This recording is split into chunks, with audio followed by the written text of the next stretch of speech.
Okay, everything should be recording properly. Hopefully the audio is good. Hopefully my mic is working properly, and hopefully everything runs smooth. I'm just gonna jump into it because I want to try to make some decent progress, and I don't know how long it's going to take me. So anyways, hello everyone, welcome back to Date Everything.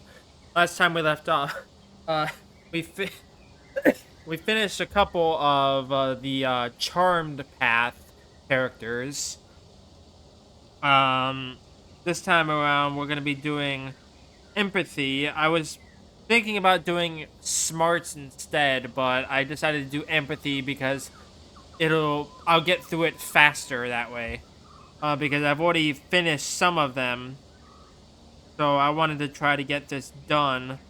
I have to figure out where I need to go to find these characters, so we'll figure it out. But anyways, let's just jump into it.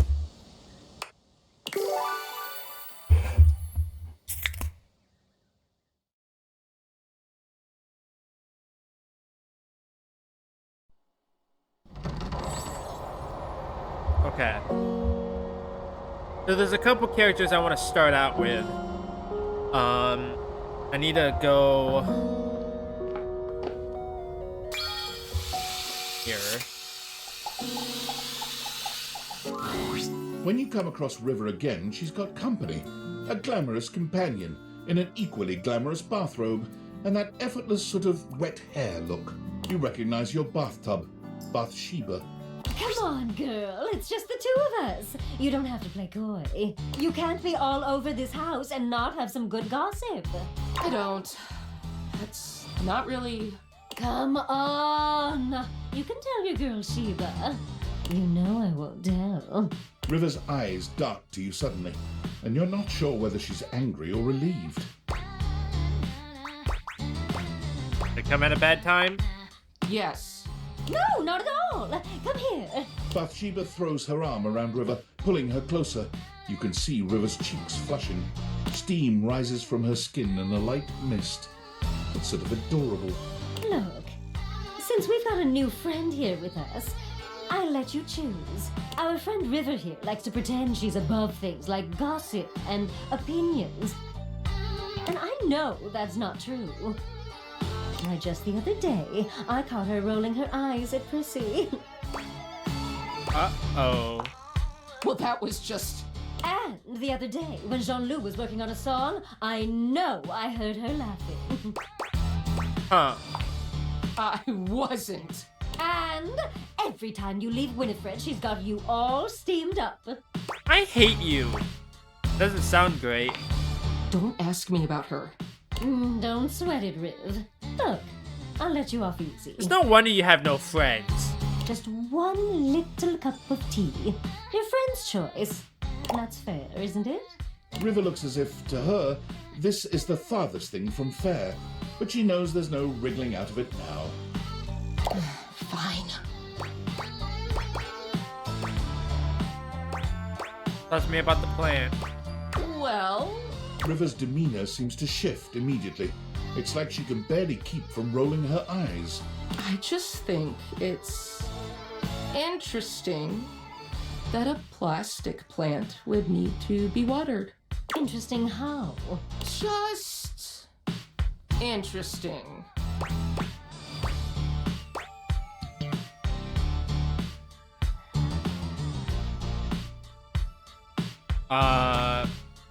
You do know I'm the one who waters her, right? I know that. Oh no. Did we hit a touchy subject? We could talk about somebody else. We've talked enough. River is positively boiling, but somehow she doesn't explode. She just takes a quiet breath, exhaling and centering herself. Just one question before I go. What do you think is my best state? Oh, well, you're just so pretty all the time. But you know, you're so fun when you're liquid. After all, who doesn't love a good bath? I see. River leaves without another word, not bothering to say goodbye to you or Bathsheba. Whoa, whoa, whoa, hey! What did I do wrong? Wait up, Riv!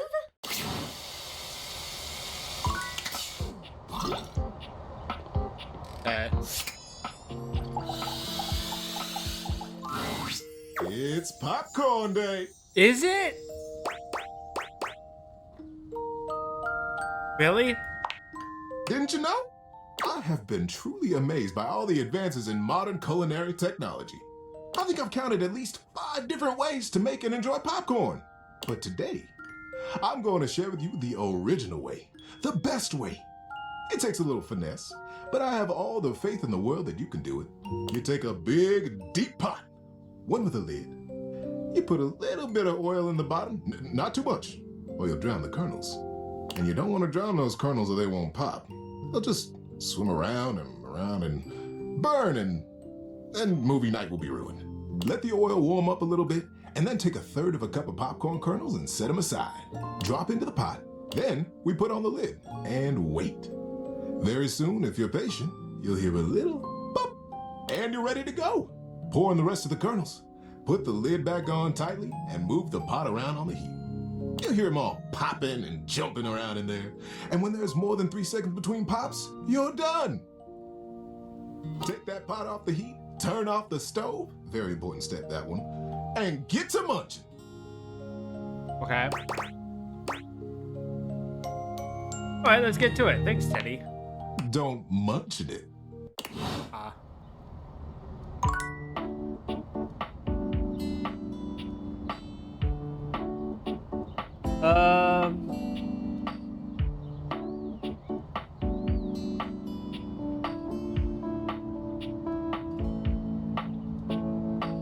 Okay.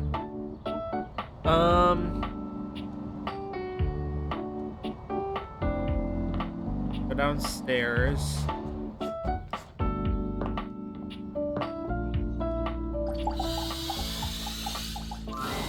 The game console turns on. Team 17, Sassy Chat Games, Moon Surgeons, Resurgence. Again? Here you are once again, back where you started, with your beautiful companion urging you to make a decision.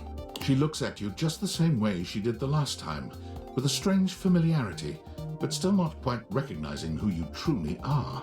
You're here. I didn't think you'd make it back. Oh.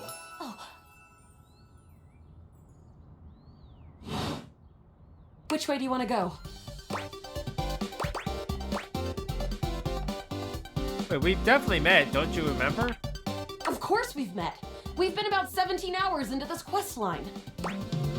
Oh, we became friends, remember? No. I would definitely remember something like that. I've got quest updates and relationship statuses in my Stata decks anyway.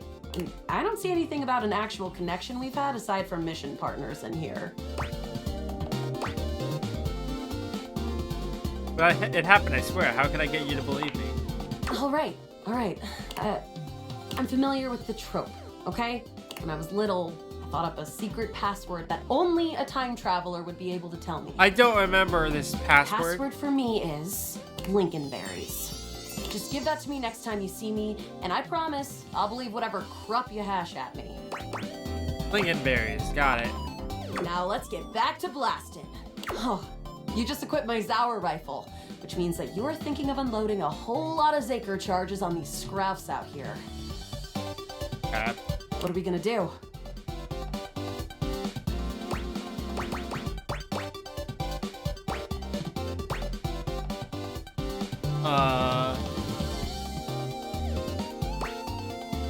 Talk to them.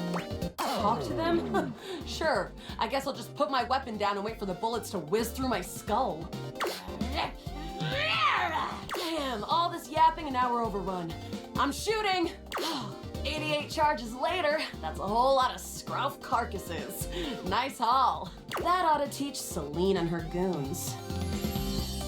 We're near the compound of the upholders. We'll have assassin class upholders, as well as surveillance class. We'll have to sneak our way in, and probably start dispatching them with utmost violence. You up for it? So, we got the right equipment? You're right.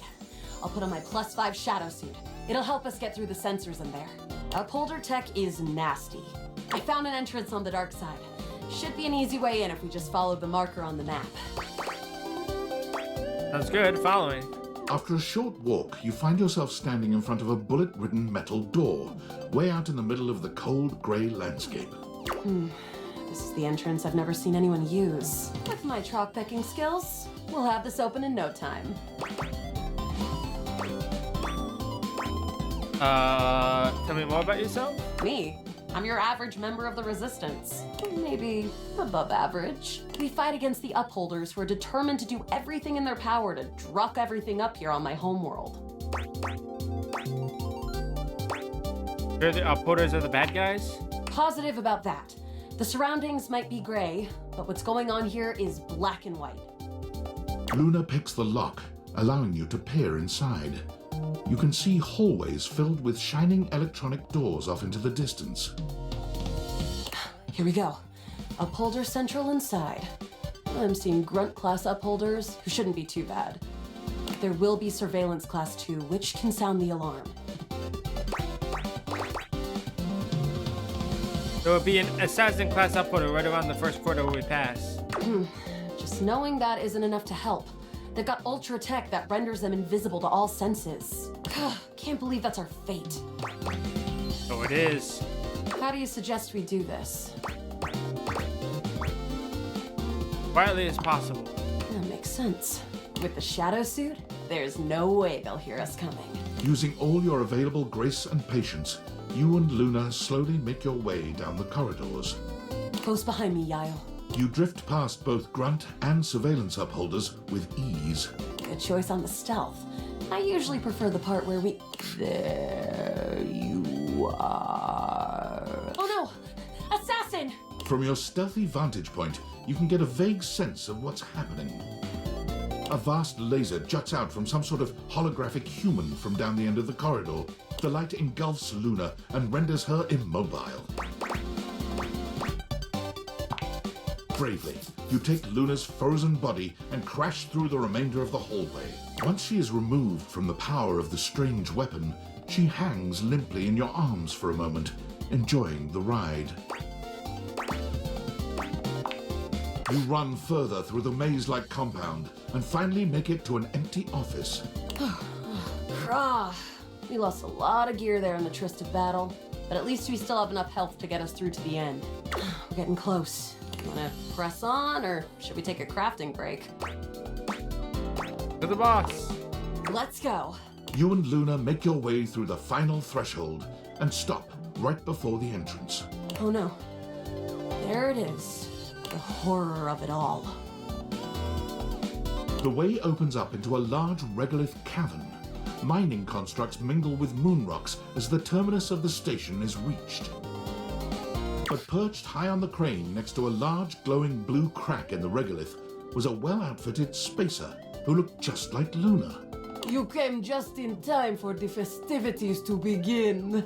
Celine Moonrise, prepare to die! Luna, you'll never take Crescentia's power.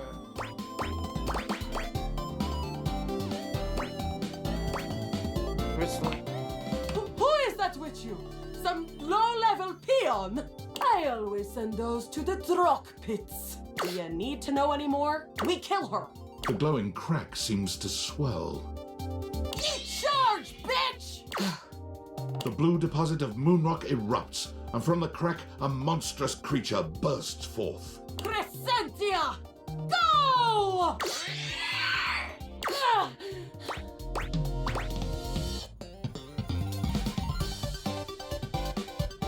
Uh, 360 no scope. Ha! Easy! The battle is fierce, but ultimately Crescentia and Celine fall to the ground. Presumably dead. Wow! Did that without even a single save. Great job, Yael. I couldn't have done it without you. Glad to be there for you. You're the best partner I could have ever asked for. You always chose the right path, unwaveringly. I'd love to be friends with you. Even though it can be dangerous out there in Novaya Moskva, having a real friend by your side means you keep your KD ratio way down. Sounds good, Luna. Well, come back anytime and let's play again.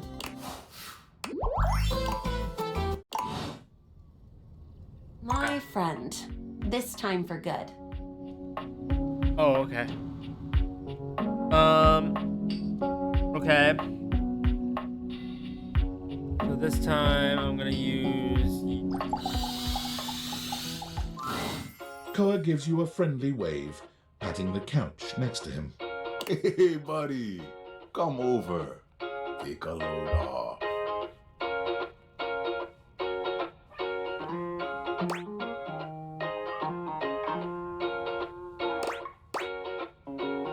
You in the mood to talk today? Am I ever? You take a seat next to Koa, and even though he says nothing, you can tell that he seems happier just to have you here. He closes his eyes, a small smile on his face. Neither of you says anything.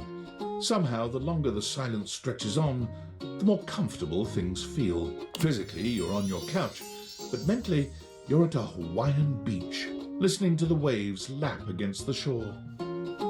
Koa is practically radiating comfortable satisfaction, and the happier he is, the happier you find yourself in turn. Beautiful. Just beautiful. Thanks for sharing the vibes today, buddy. Now, before you go, or I fall asleep, I got something for you. Got my car keys.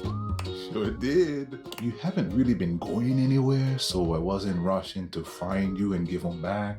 But us being cool felt like you should have them back now. Thanks. No worries, buddy. Man, sitting here with you really just puts me at ease. I'm gonna get some shut-eye. If you want to stick around, feel free. Thanks for sharing the silence with me. Alright. Do I have one more charge? I do have one more charge. Okay.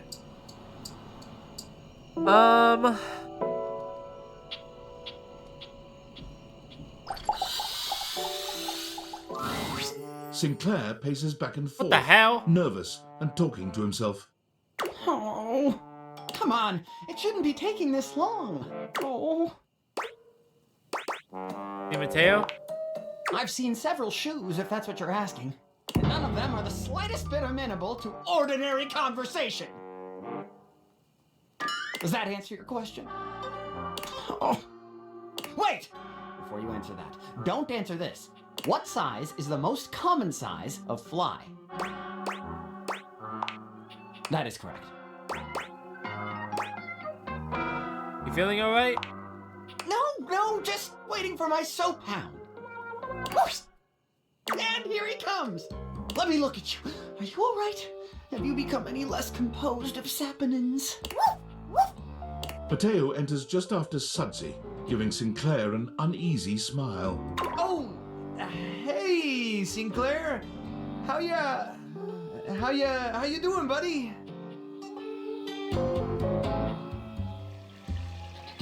I'm better than you've ever been on your worst day.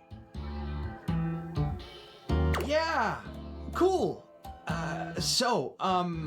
Nothing to worry about with regard to the Sutster. He was just saying goodbye to the Tasselhounds. They've gotten so close, I just hate having to pull them apart.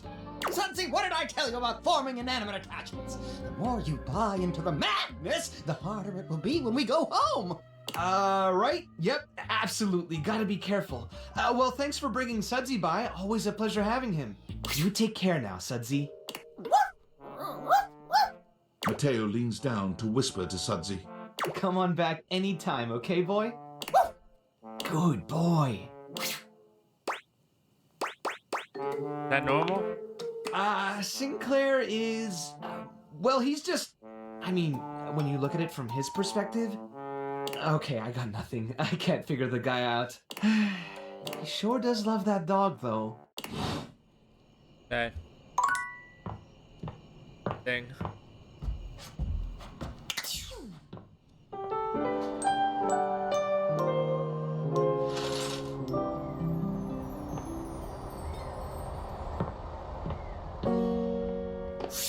Ooh.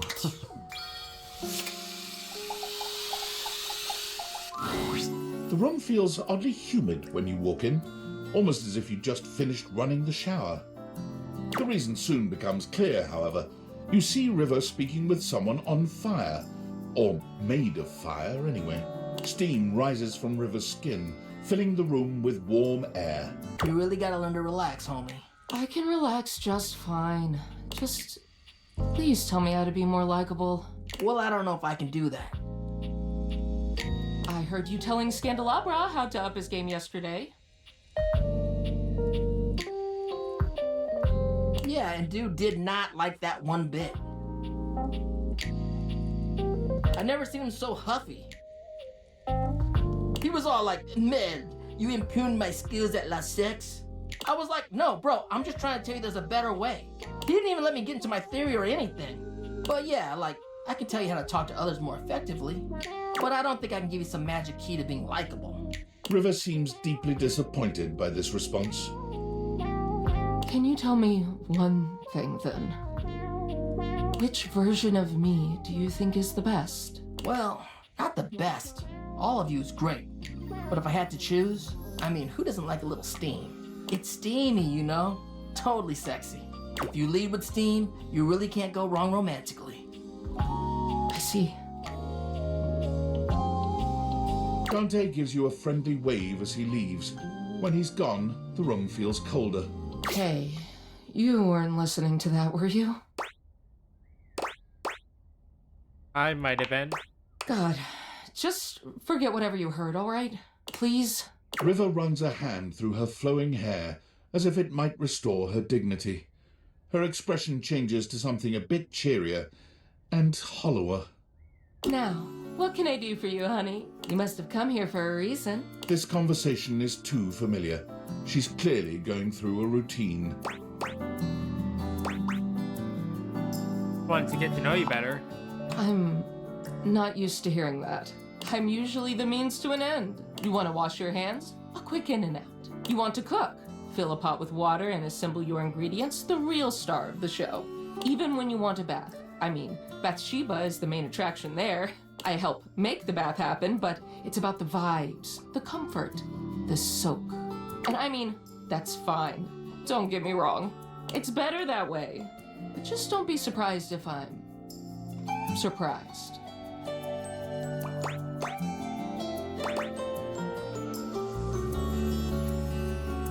You're a crucial part of all those experiences. Am I? I guess if I was gone, they'd be a little bit harder to pull off. Nobody ever seems grateful to have me around. When I'm gone or late, or not the way people want me to be, though. Nobody has a problem complaining about it then. All I want is to know what exactly people want from me so I can give it to them. If you don't want anything from me, and you can't give me that,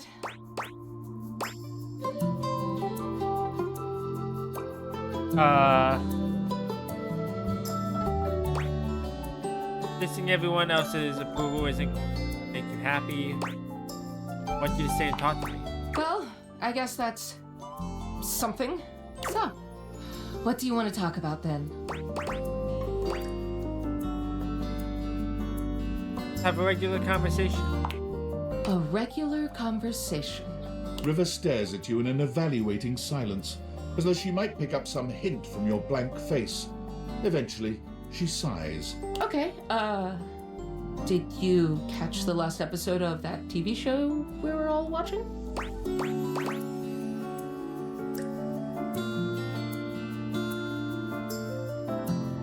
What show was that again?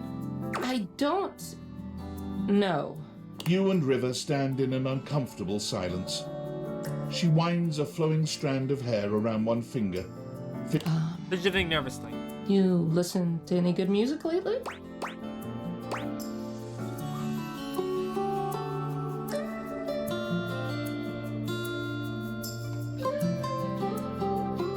These are all awkward choices.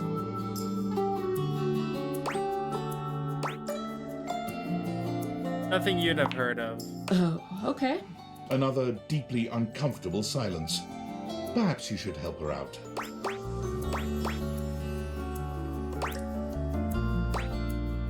Got any fun plans this week? Not really. I just go where I'm needed. I don't really make time for myself like that. You tried something.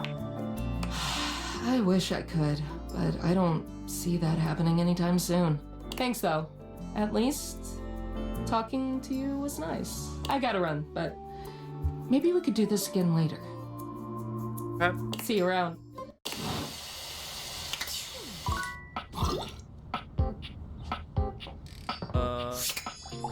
You.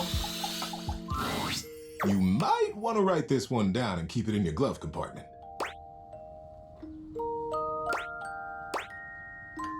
Boy, I haven't opened that in forever. I think there might be a spider living in it. Ooh, scary. I'm gonna teach you about the best things to have with you in your car in case you get stuck.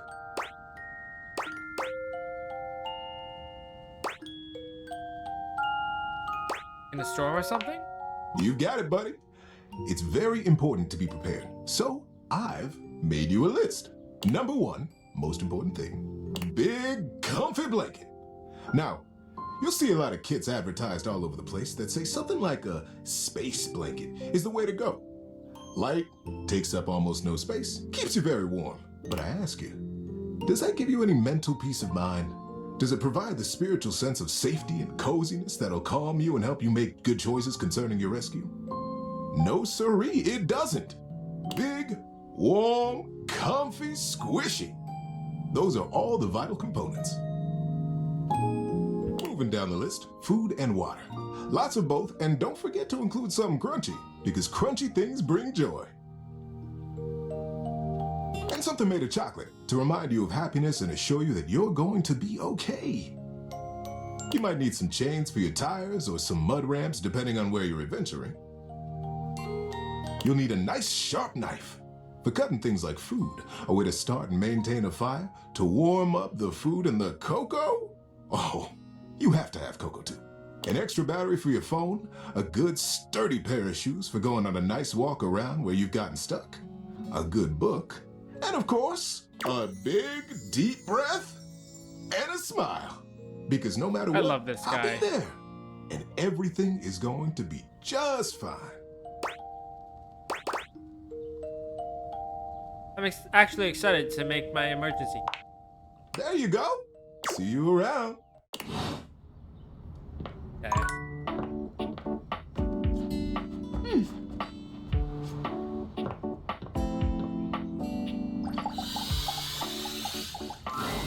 The game console turns on. Team 17, Sassy Chat Games, Moon Surgeons. Here you are once again, back where you started, with your beautiful companion urging you to make a decision. She looks at you just the same way she did the last time. You're here. I didn't think you'd make it back.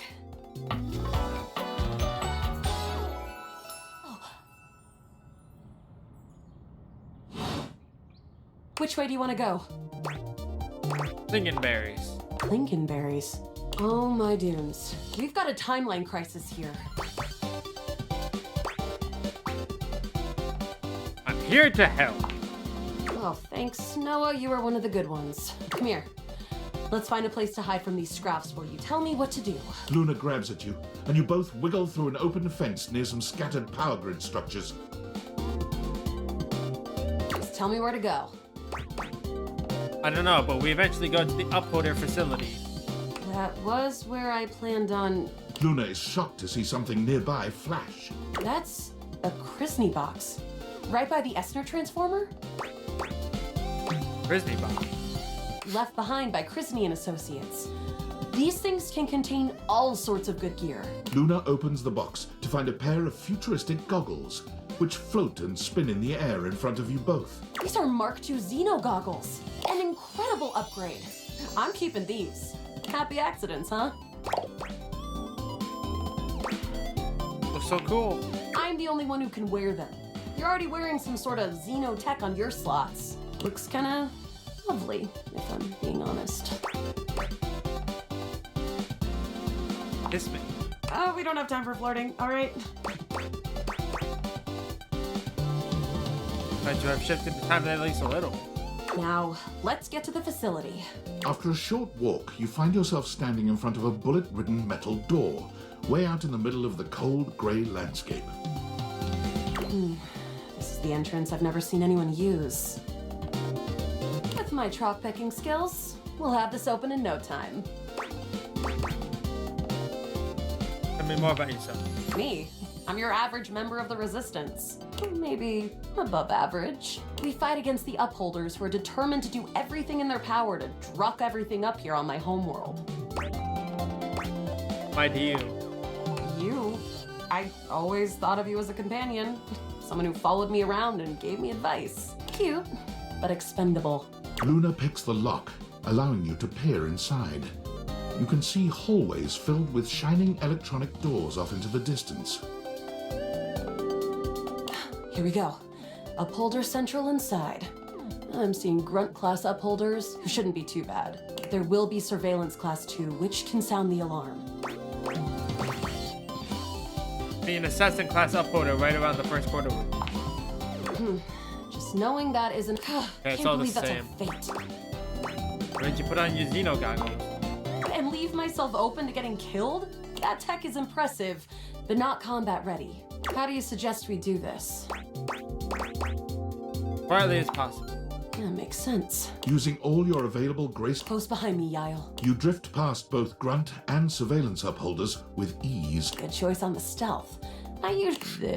Oh Okay, no! it's all the From your same. stealthy vantage point, a vast laser juts out from the light engulfs Luna and renders her immobile.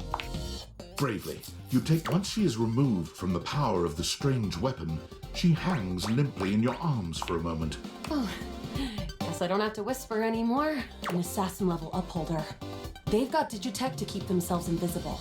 The only hard counter? Xeno goggles.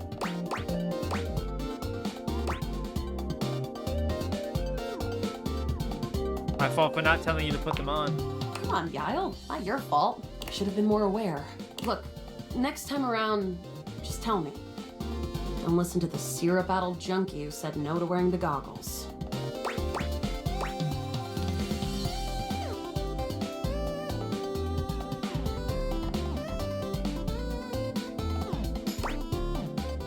Got it. We'll have to remember that for next time. Well, you will. Anything for the mission? Shriek. Can't believe we're here. Seems like a dead end. Tim, is this gonna be a wash then? Hey, you might disappear after this, but I keep going. And I'm not planning on going anywhere. Resources or not. Speaking of, you want to see if there's a workbench? It is down the second corridor. All right. We're getting close. You want to press on, or should we take a crafting break? Crafting. We have a chance to use what's left in our inventory to make something that will help us in the final battle. Get crafty. All right, we can craft something really special using this workbench. This thing can take anything we've got and transform it into anything we don't. What do we have in our inventory? Not much. We got zonked by that last encounter pretty hard. 1 globule, 1 wood, and 1 scrow skin. What can we make with that? We'll have to find out. Okay, let's get started with...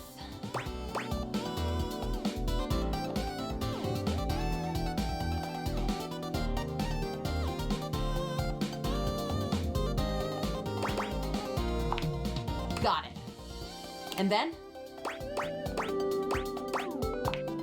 Got it. And then? Got it. And then? All right. I don't think that's gonna give us anything we really need, unfortunately. How do I get the rest of the stuff? But there's no reason to lose hope.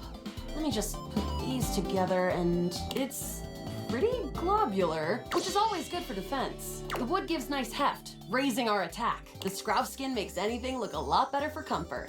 We've got an amazing new piece of armor from this. That'll help us in the battle ahead. You and Luna make your way through the final threshold and stop right before the entrance. Oh no. There it is. The horror of it all. The way opens up into a large regolith cavern. Mining constructs mingle with moon rocks as the terminus of the station is reached. But perched high on the crane next to a large... You came just in time for the festivities to begin. Celine Moonrise!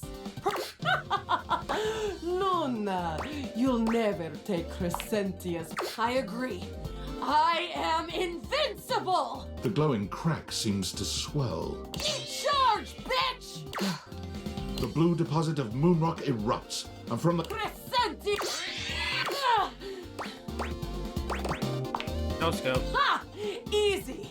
thanks to your crafting, Luna is able to withstand the mighty force of Crescentia's power. The battle is fierce, but ultimately Crescentia and Celine fall to the ground, presumably dead. Wow!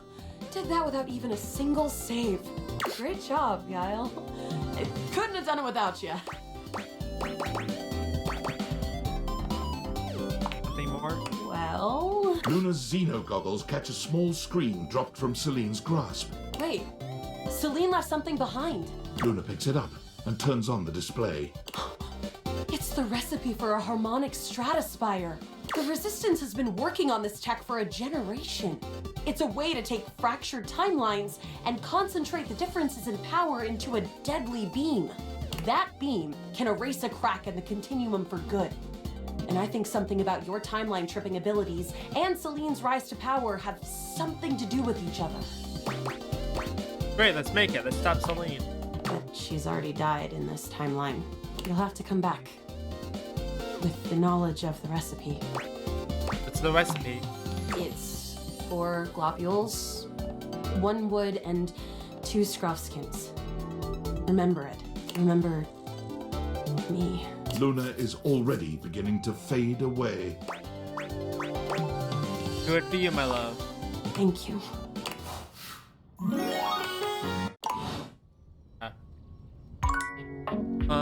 Thank you. Truly. Hey, come get comfy. Good to see you. You too. Koa stretches his arms out over the sides of the couch, smiling warmly at you. You're starting to get used to this routine. Affording some quiet time together. Me too. Koa breathes in deeply, exhaling with an air of supreme happiness. With every passing moment, you feel yourself growing more relaxed. Koa truly has mastered the art of relaxation. Your body and mind feel as though you've just spent the day at a luxury spa. You've never known anyone to have such an intensely calming effect on their environment. After an indeterminate amount of time, Koa finally breaks your comfortable silence. Hey, I really needed this time. I wanted to say thank you in a way that only a couch can. Oh, chips and popcorn? Cult culture really values the little things that are left behind. This might look like old chips and popcorn to you, but these things have been a part of me for years. Ew. When I give them to you, I give you a piece of myself. It's among the highest honors my brethren can extend to anyone else. Touch. I'm glad you understand the value of this gift. I'm really glad we could share this time together. I'm gonna take such a good nap now. Come back anytime you want to share some quiet time. All right?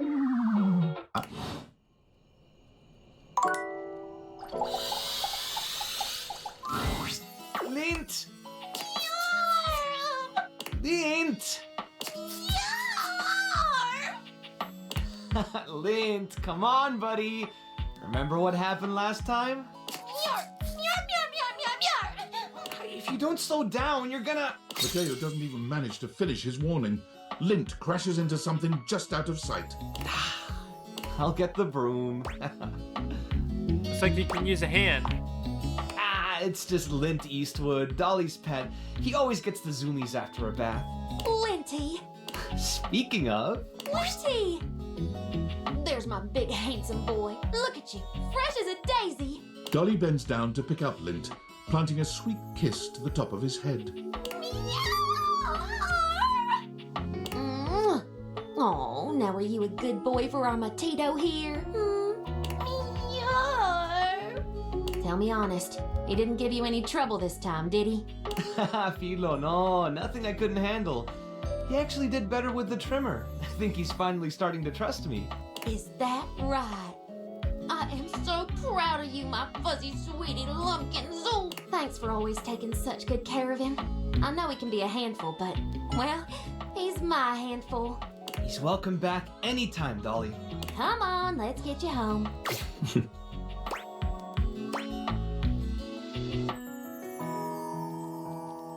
I have the heart to tell her he knocked over every jar on the counter.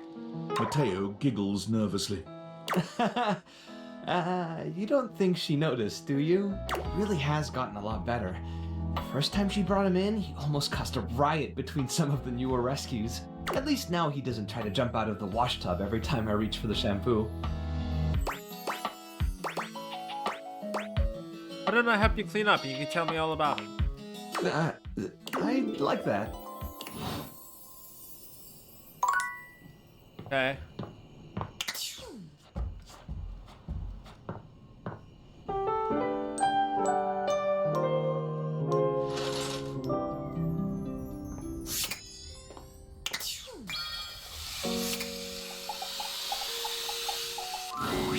River seems to have no shortage of visitors whenever you run into her. This time her companion is a statuesque figure in black. You recognize Lady Memoria right away. Don't concern yourself with the opinions of those beneath you. There is only one real answer to your question to begin with. Yeah. Ice, my dear. Ice preserves perfectly. It leaves everything just as it should be, forever beautiful. That aside, a lady never allows herself to boil over. Do not let them see you crack. Do you understand? Yeah. Excellent. Memoria breezes out of the room, not even looking your way. Perhaps she didn't see you, or perhaps she's just lost in her own thoughts. River doesn't seem at all encouraged by Memoria's advice. When she sees you, she starts for a moment, then sighs. Oh, hey. That all about? Nothing. Just wanted to see what Memoria thinks about me. Everyone I talk to has a different opinion about which version of me they like best. Nobody has said the same thing. What am I supposed to do with 10 different answers?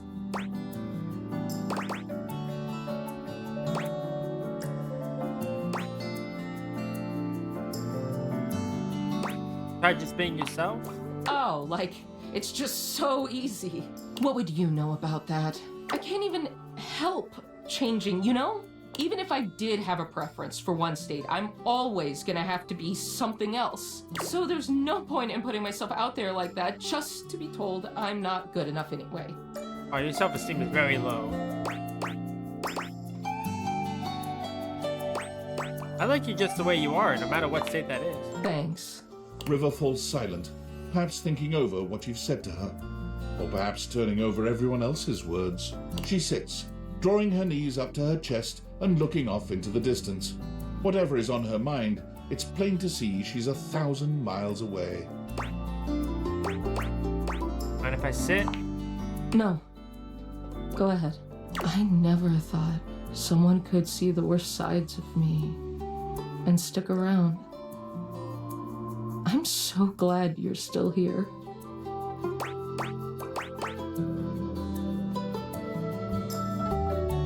Might be just getting to know each other. It's funny you say that. I know you so intimately, but you have no idea about me. It's so much easier to just hide behind whatever you think I am, whatever you want me to be. What can I do for you, sugar? Everyone likes that, River. What happens when you see all the ugly parts of me? What do we do when you know it's all lies?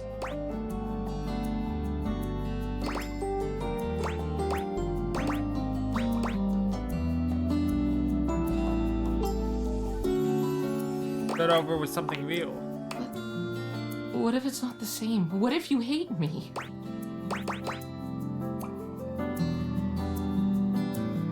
Not everyone would like you, and that's okay. I want to believe you, but that part still scares me. Well, thanks for listening. I gotta think about all of this. I'm clearly not gonna find any answers in asking everybody else. She sighs. Guess it's all on me. See you later. Okay.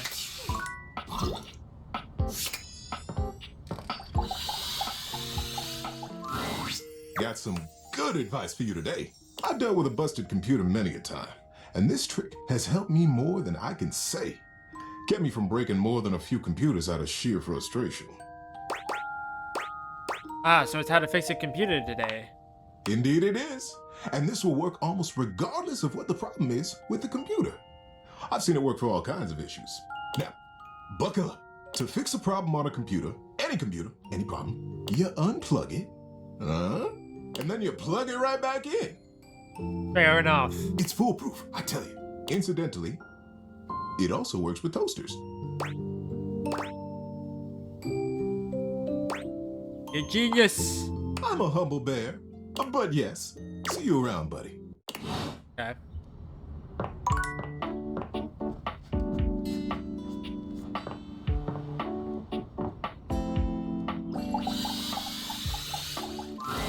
The game console turns on. Team 7 Sassy Moon Search. Here you are once again. She looks at you just the same way she did. You're here. Get through the parts of it. Which way do you want to go? Lincolnberries. Lincolnberries. Oh my dooms. We've got a timeline crisis here. I'm here to help. Oh, thanks, Snow. Come here. Let's find. Luna grabs at you, and you both. Just tell me where to go. Crouched down by the Asno transformer. Oh, there's a Christmas box with Xeno goggles. Pros, you're good at this. Okay, then what? On your Xeno guy. Why? That will drastically reduce my combat capabilities. Go listen to the syrup-added junkie who said not no to wearing the goggles. Ah, understood. There's always an assassin class. I'll put it right around the first quarter where we pass. So? It always pulls you in with some sort of laser rifle thing, and you kind of hang there until we make it out to the other side. True. This specificity is making me trust you. This advice sounds like something I would come up with myself. Luna puts on the Xeno goggles and enters the compound cautiously. I can see so many more wavelengths now. And you're right. There's an assassin class about 7 besos away. We can get the drop on him. Mount stealthily and close up. On it. Luna stalks her prey. With the Xeno goggles and her own combat prowess, she's like a moon cat on the path of a moon mouse. With the coast clear, the two of you stealthily walk the corridors until you reach an office right before what seems to be the terminus of the compound. Is this the furthest we've ever gotten? No, from here. Excellent. Right now, we've got a chance to get ready before the battle against Celine. There's a workshop table here and we can get crafting, or go straight to the final battle. Make something. There's sure to be something useful. What recipe should we make? Okay, so it was 4 globules. And then? Got it. And then? Got it. And then? Got it. And then? 1 wood. Got it. And then? 2 scrap skin. And then? Got it. And then? That's it. Alright. Let me just put them together and... We did it! A harmonic stratospire! Nice. So the recipe for the legendary relic was some globules and wood? Don't forget the scrap skins! Do it, Luna, once and for all. Here we go. As you step into the terminus of the compound, you can already feel a difference in the air. It's crackling with potential energy. I knew you'd be coming here. All the regolith you would ever want, and all of the Celine you could ever need. For what reason? All I'm here for is the sweet profit, Banya. Ever seen one of these? Luna holds aloft the stratospire. It glows ominously. How did you get one of those? You messed with temporal energy and trapped me in here with you forever. Playing out the one pathway where I always reset. Thinking that I would never be able to get the one thing to stop it because you kept it from me secretly. But you didn't count on one thing. What?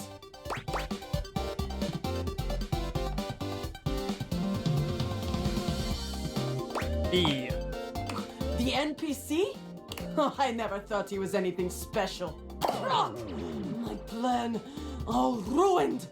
Just kidding, of course. There's no way you have the innate strength to use that thing. No, but I do. Ah! From out of the crack in the cave wall, Celestia in her scaled glory crawls out, slowly, magnificently. You have done it, Connie. You have brought the balance to the timelines, and you have built my device. Connie? Who the hell? The pieces are all here. Human, enemy, hero, goddess, player, and played. All shards of the same soul. Connie's. Wait. I remember. Luna's eyes drift upward as the harmonic stratospire floats towards Celestia, and bolts of pure temporal energy begin to streak outward. I am. All shards of the same soul. Luna's eyes become clear, full of fire. She raises her hands up in a gesture of glory. I am Connie's soul. I am video games. Game on. Hey, that's the title I used when I first did it. Celine is taken aback and stands up, ready to fight. No, you were never supposed to know your power. There's no power. It's all mirrors upon mirrors, Celine. All leading back to you, to us. Stop it! Celestia, Celine, Luna, all. It's time to reintegrate! The stratospire's sizzling energy explodes into an array of rainbow beams, covering the mine entrance with kaleidoscopic colors. Do it, Connie. Reintegrate. That's it! That's right! Your quest is almost complete. I refuse! She resists. You're still a part of this. Show your support! Complete the ceremony!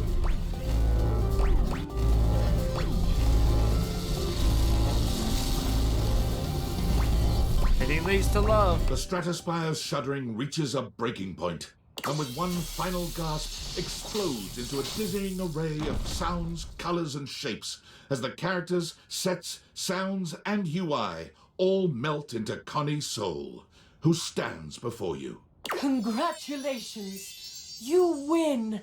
You saw every part of me, human. The good and the bad.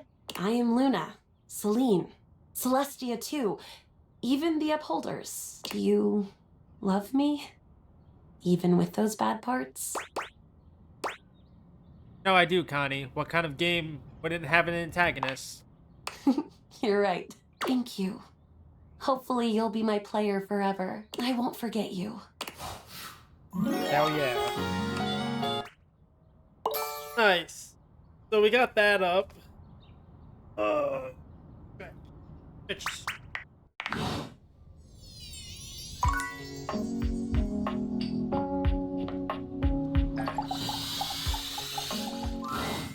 Hey, buddy. You here to get comfy? Know it. Right on, buddy. Koa smiles at you as you take your seat next to him. Once you're fully settled in, he closes his eyes, savoring the silence. Time seems to slow down in Koa's sweet presence. Talking just doesn't even seem like an option when the vibes are this good. Just as you find yourself beginning to grow sleepy, Koa speaks. You really know how to share a vibe, buddy. I got something for you. Hell yeah. No problem. When a couch gives you lint, it's like I'm giving you a piece of my own soul.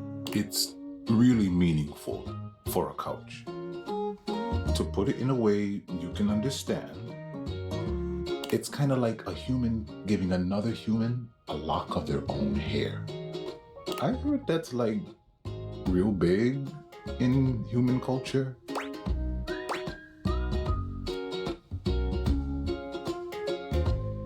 Yeah, we do that.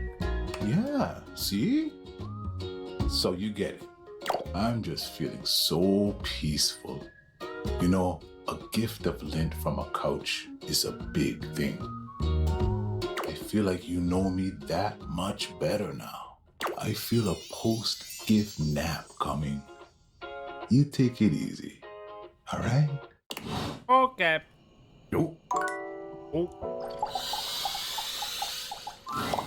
Mateo tends to a group of adorable dog-like creatures, grooming them and speaking to them sweetly. Just a few more.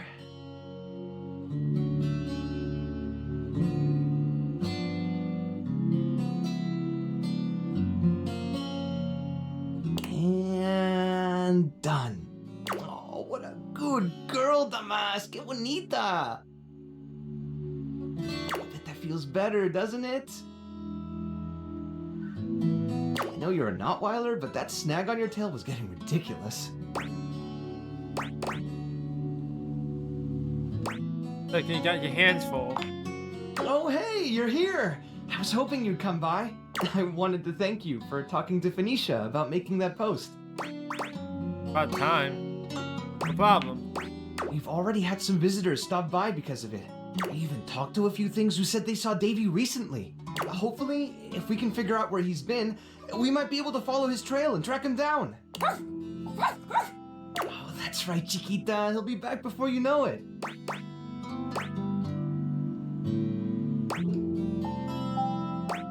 We weren't kidding about running out of space. Nope.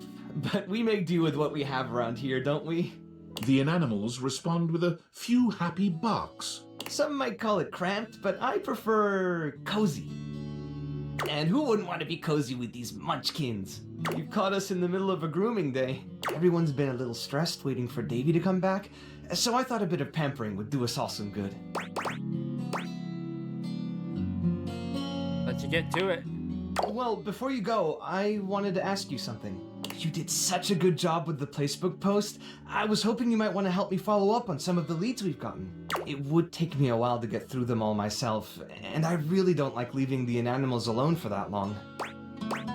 Of course. Great! All right.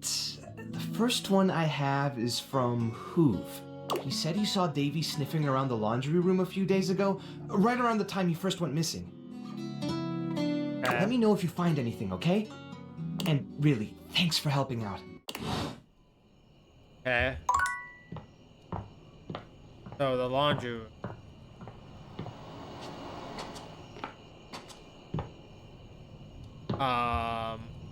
What would that be?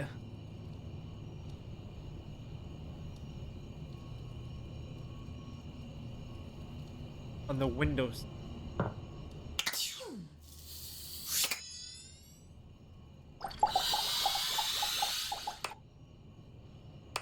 What he taught to this character. Character is this? Ao? I don't know.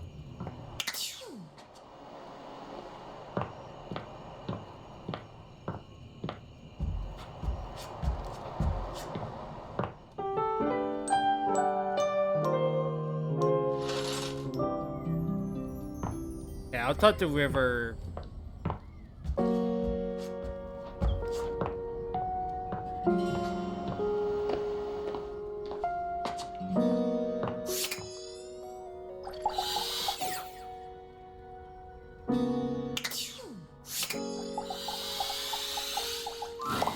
A friendly-looking serpentine piece of brush greets you. This inanimal probably isn't Davy, but might still need a home. It leaps into your pocket, ready to go back to Mateo when you are. Okay. Cool.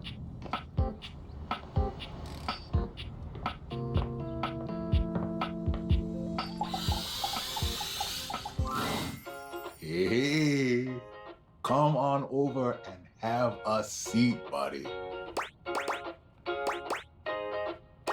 Happy to. Awesome. It's a good day to spend some nice quiet time together, isn't it? And always. You know it. Koa tries to relax, but it doesn't seem to come to him today. He sighs, shaking his head. Who am I kidding? It's just too much on my mind. Sorry to break the silence, but it's important. We've been hanging out a lot lately, and I'm glad it happened. I've been having some trouble getting my mind around some things, and having you here, well, it's just made some things real clear to me. So I hope you won't be upset with what I'm about to say. I've got one last gift that I think will say it much better than I can. Leftover sweets? See that one in the middle? The heart? Can you read that for me? Unlock it. You dropped these, and I know it's a little too soon for love, but you make me feel safe and happy. And as a couch, a gift like this means more than words. I've been holding on to this, hoping for the right time to give it to you. Thank you. My previous owner, he used to talk nonstop. He never took a moment to relax. He was always on the phone, gabbing away. It just made me nuts. I couldn't even hear myself think, you know? I came to appreciate the silence all the more. The fact that you could respect my wishes every time I asked. You really gave me the space to be me. I've had so much on my mind lately, and your presence near me has just been such a blessing. You calmed my thoughts and let me sort through them. And with all that time to think, I know now that I just want to keep enjoying the silence with you. What do you say? You want to keep doing this with me? That might be the nicest thing anyone's ever said to me.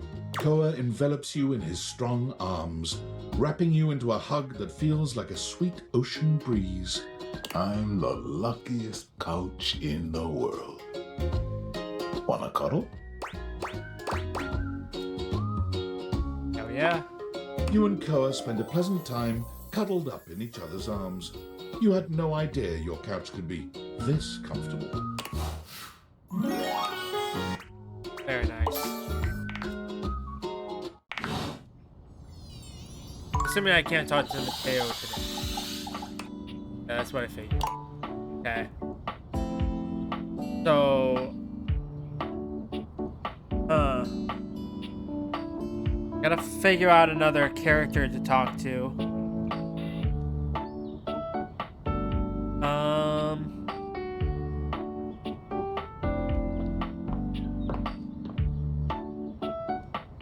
Go upstairs.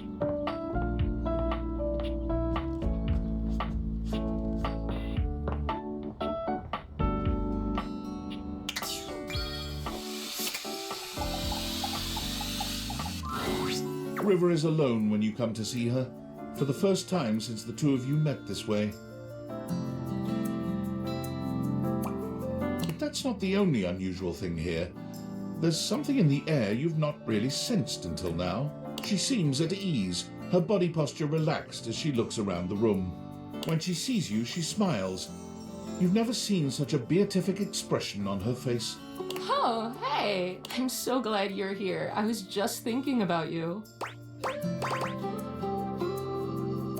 About you too. Oh, that's sweet.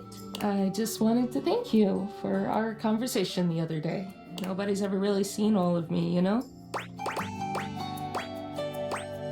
Why's that? I was just afraid of what they'd think if they knew who I really was. That I couldn't be loved or even liked. There's so many different Rivers, you know, beyond even my different states. I just become whatever people want for me. Nobody's ever really known the real me. Some of them think they do, but they don't. I just thought, if I could just be my best self at all times, everyone would love me then. But it made me so sad and resentful. It's just so tiring performing all the time, you know?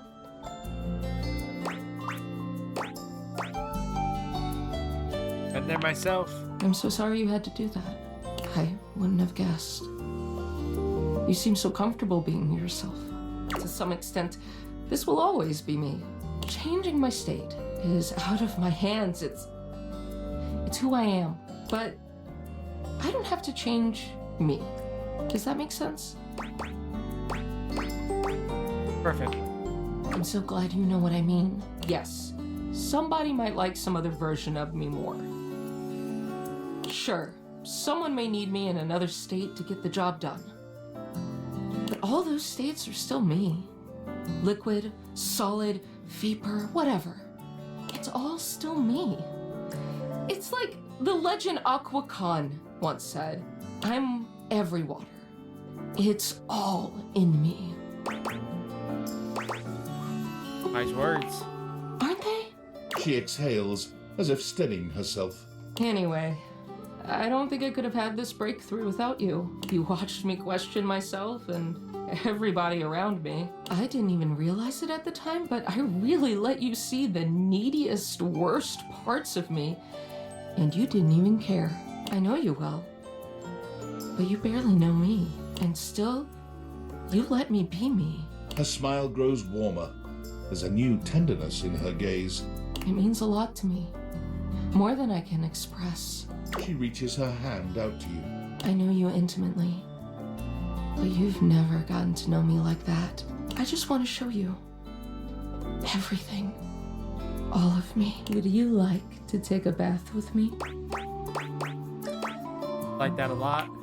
River smiles, taking you by the hand, and as she leads you off to the bath, you know nothing will ever be the same between you.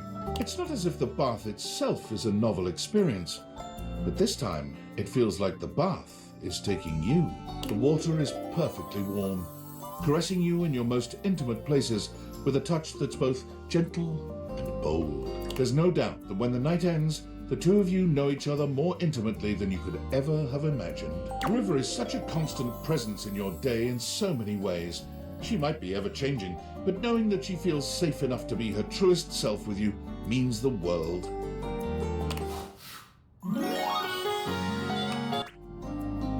Very nice.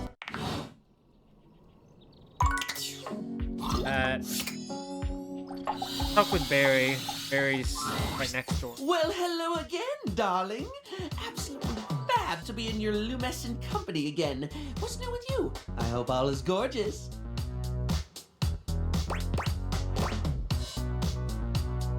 Hi again, Barry. Hello. So, since we last chatted, I've memorized the hex codes of all my favorite shades of pink. And then I forgot them.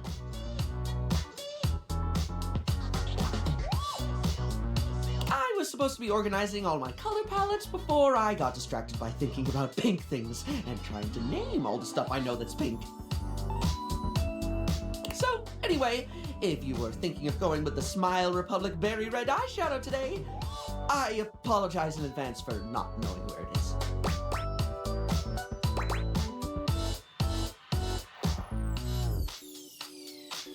But you do have a lot going on in that brain, don't you?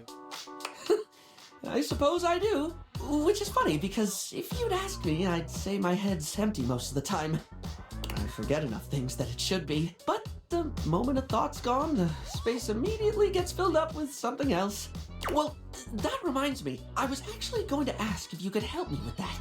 I mean, from the color coordination on your amazing outfit alone, it's clear you're far, far, far more level-headed than I am, darling, and I'm messier than one gets trying to do the mascara in the back of a moving taxi. I can do my best to help. If you're offering, I'd absolutely love the help, sweetie. Lately, I've just found it really, really hard to focus on anything. You know, I realized after we spoke last time that I actually can't remember what we talked about. Like, I have little flickers of the conversation, like snapshots almost, but you were really interesting, and I enjoyed chatting, and I feel awful that I can't remember anything as if you weren't and I didn't. Barry falls silent, the weight of his confession clearly getting to him.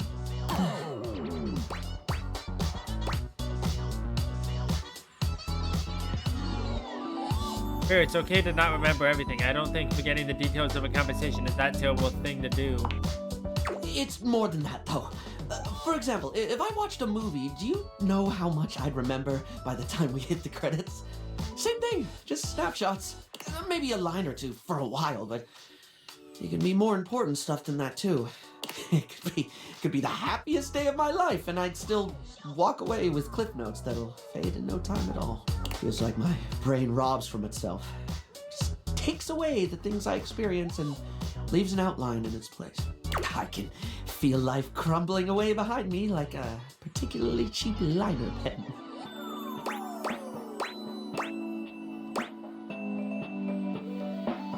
Sounds like you're really trying, though. For some of us, our brains just don't cooperate like they should. I try to remind myself of that.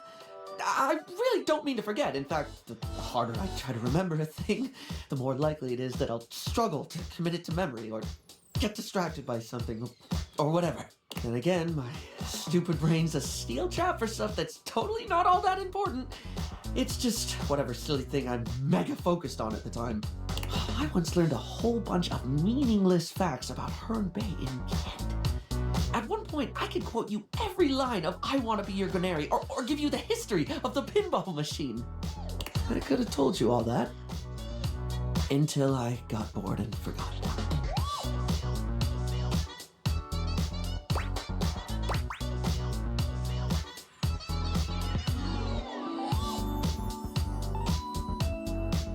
It's normal to me, you remember things you're interested in. The only thing that ever really stays is the thing I talk people's ears off about all the time. Cosmetics, product, makeup, and skincare, all that glitz. I'm never not fascinated by the things we style ourselves with, and I guess that's what makes Barry Styles Barry Styles. It's what I can remember, so that's me. Pretty ironic, darling. The closest thing to my heart is only skin deep. You for some, but you make people feel good. That's definitely something that matters. Barry gives you a warm smile. That's a lovely way of looking at it. You have a beautiful perspective. So what was it you actually needed my help with? Oh, yes! I forgot that's what actually started this. I can't remember a single thing, and it looks to me like you're able to keep track of roughly 100 things at once. So, like, how? How can I at least pay attention to the things I want to pay attention to? Seems to me that you can't keep everything in your head. Keeping it somewhere else might be the best thing. How do you mean, hun?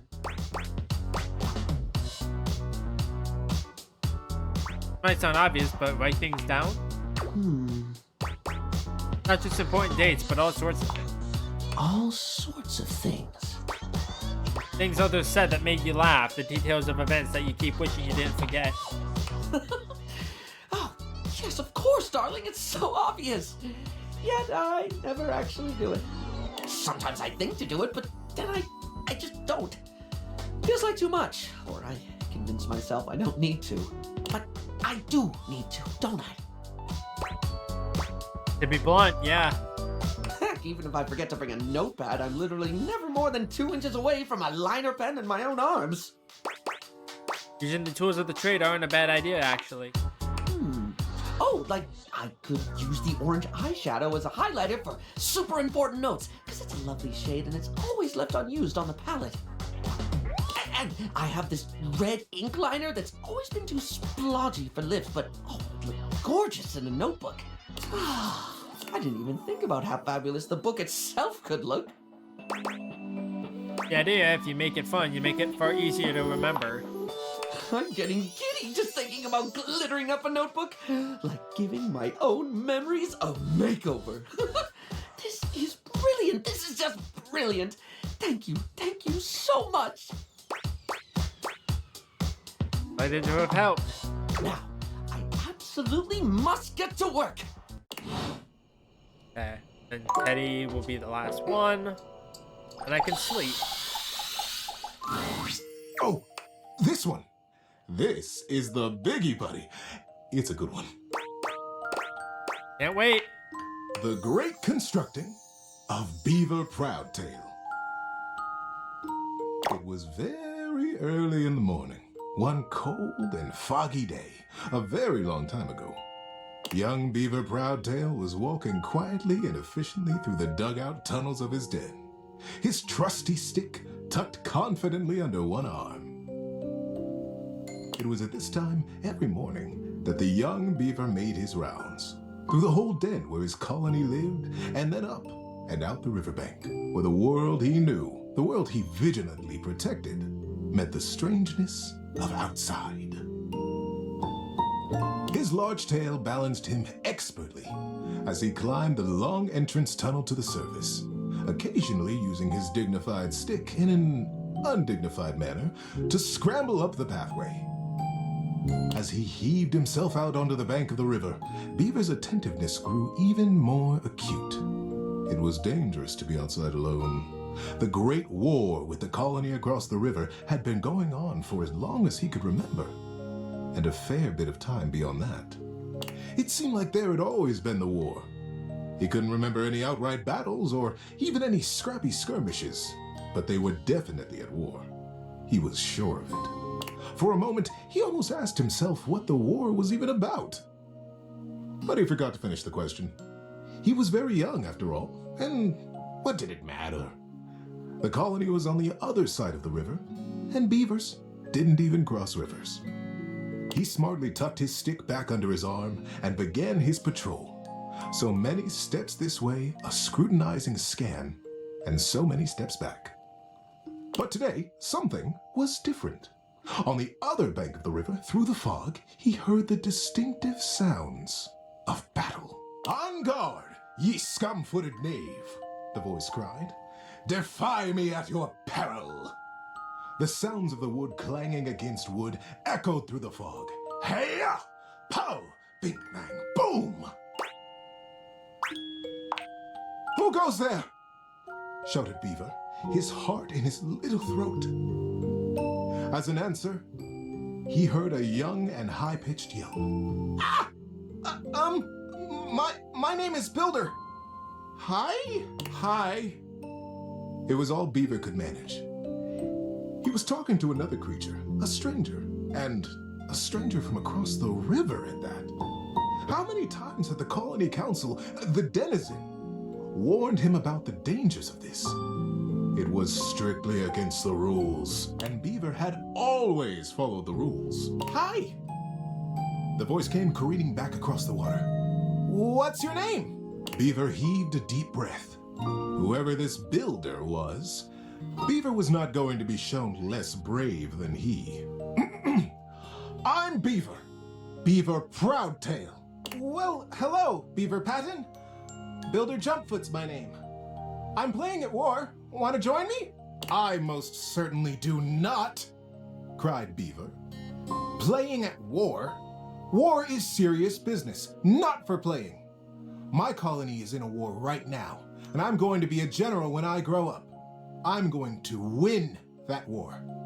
You'll see." "Oh, gosh," sighed Builder. "I sure hope you do.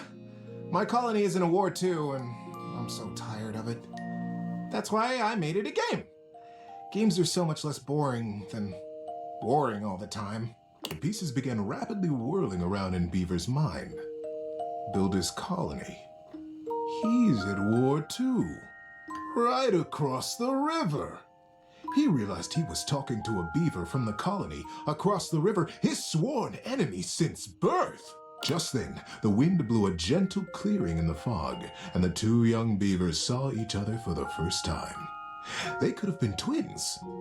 Bright black eyes, thick tails, strong sticks, embellished with their colony colors. Builder's face broke into a broad grin. "You look just like me!" Scoffed Beaver. "I'd say you look just like me." Builder laughed. The two regarded each other in amazement for another moment. It was the first time either of them had seen a denizen from the other colony. Builder leaned down and hefted up a perfect pebble from the riverside. Not too big, not too small. He tossed it up. With perfect timing, he swung his stick easily, and Beaver heard it crack as it met the pebble in midair and sent it winging across the water. Instinctively, Beaver reached out and caught it in his paw. Now he was accepting contraband? What would his parents say? wonder. But, upon inspection, the pebble was quite beautiful. It had a single bold red stripe around it, and it was wet from the riverside mud. His young mind decided that he would keep it. He would keep it a secret, of course, and that was all right. The denizen didn't have to know everything. The clearing and the fog began to fill with thickened air. He looked up, suddenly anxious to lose his new friend. Friend? Huh. How quickly that had happened. And there Builder was, smiling and waving. "Maybe we'll play together again soon," he offered. Beaver gripped the pebble and nodded. Yes. Yes, maybe. One day. And then Builder was lost. Beaver finished his patrol and took his new experience, his pebble, and his smartly tucked stick back down to the colony. How you doing, buddy? Need a break? I'm in. This is fun. Many seasons had passed since that morning when Beaver Proudtail, all grown up, marched through the tunnels of his colony toward his audience with the denizen. Today was the day he'd been anticipating his whole life. Today, he would be made an under-general of the colony, and he'd finally have the chance to present his machine. See, the machine he envisioned was a daring one. He was prepared for pushback and doubt from the council. The longest, in particular.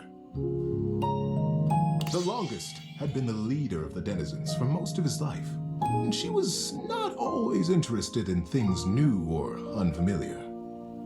Beaver's machine was both. But he believed in it, and he was determined to persevere. He rapped on the denizen chamber door. Knock, knock. Enter! He took a deep breath and pushed. My goodness, Beaver, sighed the longest, brows knitted. This machine is quite an undertaking, and you won't even tell us what it does. Yes, ma'am, Beaver nodded. It must be kept a secret, for now, but I promise it will conclusively end this war. The longest considered. Normally, I would say no. Unfamiliar can be dangerous, and outright new, well. She stroked her silver-gray whiskers. The other council members watched her reverently. But we have all seen the construction beginning on the other side of the river. We have no way of knowing what they're up to, and it would be irresponsible of us to take no action at all. They're doing something. We must do something too. Deep murmurs of assent rippled around the small stump table. And we trust Beaver. He is our newest under-general, after all. She winked in his direction.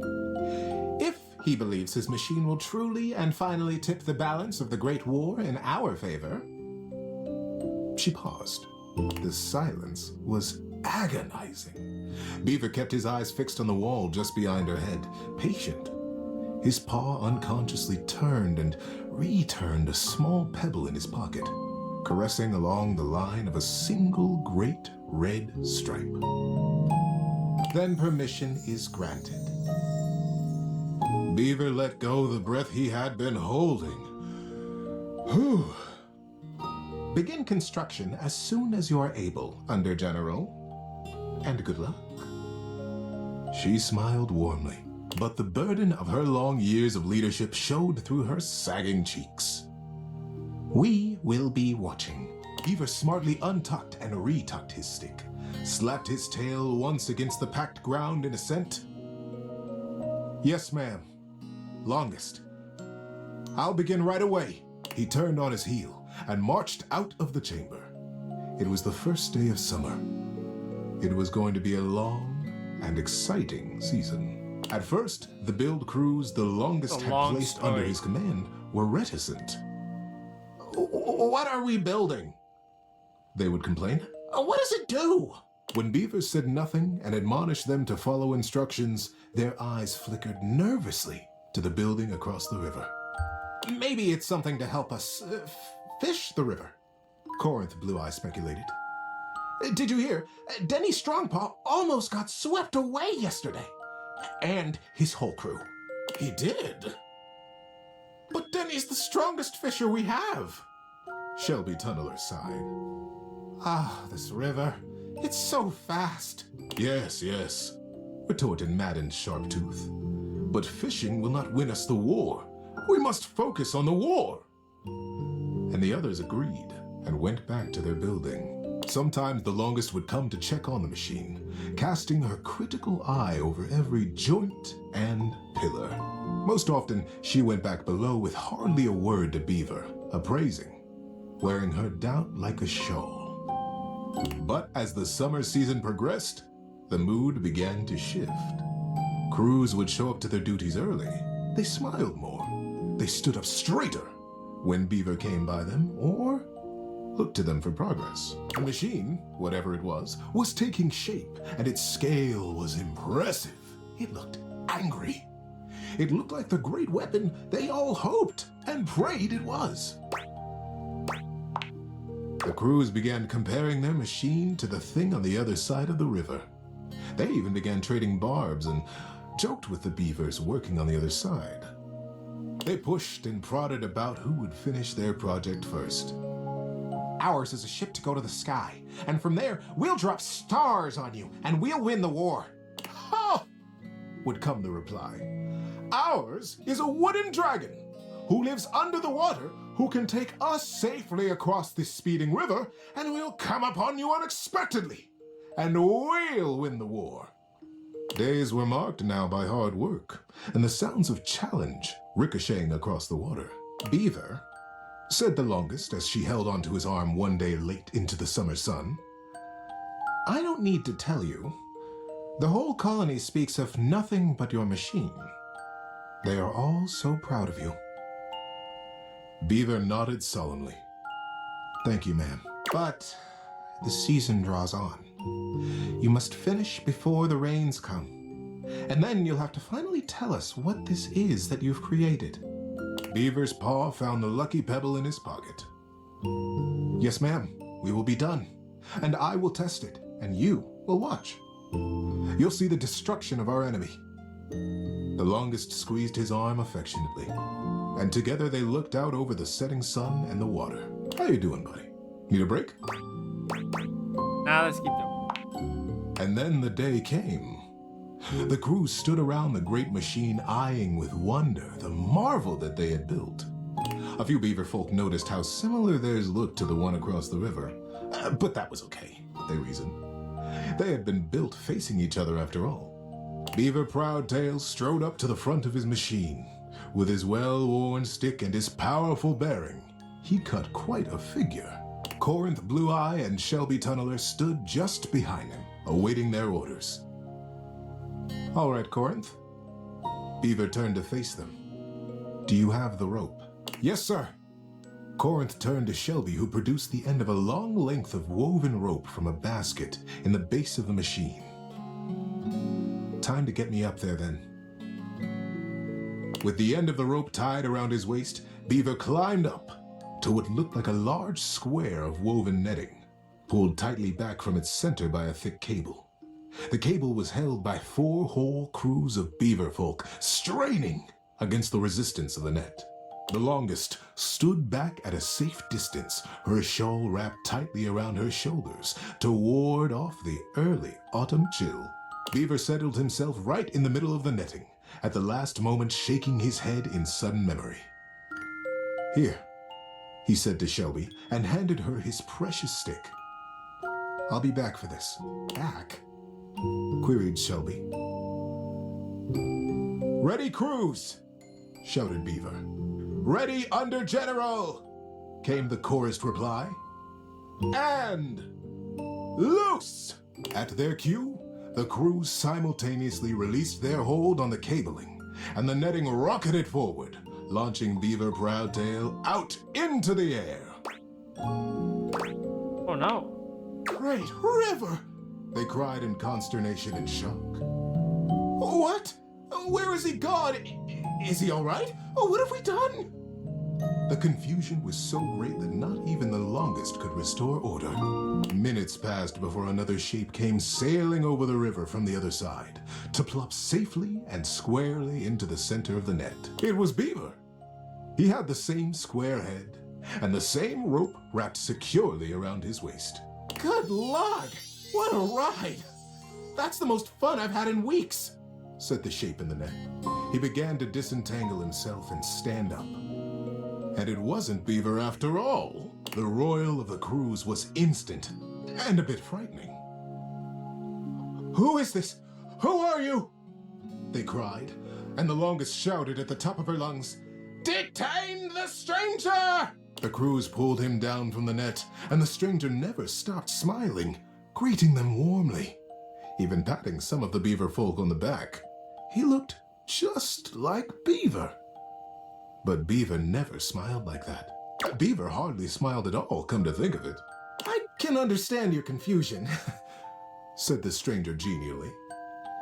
Beaver and I looked so much alike, even when we were kids. My name is Builder. Builder Jumpfoot. When no reply or greeting was forthcoming, Builder went on. I'm from the colony across the river. Oh, the silence was absolute. Across the river? How was that possible? Was he a weapon? Where was Beaver? How were they ever to get him back? Come on, Builder. I know he's got the right idea here.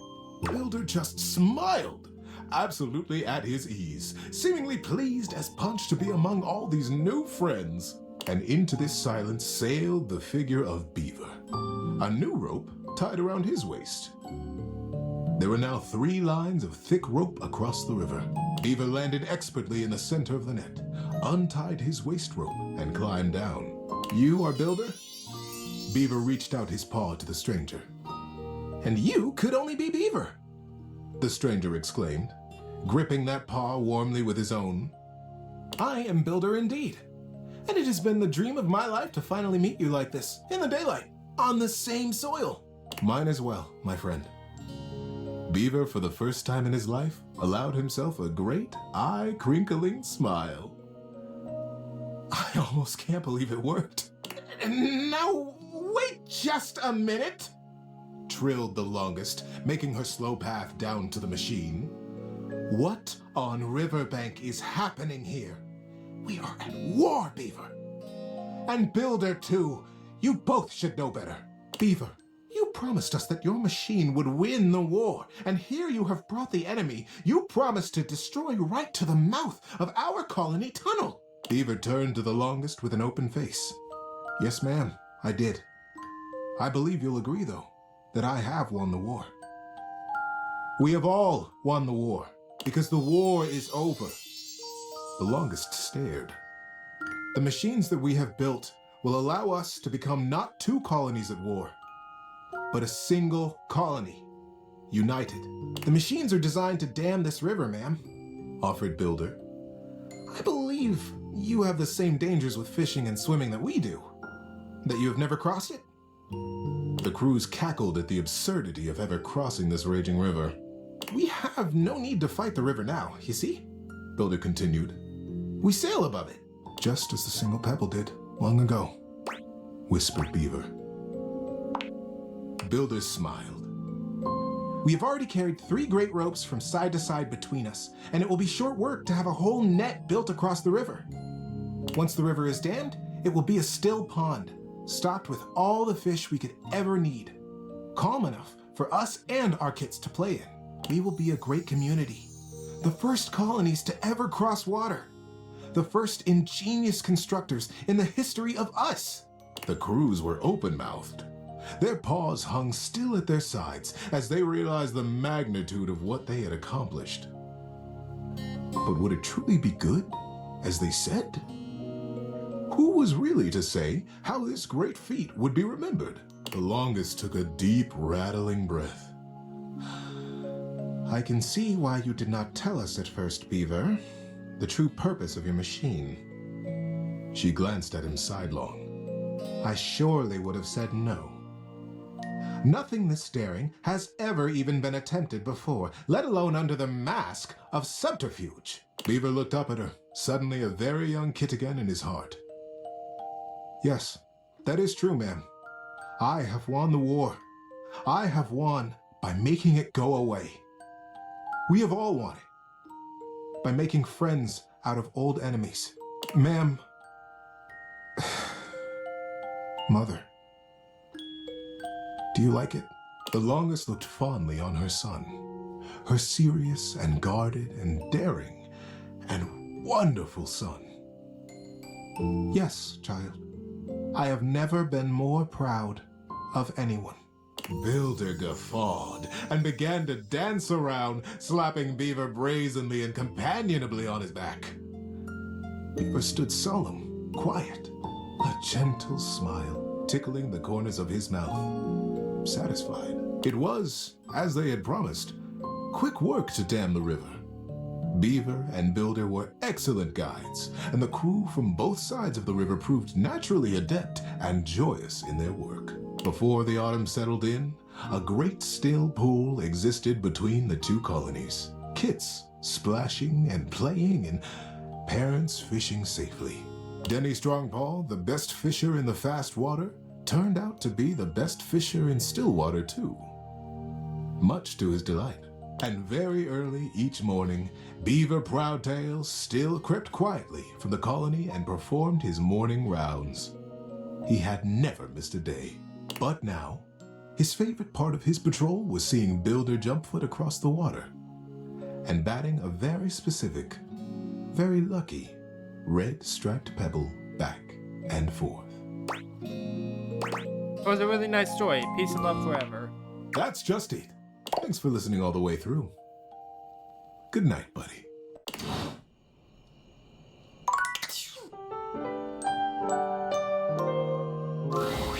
Hey there, friend. Oh, hi, Nightmare. I hope you're ready for tonight.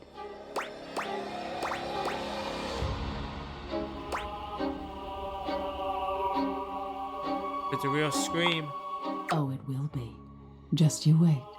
But I won't give it away. Just sleep with one eye open tonight. The nightmare is terrifying, but knowing that it is also your friend makes it that much easier to bear. Okay. I have to remember, I have to realize them, but I'm not quite ready for that just yet.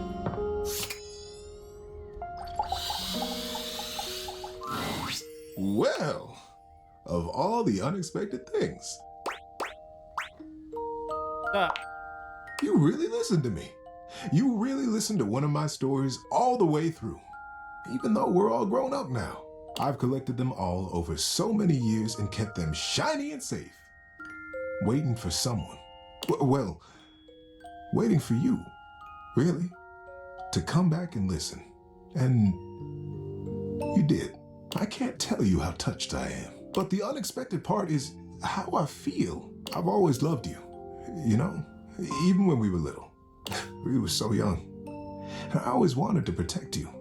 But then with all the time we had apart, how much you've changed and turned into such a remarkable and generous person, I find that I love you. How would you feel about making some of our own stories together?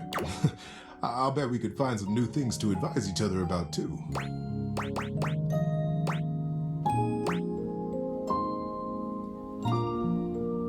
But you never asked. You feel the same way? But I do. I've had a crush on you since I was a kid. Absolutely, Fluffy Buzz. Let's go have a real adventure. Buckle up, buddy. There are so many stories I get to tell you now. Okay. Cool. Why you? Okay.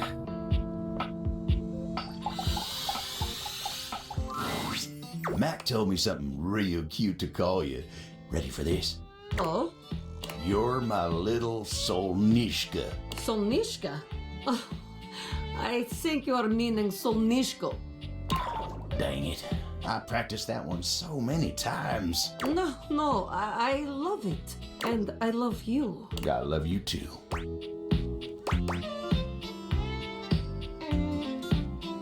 Gonna leave you to it. Well, thank you, friend. You take care now. Bye-bye, lovebirds. Have the greatest day. I was trying to get something else out of that. Oh, okay.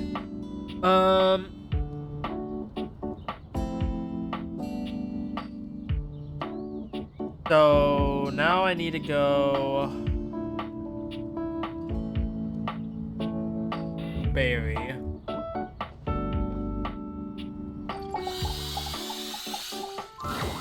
Hello, beautiful. Hello. That's the spirit. I just remembered I've been working on another one of my world famous Styles Profiles TM surveys. Okay. I'm calling my quizzes Styles Profiles now, because it's definitely a thing, I swear. Last time, we took a trip to the wonderful world of cosmetic products, but looking good is only part of feeling good, is it not?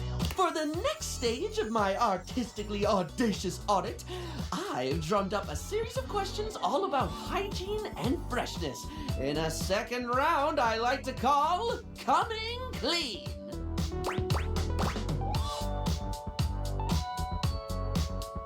Sounds great. I love talking in detail about the personal hygiene habits of myself and others. Oh my gosh, me too! It's easily in my top 5 things to discuss with friends and strangers. Of course, I've ensured that none of these questions are too personal, darling. As someone who hangs out in a bathroom all day, I totally understand the importance of discretion. Please tell me more. Right, so last time we talked tweezers, we talked makeup, we talked aesthetic. This time around, in the interest of getting to know you more and work out exactly how best to get you at your best, I've got a whole set of queries about the product you like when getting fresh. So, what do you think, hon? Are you up for Styles Profiles TM? Round 2, coming clean. Sure thing. Well, suds me up with soap and foam. I'm so excited. Okay, here we go. Question 1 for round 2 of Styles Profiles TM, which is absolutely gonna be a thing. When it comes to toothpaste, which brand best pleases your pearlies?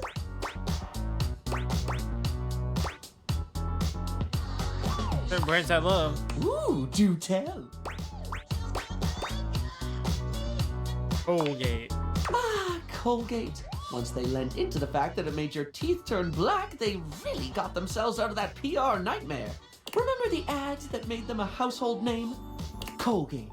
The taste of burning means it's working. These days, it's hard to imagine a world without a toothpaste that turns your mouth into an inky void.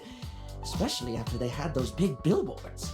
Colgate, the toothpaste that turns your mouth into an inky void. Anyway, I don't mean to floss over dental care, but we can't get incisive over just one subject. It's time to think about soap. Real straightforward one, this. When it comes to hand soap, how should it be? Bars or liquid, blocky or squirty? Do they need to be a classic brick or bottles of squeezy wetness where it's at? When you've got it in your hands, should you be rubbing or pumping? Phrasing. I like liquid. Exactly, of course. I always like to say that there is no wrong way to soap. Well, unless you're using mincemeat or soup or bird's nests or something. But assuming you're soaping correctly, you cannot soap incorrectly. Bars of soap and liquid soap are equally valid, contingent on preference and pre-existing skin conditions. I think the war between bar users and liquid users has gone on far enough. I agree. Okay, next question. No questionnaire on hygiene and cleanliness can be complete without discussing sponges. Its absorbency and non-judgmentally forgiving nature makes it a household name in many household. Plus, it's just fun to say, isn't it, love? Sponge, sponge, spongy, spongy, sping. Eric, come back to me. Spongus. Oh, sorry, I got caught in a word loop. You know when it just gets weird and you can't stop thinking about it? I can relate. Glad to hear it. Right. Sponges come in many varieties, only adding to their allure and popularity. But if you were offered a lifetime supply of sponges right now, with the proviso that you can only have it in one basic format forever, which would you go for?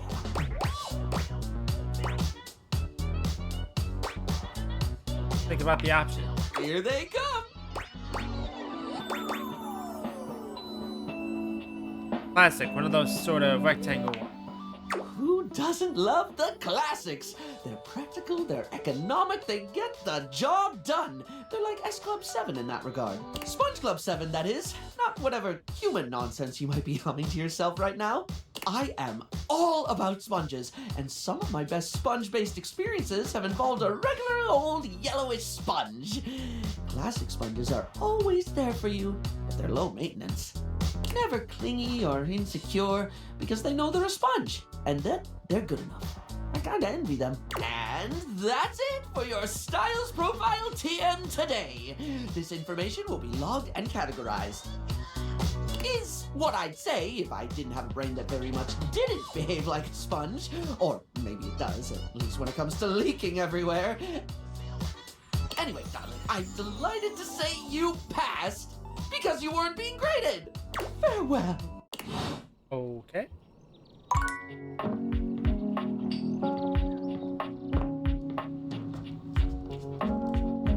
That's a Mateo. I'm so sorry, Matito. I know how much Davy means to you. Thanks, Betty. And you're sure you haven't seen him in the bedroom anywhere lately? Maybe he fell behind the nightstand or got stuck in the closet or something. I can check again, but I haven't seen him since I caught him hiding my pillows last week. Well, it's just because he likes you so much. Oh, is that all? I'll remember that for next time. There is going to be a next time, right? Of course there is, sweetheart. In the meantime, I'll ask around the bedroom and let you know if I hear anything. You're the best. No luck? No, unfortunately. What about you? Were you able to check out the bathroom? Any sign of Davy? Oh, this. That's one of Davy's threads! A python! Look at you! What a beauty! Leave it to Davy to be wandering around just making friends this whole time. Welcome to the rescue, little guy. What should we call you, What do you think? And cute. Well, it would have to be, wouldn't it? For such a cute little python. How about Clover? Well, if the thread was still there, Davy couldn't have been there that long ago, right? Oh, this is great. We should focus on the rooms downstairs. One of the responses to the Facebook post was from Telly. Apparently, Davy got caught up in Connie's cords not long after Hoove saw him in the laundry room. Telly said that they lost track of him, but they're still untangling things, so he could be stuck back there somewhere. Can you go check it out? On it. Oh, finally, some good news. Hang on, Davy. We're coming, buddy. Come on now, Clover. Okay.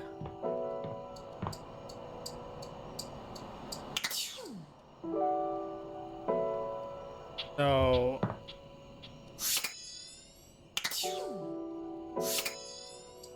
I don't really know what this is asking me to do here. Hold on.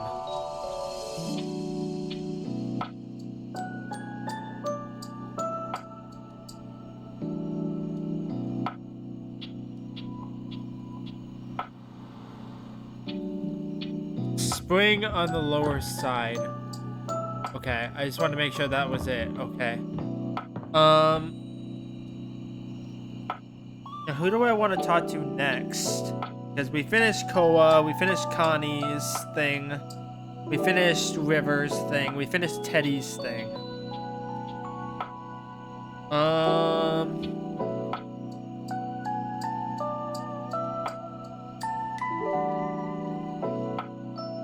Do Henry, because Mateo was talking about Henry before. Hey, nice to see you again. Hoove holds one finger up to you, his chest rising and falling with panted breaths. He bends over, both hands on his knees, his forehead and cheeks shining. Give me just a sec.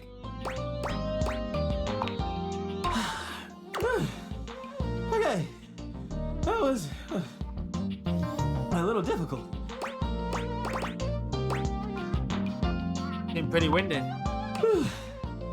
Yeah. Seems like my suction is a little light right now. Maybe I better take a second to catch my breath. So, what brings you by? Want to get to know you a bit. I love that. When I go somewhere first, though, I'd love to do something fun. Truth is, I haven't been out in a while to do anything fun. Kinda on the go because of my job. Maybe we can go get a drink. You read my mind. Let's crack a can. Groove hands you a martini glass filled with a suspiciously dark liquid. It smells. Cheers. Up, product click. The drink tastes distinctly like the scent of motor oil. It leaves an unpleasantly greasy feeling behind. Delicious. It's a craft brew. Got a few drops of engine oil in the mix. Really gets my motor running. So, how you feeling?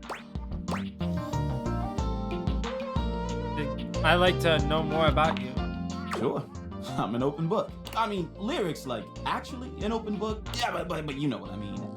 What would you like to know? Something weighing you down lately? I mean, I guess I've been feeling a little overwhelmed. My suction's not the same as it once was. I'm struggling to get up in the morning. Lately, I just feel like I've got no space in my life. But I'm not sure why. I got amazing friends, and I love my job. Every day I get to go around the house, and I encounter so many amazing things. I collect them in my bag. I've got everything you can think of. Be amazed at the stuff I find.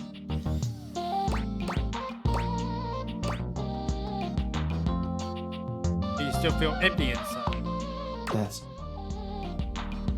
That's just it. But I don't know what to do about it. If you emptied your bag. Emptied it? Oh. Wow. I don't think I could do that. If I emptied it, there'd be nothing left. And then what would I be? Just empty. Just nothing. Just, no. No, I can't do that. What if you just started with one or two things? Oh, I don't know. All that stuff is kind of private. Now, I'd love to show you some things, but why should I trust you? Because I'm trustworthy? Sorry, but I don't think that's gonna cut it. Maybe I'll show you later, when I know you better. Anyway, I probably better go. Thanks for hanging out. How to charge it.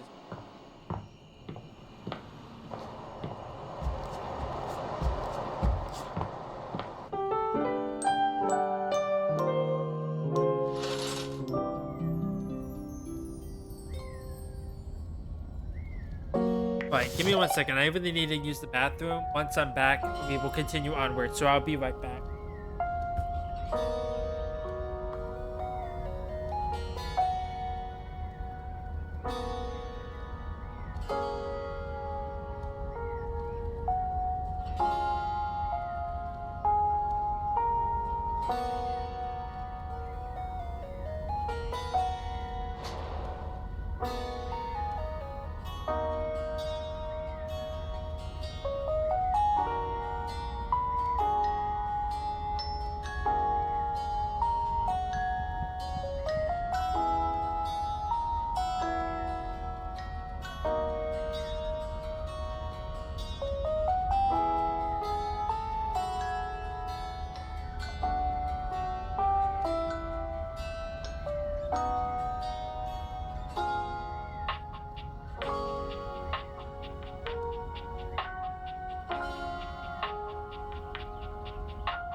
Okay.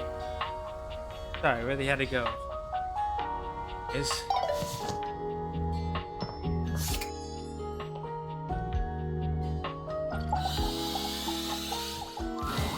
Barry's usual sunny smile is nowhere to be found today. He looks surprisingly frustrated with something. Something wrong? Hello, sweetie. I'm afraid you've caught me at one of my rare inopportune times. Ready and able as I am to be available at the drop of a hat. Why do they drop hats? Never questioned that one. You know how sometimes you just accept a sentiment at face value and then suddenly one day you realize you have no idea what it means and you just said it because people have always said it? I'm gonna have to look that one up. Focus, Barry. Right, quite right you are, hon. Actually, that's the sticky issue keeping me all too occupied. You know how we were talking about my useless brain having more holes in it than a natural sponge?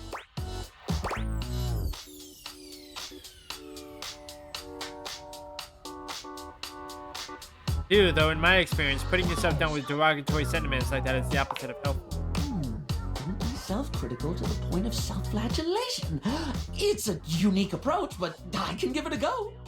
Now, I've been taking the advice to start writing things down so I don't forget them. Look, the first thing I wrote about was you advising me to start writing things down.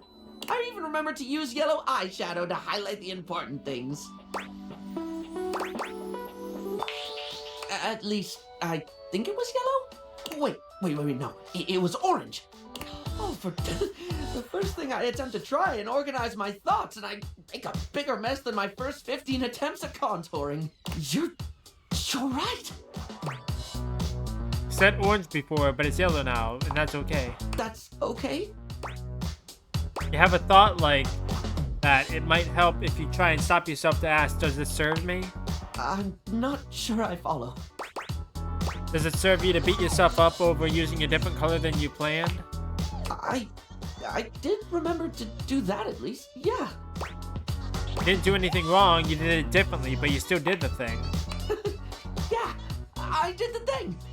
Well, that brings me to the actual problem with the whole writing to remember thing. What? What do you do when you forget to write stuff down so you don't forget it later? Oh yeah, I can see how that's an issue. Right? I've managed to jot down some important things, but I keep forgetting to do it. Then I forget the thing I forgot to write down, but I don't forget that I've forgotten it. I just remembered that there's something I forgot to write down and then forgot because I keep forgetting to write things down before I forget them. Focus on the positives first. You've still been writing, even if you forget sometimes. Has it helped? When I remember, it really has. Whether it's just a to-do list or things you've said to me that I don't want to forget, it feels like getting some sense of control, if that makes sense. Good. It is? It seems silly. Not silly. Any kind of progress is the spice of life. You have such a beautiful way of looking at things. I don't even feel compelled to draw a tenuous simile involving makeup. I just love the way you think. I care about you, and I'm proud of you for working on it. You're right. This is hard for me. Remembering is hard. Focusing is hard. Sometimes it's hard even when I do remember, when I am focused. Sometimes I know I should do something, and I just don't. I'll say I'll do it later, knowing full well I'm just going to forget. I think that's what they call executive dysfunction. Well, that just sounds plain ominous. It just means that you have trouble starting things sometimes. Really? Why we're trying the note-taking thing, though. Oh, like hair conditioning for the brain. This conditioning works in this context. Yes, hair conditioning for the brain. I think I understand now. It's important to just keep at it. Thank you. You're the first one I've met who's just been patient with me. And I include myself there. Well, on that note, I best be off. One thing I did remember to write down is that there's a new boron blocker from Smile Republic that I have heard nothing but rave reviews about. We'll see if it passes the berry test. Oh, and I must make a note to find out what drop of a hat means. Okay. Back downstairs. Talk with you. An amalgamation of pig, spring, and pen appears before you. This must be an animal, but not the Davy you've been looking for. It leaps into your pocket, ready to go back to Mateo when you are. Okay. So...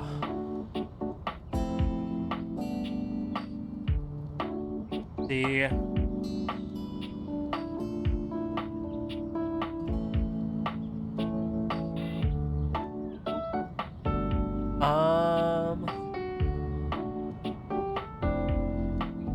At the Henry.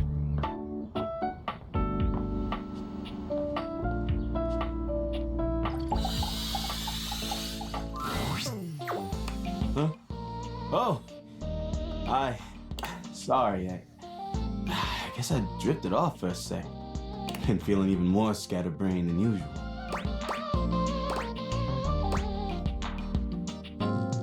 It's okay, sometimes I get that way too. Yeah, I guess it's normal. Anyway, I don't know if I've got the space in the day to hang right now. Don't slow down, I want to help. Help? That would be nice.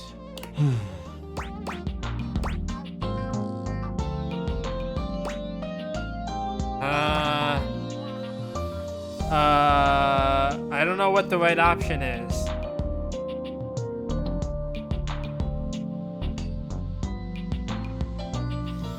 Can we just like hang out? Huh? Oh, yeah. I guess we could do that. Do you want to go to a game or have a drink or something?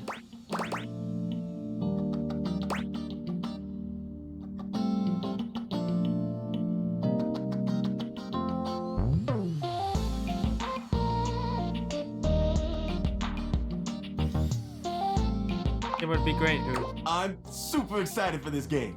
It's the season closing. But before we go in there, I have to know. Are you a fan or a super fan? Super fan. Then, let's test your knowledge. Who did the Hankies trade their right basket for in 08?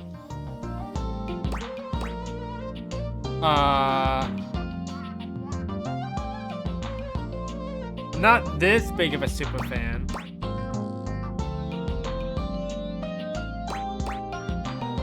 Good question. I can't believe this. You got that one? Okay, now this next one is for stat nerds. How many runs did Bleachido Suzuki win the Laundry Home Run Challenge by?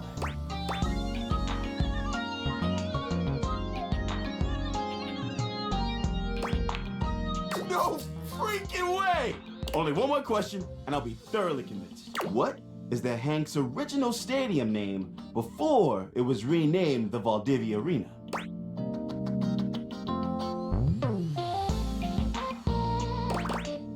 Is this a trick question? I can't even believe this! Even I didn't know that. You know the team even better than me. I bow to you. You are a true super fan. Let's get in there and watch that game! Once again, you find yourself in the Valdivia Arena with Hoove, enjoying an athletic spectacle quite unlike anything you've seen out in the real world. Let's go, Hankies! Let's go! Clap, clap, clap. That's it! Love the enthusiasm! Okay, here's the final inning. Bases loaded. Tie game. Hankies are pitching. Hey, what should the pitcher throw? Curveball. Wow! Strike one! She let it go right by it! Okay, what should the next pitch be? Fastball. Wow! Look at the heat on that! Another strike right down the middle! Okay, this is it. One less strike and the batter is out. But what pitch should he throw? Fastball. Strike three! And she is out of there! Hoove jumps right out of his seat, fists held high in the air. And the Hankies win! The Hanks win! This is the best day of my life! Woo! Do they do it? They always manage somehow! Whew. Okay, well, on this great note, what do you say we look at a few other things in my bag? Sounds good. Let's do it. So, I've been thinking. I have a bunch of things left. I could let them all go at once. Or I can go one by one and maybe keep a few. What do you think? Then go piece by piece. Let's take a look at what's in there. Ooh, I've got this origami bird. Keep it. It looks precious. All right, I'll hang on to it. Next up is this. Wait, what is this? I think it's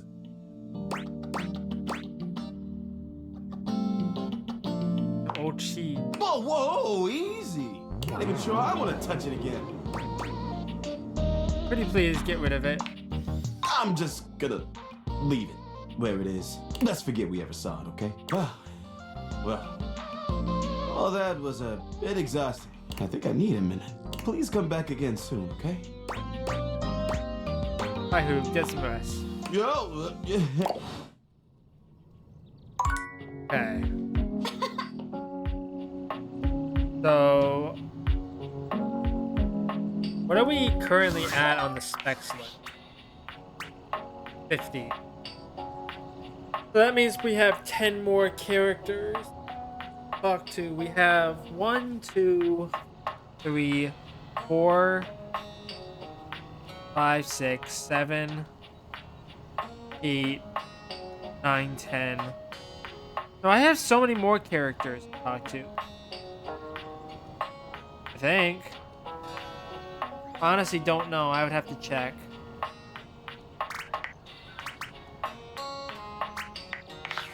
Okay. Let's talk to Fabrizio. Amore, buongiorno. I have been pacing the floor, imploring the gods for the moment when you would come to me again. The sight of you still strikes breath from my lungs. I am suspended in the glow of your beauty. But you said that to everyone. Not at all. How could I express such passion more than once? To express it now has both exhausted and exhilarated me. You are the only one, Amore. It is bringing my heart such a warm feeling to see you. I am so excited you have arrived in time for our date. That I am. Wonderful, Amore. Your excitement honors me. Oh, how lovely. I shall tell you all about it. I want you to be prepared for the sensory feast we will create together. First, my Zia Vetrina's restaurant for a perfect homemade meal in her garden. Her kitchen is heaven. Fresh bread, sharp lemons. She is the best cook in all of Italia. I cannot wait to see your experience of all these culinary sensations, Amore. What scent will you love? Which flavor will be brand new to you? Which perhaps will make you cry or remember a lost love or a grief?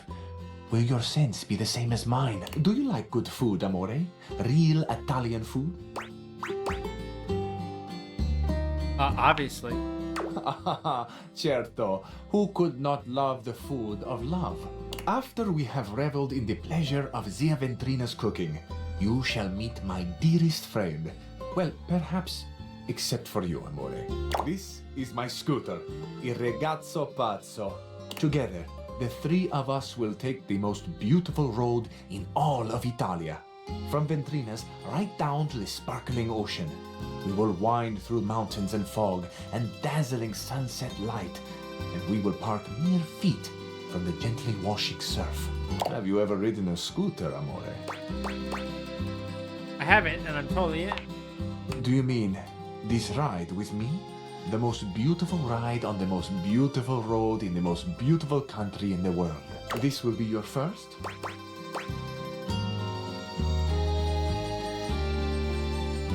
First motorcycle ride, yes. Pump the brakes, Casino. Ah, but mi piccolo sciocco, one does not pump the brakes on Il Ragazzo Pazzo. One just gives them a gentle squeeze. Ah, it's a jest, Amore, of course, of course. Think of this ride as only the best tour of the Italian coast that has ever been. Nothing more.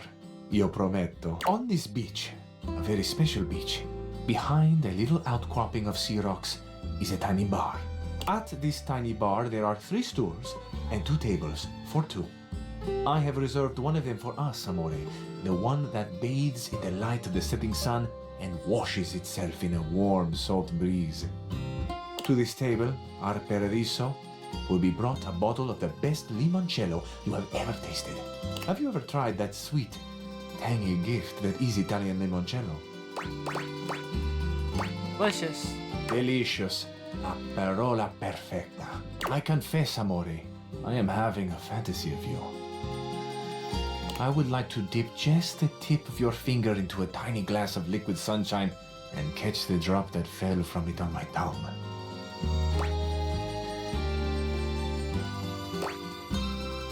Let's do that. Ah, we will, Amore. We will. So, with a humble flourish, I finish. That is the date. The romantic flight I propose to you. It is an embodiment of my love. How I love. What I love. I love love. Truthfully. It is my great honor to offer my love to you. Tell me, Amore, what do you think and feel about love?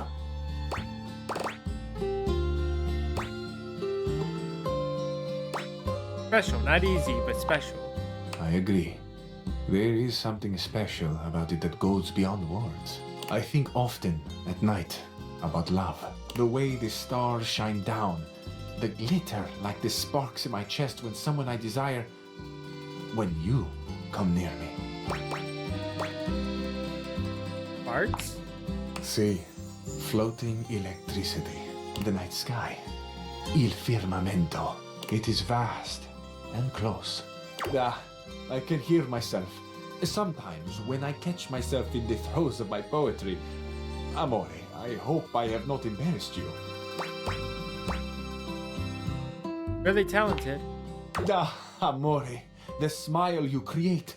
Look at the sunbeams pouring out of my face now. I mean it. Well, perhaps now you can see how much I mean all the love and affection I give to you. If you, I will be the sun and you the moon until the light eclipses mine. We shall trade positions in the heavens to reflect each other in the patient dance for all time. You and the heavens, you are inspiring my poetry. If you had to choose, and what a choice to make, Amore, between the sun and the moon, whom would you choose? Moon. The moon, of course. Her gentle mystery, her undeniable power.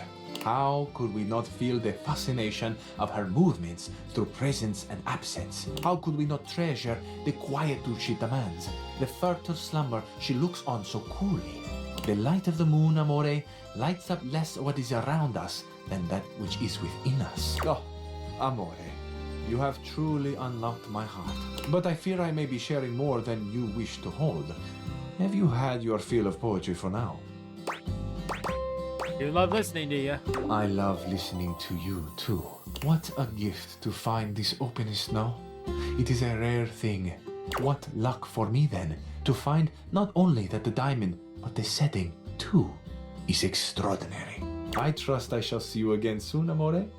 I find I need a moment to savor the world as I have known it, before I fall completely under your spell and am drowned in you forever. We'll see you soon, without question. Bellissimo. Arrivederci, amore. Ciao. Okay, I have one more charge.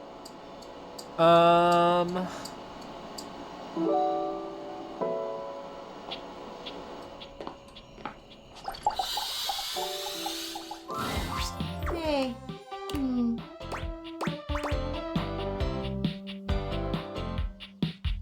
Hello. I'm looking out at the clouds right now. Sorry if that seemed rude. I'm just in my head right now.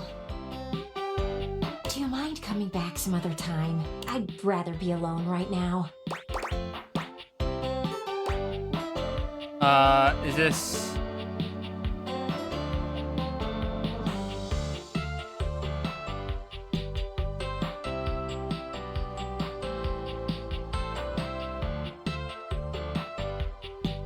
Okay.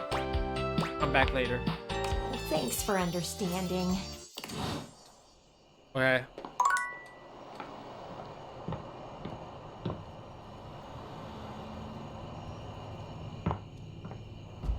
I'm out of charges today.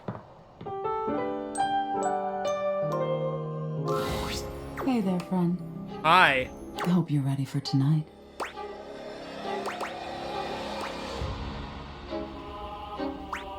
You will scream. Oh, it will be. Just you wait.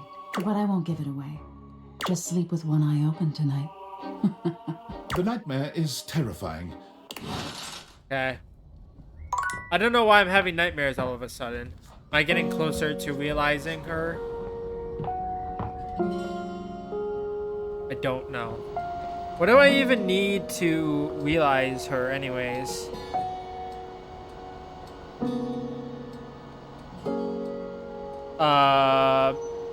I need something at 100. I think it's poise. Yeah, I need poise at 100 to realize nightmare.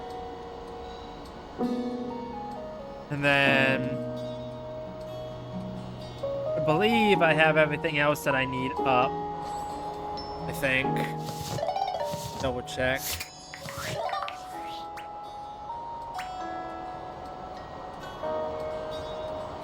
Because sass is, I believe, at 0 that I need. Yeah. Charm is all the way up. And everything else except for smarts and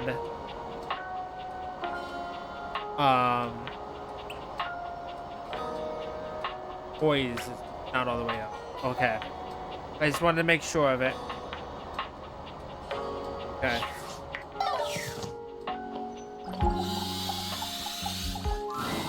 Buongiorno. It is so wonderful to see you again. Tell me, come stai? How are you? Talk to you, I'm wonderful. Eccellente. I was just thinking that today is a beautiful day to smile. And then, here you are. I cannot help but smile to see you. I am truly aligned with the will of the gods, it seems.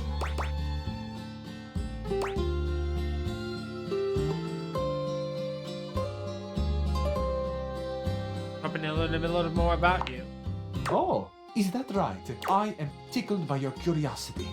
I have always loved this phrase, tickled, and it is truly how I feel. I giggle and twist in the warm light of your interest. The things you like. Ah, but the list would use all the breath I have left in me. If I were to tell it all to you, I should never stop talking. Here are just a few in my mind. I like flowers, good wine, the summer sun, the wind on my face. I like you. Like you too. I cannot tell you how much this makes my heart sing. Alchiore non si comanda. You can't rule the heart. It is a popular saying in the romantic comedies. I find it especially true right now. The heart wants what it wants, no? I certainly want you. Your hearts want me, amore. I can well believe it. My heart has been singing your name like a gondoliere. Are you sure it's not just your eyes? My eyes too. Grazie, amore. The pleasure of looking good is matched by the appreciation I see in your gaze. I can truly say that I have not been this happy since, well, long ago.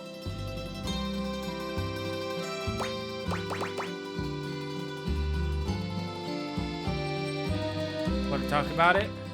You really wish to listen? As you know, this is not a subject I discuss often. In fact, when given the chance, I will talk about almost anything else. But there is something about you. There is something about this moment that tells me it might be time. I might be alright. I might be safe to feel this again. Do you know what I find most enchanting about romantic movies? Costume. Ha! Amore, your humor. I do often find the clothing quite diverting. I do enjoy fabric and texture and color. But my most favorite part is that l'amore vince. Do you understand this? Love always wins. Through all kinds of storms and circumstances, the love will prevail. It is no surprise that I find it romantic, but for me also, it is a comfort. No matter what the storms, the love is there, and it will be there when the clouds clear away. It is a truth of the cosmos. Perhaps to some this will sound silly, but amore, it sustains me. I like romantic comedies too, actually. Do you? How wonderful. I love them all. Even the ones I have heard called cheesy, amore. Even though, do you know, I do not like cheese at all. But I love these movies. You know, amore, at this point in the movie, one of the characters must offer a vulnerability. I would like it to be me. May I tell you a truth? Of course you can. I'm here with and for you. Years ago, I lived with someone. I grew quite close to them. The days we shared seemed to last forever. It was idyllic. They took loving care of me, and in return I kept things organized. I expressed my love for them by creating a space that pleased, where the good feelings grew like flowers in the sun. It is difficult to say, but this was my first love. A true love. I was happy for a long time living in this Arcadia. But then? But as we all know, change is the only constant. Even the most perfect flower will eventually fade and wither. It still burns in my heart to think they might not have known the depth of my love. Given a chance, would I have done things differently? Would I have been braver and told them? Would I have let them go at all? I truly do not know.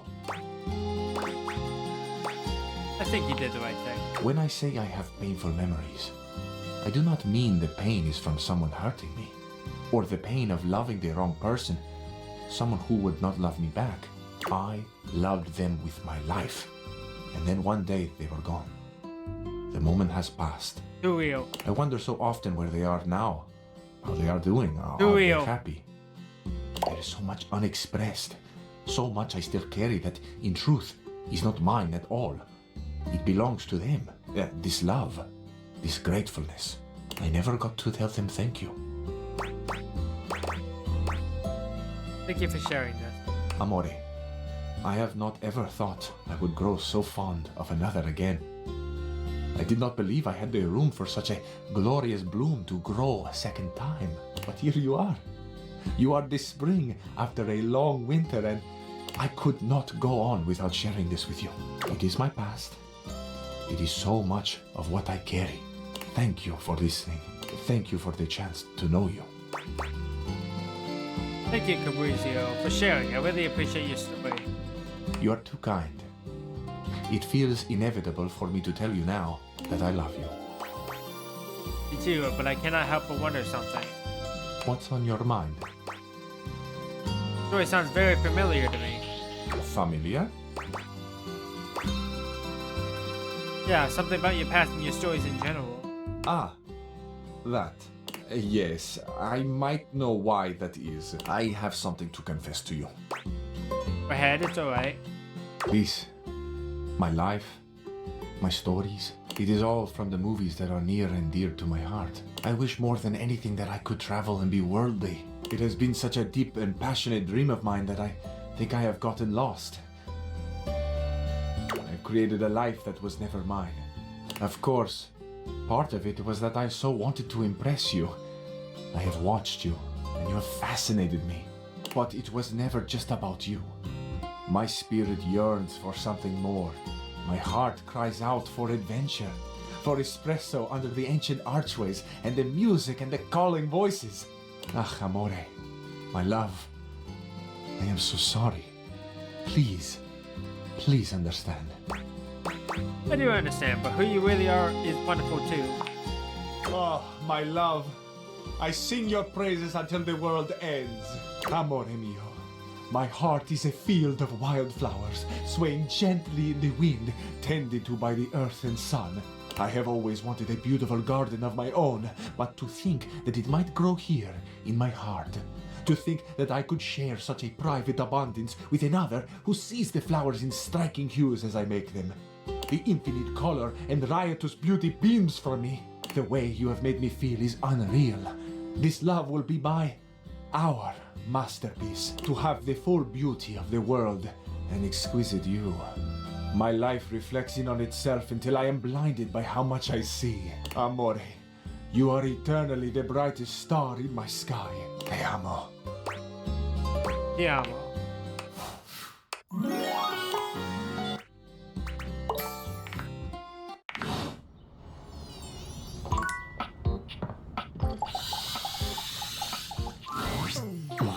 Are you bothering me again?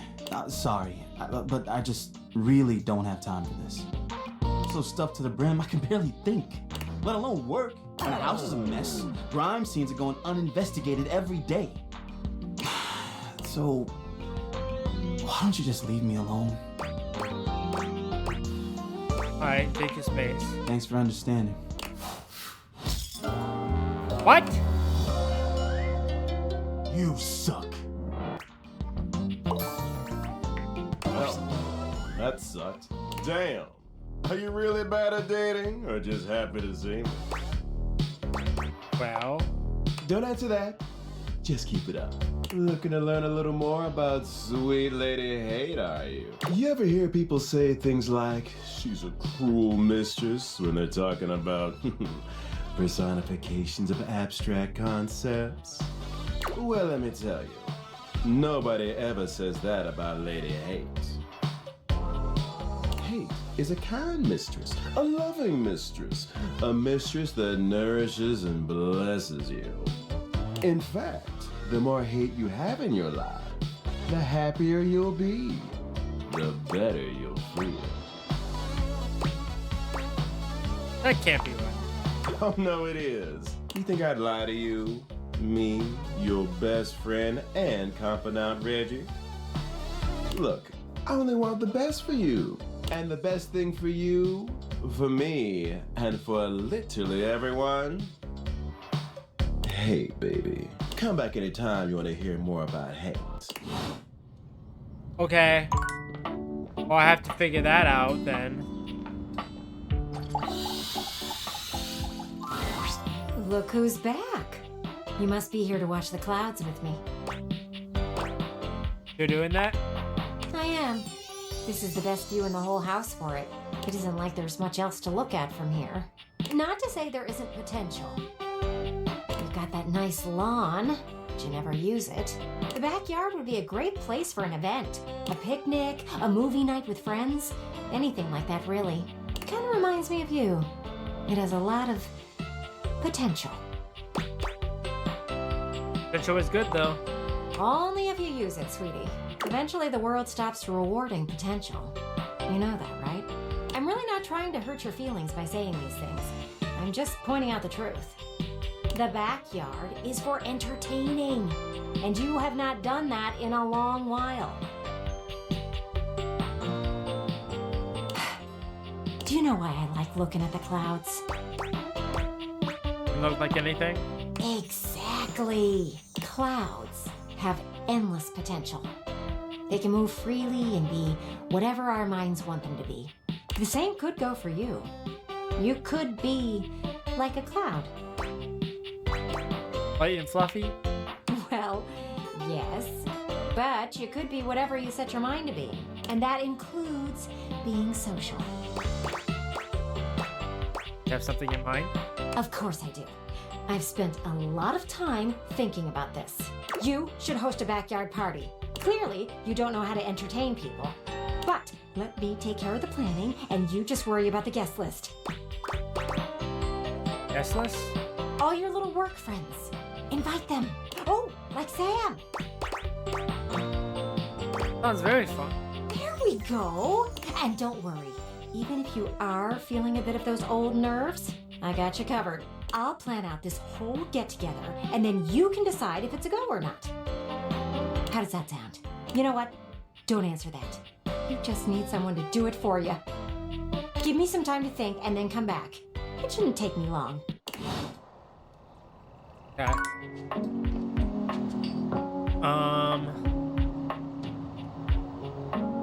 I need to go to Mateo.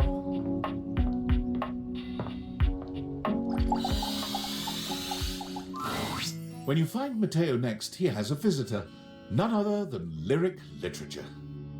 Matteo, is he still missing? Yeah, it's been days.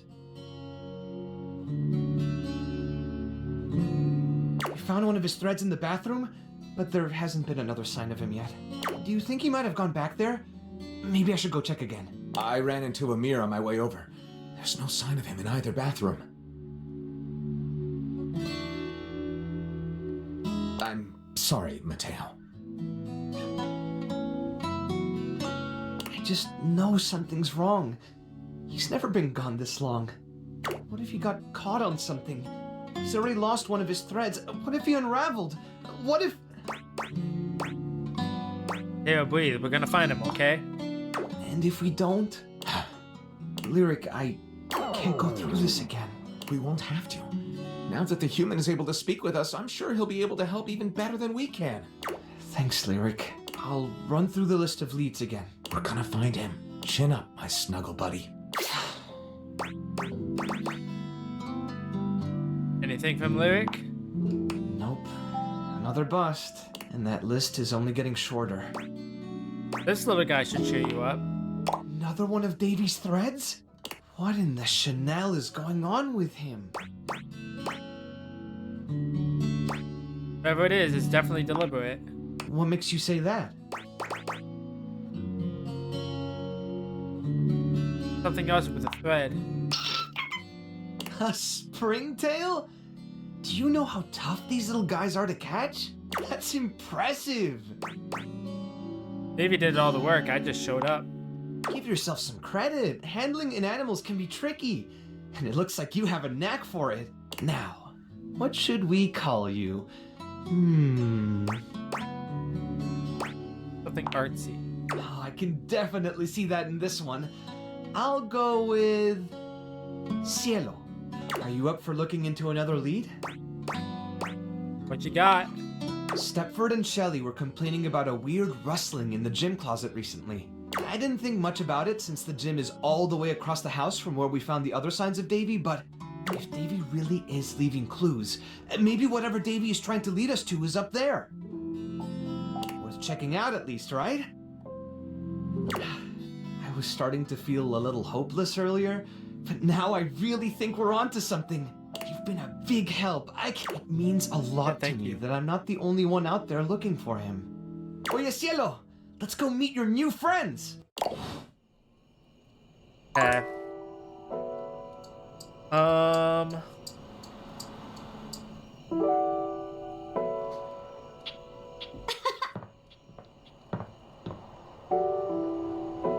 me see.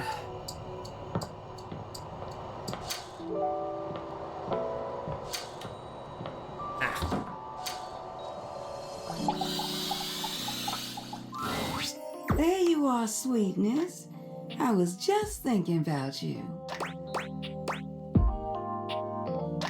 Hey, about me? I told you to swing by, and I was wondering if you were gonna. I'm glad you did, because I just finished a shift. I have some time to spare if you want to talk some. Work a lot? Depends on how up and about you are, really. The more you do, the more I gotta do. No, I didn't know it was my fault. Ain't nothing nobody's fault. It's the kind of thing I love. I sit in here and I make sure everyone who needs some steamy attention gets it. It's what I'm here to do. Goodness, it's what I love to do. How long have you been doing it? Is this your sly way of asking how old I am? See, where I'm from, it's not polite to do that. Never ask a woman her weight or her age. Although, moving around by what people thought was polite and correct never really suited me anyway. Let's just say, I remember all the folks who stayed here before you. What were they like, if you don't mind me telling me? If you don't mind me talking, I don't mind telling. Truth is, one of the previous folks who stayed here was super cute. Engaged couple, beautiful together. Both of them were. Well, can I give my honest opinion? Please do. Neither one of them was as cute as you. Either way, they were here and they set up home pretty quickly. River and I both liked them. They brought so much life into this place. They took long showers together all the time. Just about tapped me dry keeping things hot up there for them. Although, I hear they didn't really need my help to do that. Why not? Bless your heart. Don't worry about it, all right? But they used to throw these big parties, too. Family was always over, and every now and then, they had this little kid who would come play hide and seek. Their favorite hiding spot was in here with me, so I would just hum to them. I think they found being next to me safe. I miss that little kid sometimes. Nothing happened to them? What? No. The couple just moved out eventually. Think about them often? Now, when did this story become about me? You don't need to worry yourself about who I do and don't be missing. The past is the past, sweetheart. I don't live in that place. You don't make it as long as I have dwelling.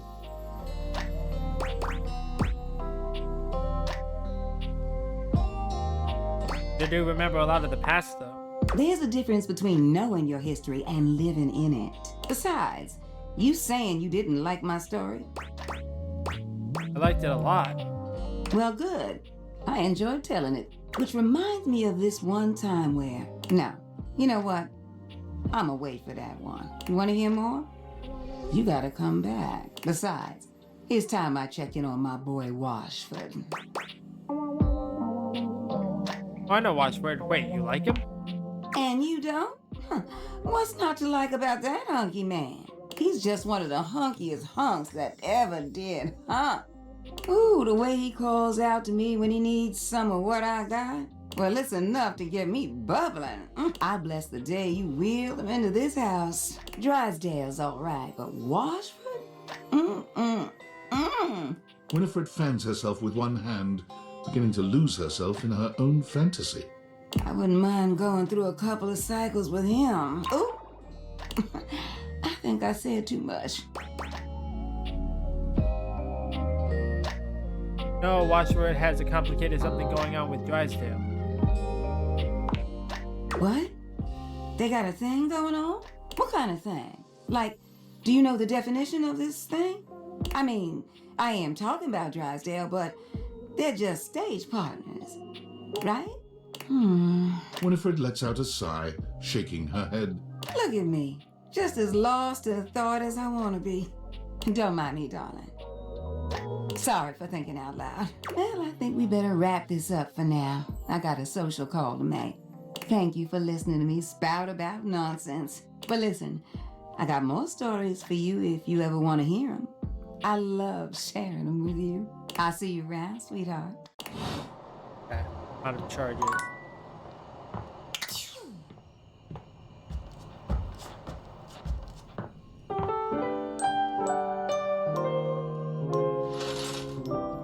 Okay, so they said that it was in the closet, right?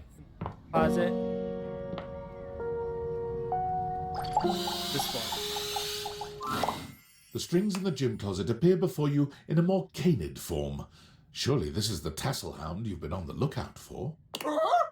It leaps into your pocket, ready to go back to Mateo when you are. Inanimate control. Find Davy. Keep it on. Okay.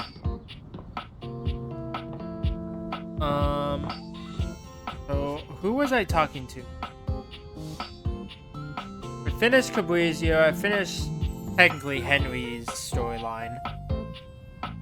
I can't talk to Mateo. Oh, I need to go back to Barry.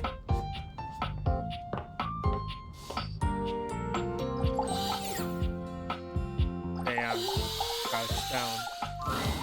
So, can I wipe off the old concealer, so to speak? I've got something that's been on my mind a lot since last time we talked. Sure, Barry. I've been wondering, why am I so fascinated with painting faces, styling hair, trying fresh aesthetics, you know? I can't be sure, but I think I've got an answer, and I think maybe you'd understand. If I'm like really truly honest, I don't think I like me very much. I feel like I've always been, I don't know, too much. I can practically hear eyes glaze over when I talk sometimes. I know when I'm talking too much. I know I can get too into someone's face like the world's most enthusiastic pour unblocker. It doesn't stop me. I can feel myself dumping information when nobody asked me to.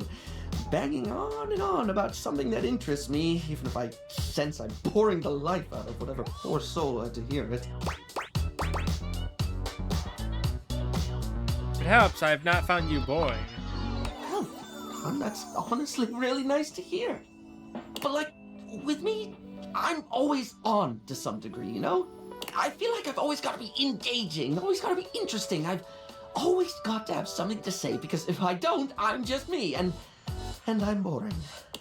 It's funny, really. I talk and talk and talk until people are sick of me, because I'm afraid they'll be sick of me if I don't.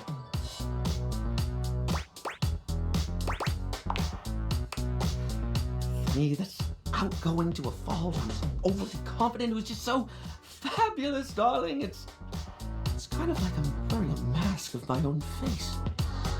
I'm not pretending to be someone else exactly. It's more that I work so hard on projecting what I've always thought was the best version of me, because I'm afraid of people seeing all of me.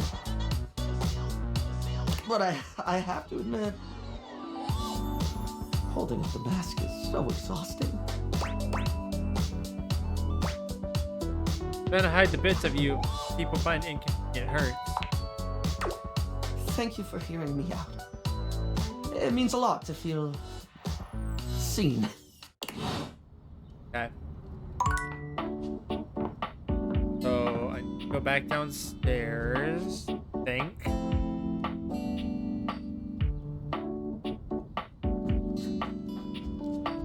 We'll talk to Arma.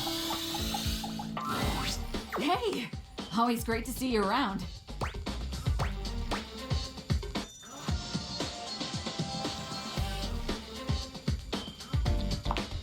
You bet.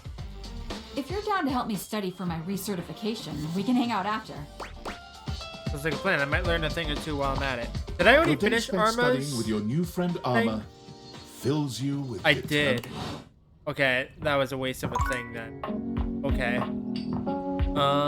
I just wanted to make sure I finished that one. Probably could have just checked, but I'm stupid like so.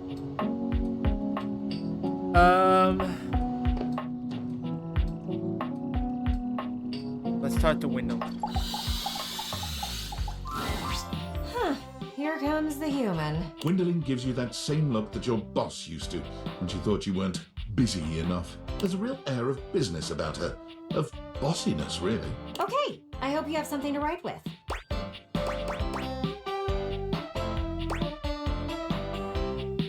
It's a business, I see. There isn't any time to waste. More proof that you've never planned a party. The sooner you can get ahead of it, the better. So, what do you want to hear about first? The games, the food, or the dancing? There are games? Games. That's right. Every good party needs games. Now, you could go the competitive route, but that would be ill-advised. For one, I could get hit with a ball. I hate balls. Call me selfish in this, but I'd rather not be all cracked up for the sake of you making friends. What do you suggest? You want games that will let people get to know each other. You know, get right to the truth of the matter. She raises both arms, holding them palms up in a pose that might mimic a shrug, but her hands move up and down like an unbalanced scale. So, first game, truth or truth? It's like truth or dare, except you just pick between two questions to answer truthfully. Second game is spin the bottle. Except instead of kissing, you tell each other a juicy nugget of your childhood trauma. It's an excellent way to figure out who has taken up therapy and who hasn't. And my favorite game? Musical tears. You're so You depressing. pass around the aux cable and let people pick the saddest song on their playlist.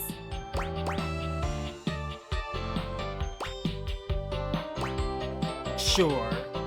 You get it. These games are meant to help you get to know someone for who they really are. We are seeking transparency in these relationships. So we skip the small talk and go straight for the real stuff. We want to hear about their parents, their old pets, and maybe even the people they dated in their past. I don't think anybody will go along with these games. Gwendolyn narrows her eyes at you. I suppose you think you should have something like horseshoes or cornhole, which is fine. You want to know people only on the surface. Ugh, we should move on. We serve food or not? Did you really expect to have people over and not feed them? You are so lucky you have me in this house. You would end up alone forever otherwise. It's really simple. You only have to pick up a few things. Soda, chips, dip, veggies, cheese, some sliced meats. Freddie will have you covered. Oh, and get with Beverly about the drinks. You need mocktail options too. Oh, and what were you thinking about for your main meal?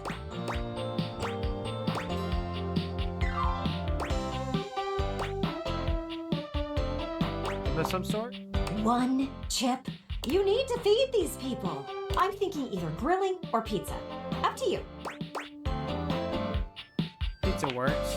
Pizza it is. We need a few pepperoni, a few cheese, some with mushrooms, ooh, and maybe a few with some assorted veggies. You will also want some gluten-free options and some vegan options. Oh, and white sauce for those who get heartburn. A lot. Ugh, clearly you aren't used to being considerate. It's what you have to do. But that should be it for food. What do you want to plan out next? Please slow down. Slow down? We don't have time to slow down. Remember how I said you were like a cloud? Well, I still believe that. But you can either be a rain cloud or one of those cool, voluminous ones that makes everything more inviting. Right now, you are a big old rain cloud. And I think you should just listen to me and have the party. At least then I could see you do something interesting for once. Right, I am boring. There is nothing wrong with it, as long as you plan on changing. Listen, I know I hit you with everything pretty hard and fast, but in the spirit of transparency, I thought it was the only way to motivate you. And at least it got you thinking. Still, it is obvious to me that you need a break. Party planning can be exhausting for someone who has never done it before. Let's circle back to this in a bit. Then we can finalize plans. Oh, and bring that guest list with you. Okay.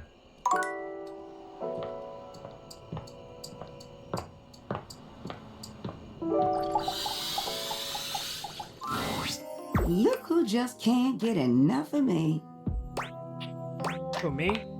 Yes, you, sweetheart. I promise sometimes you're just about as dense as a drain pipe. Not that I minded. You're still pretty cute. Plus, it feels like I can teach you something.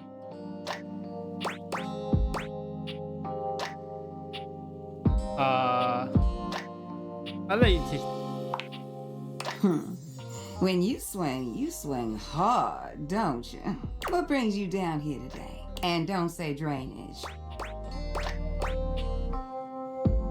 Tell me you have more juicy stories. Something told me that's what you wanted. Where did I leave off last? Oh, yeah. Okay. So, remember what I told you about that couple taking long showers? There was this one time that... Hey, Winifred. River. Am I interrupting? No, please. Come join us. How you doing, sweetness?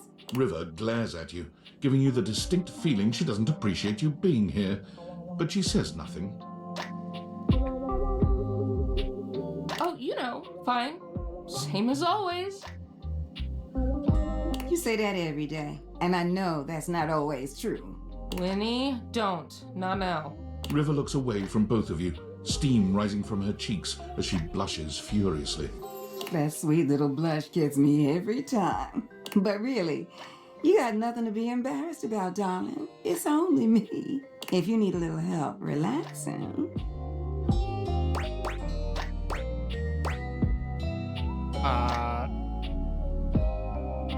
Wasn't this cute? Oh, God, not in front of somebody else, Winnie. You really think I'd heat you up in front of an audience? You keep blushing like that, I won't even have to. You're doing a fine job all by yourself. River's face is quite red, but no matter how much ribbing Winifred gives her, she saves her annoyance for you. You seem busy, and I don't want to take you away from talking. Well, then why don't you come by later? Sit with me for a while. River's voice is low and quiet, but you can still hear the heat in her words. You gonna warm me up? You already know the answer to that, don't you? Just want to hear you say it. Oh, honey. Why, yes.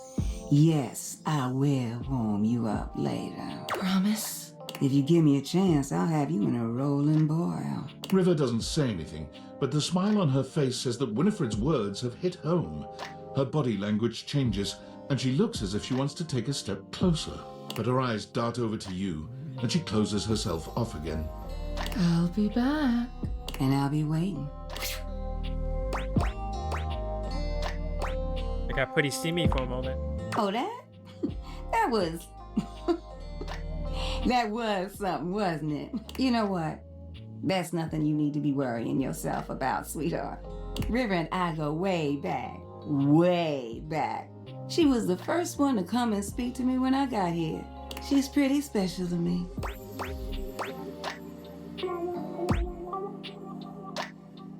Who's more special, Washford or River? Now, what kind of question is that, sweetheart? River and Washford are both so different, and I think... Wait a moment. Look at you, distracting me again. I'm starting to expect you didn't come here for a story after all. Look, I gotta go get ready for my visit with River.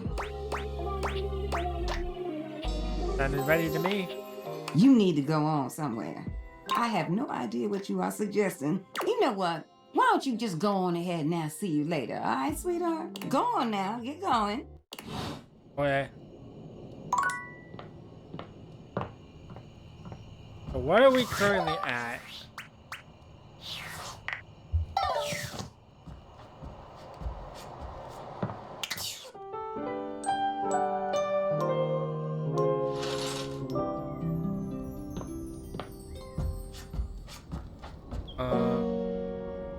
Wait.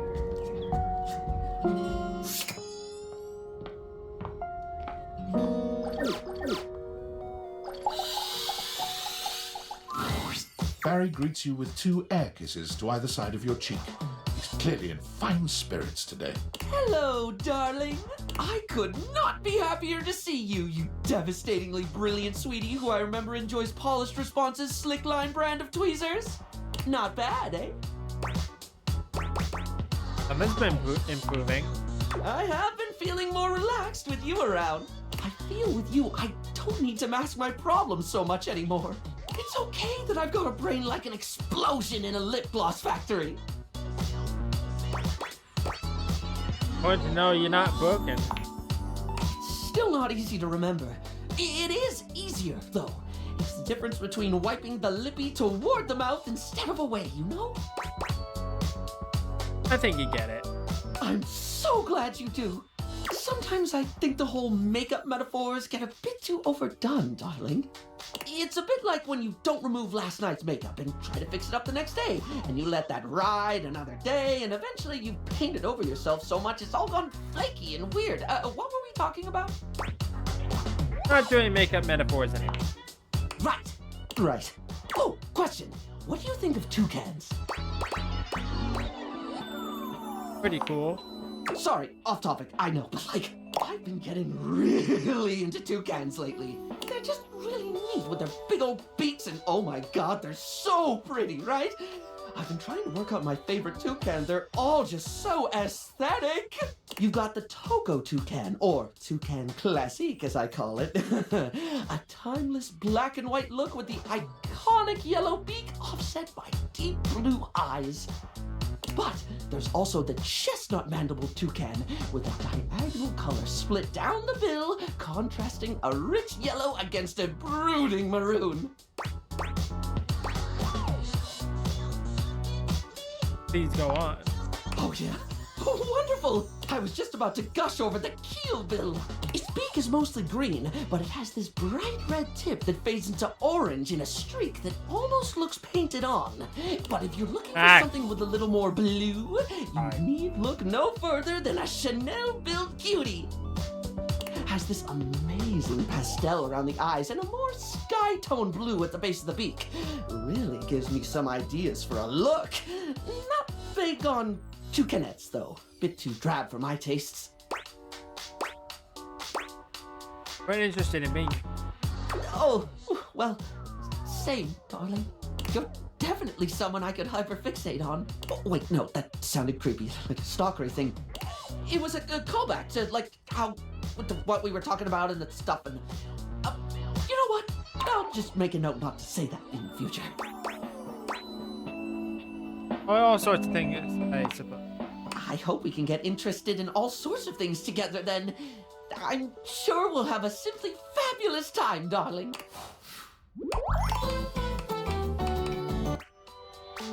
65. I'll go downstairs.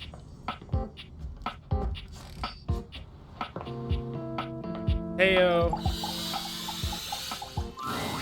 Mateo has been searching for so long you've nearly given up hope.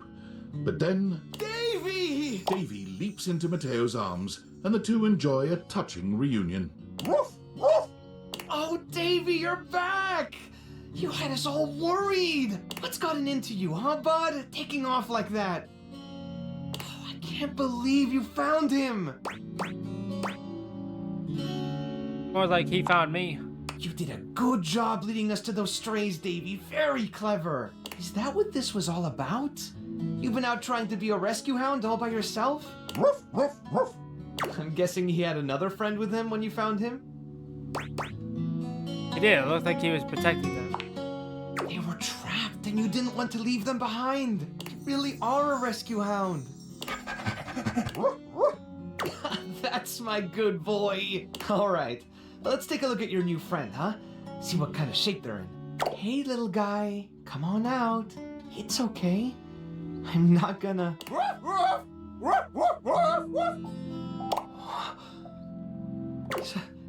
Stitch? Is that really you? Stitch! This the one you lost? Stitch is my little troublemaker! He was always falling off to chase things around the house. That's the problem with Freyhounds. There isn't a stitch they can't slip through. And trust me, I tried them all.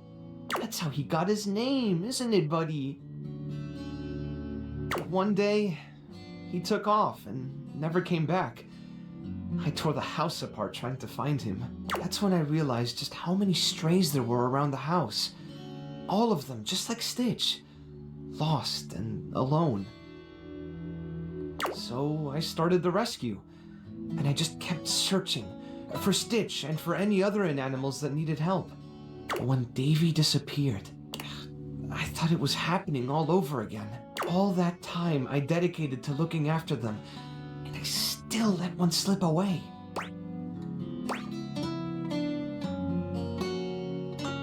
I really don't think you did anything wrong. They're my responsibility. Lucky to have someone who refused to give up on me. Maybe you're right. Maybe I'm a little hard on myself. I've realized something over the last few days. When you're on your own, everything is so much heavier. You're carrying all the weight, and if something falls, you're the only one around to pick it up. But since you've been helping look for Davy, it's felt more like I had a partner in all this. Someone who cared about my little family as much as I do.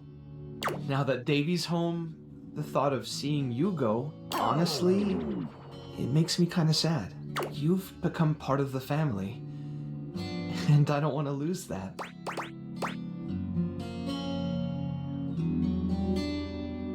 I'm going to put it attached to you all too. Then what would you say to something more? I've never really had a lot of time to go out with someone, but I'd love to make the time to be with you. Like that a lot. Me too. I want to keep talking, but I should really look over Stitch. He's had one Chanel of a ride. Come by later so we can talk more? Okay. Oh, so am I not done with him? Hold on.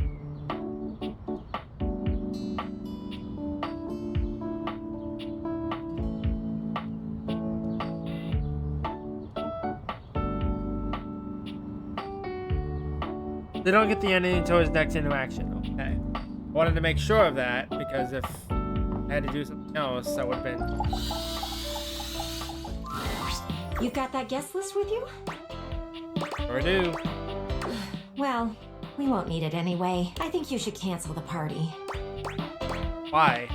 It's just that I realize this will never work. The idea of you throwing a party was doomed from the beginning. Because you are like a cloud. You can be anything you want. And you showed me that you could be a big old storm cloud over the whole thing. And while I love looking out and watching storms, I don't think watching you be gloomy the whole time would be fun. Wouldn't it be gloomy? We don't know that for sure. There is no way of knowing that. I know that I was pretty strong-willed about the party idea. I miss hearing people laugh outside. All I do all day is watch things pass by. I watch the people on the street. I watch your neighbors live their lives. And back here, I watch the clouds go by and just see a patch of grass full of possibilities. Possibilities that only you can put into motion. You can be a rain cloud, but you could also be a puppy.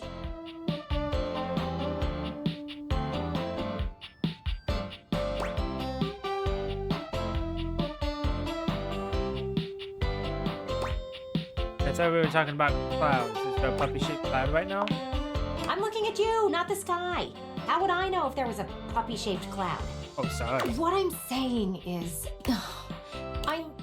I'm sorry that you are such a loner. And I hope you get to meet some real humans soon. One day you'll see that I'm just trying to help you. That was exactly what I needed to hear. I'm glad you see what I see. Clearly, I was correct. How about we put the party thing on hold for now? Maybe one day you'll be ready for it. When you are, don't be afraid to come to me. I'll be more than willing to plan everything out with you. Oh, look at that. There's a big storm cloud out there. I think I'll sit back and watch as she rolls in. Maybe I'll learn to appreciate it a bit more. I doubt it, but I'll try. Okay.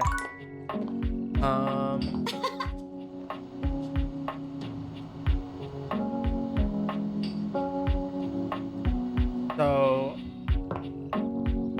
got that one done, that one done, that one done, that one done, that one done. That one done, that one done, that one done, that one done.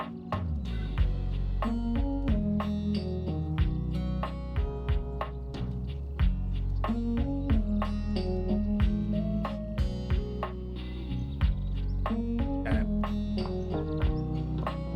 Go in here.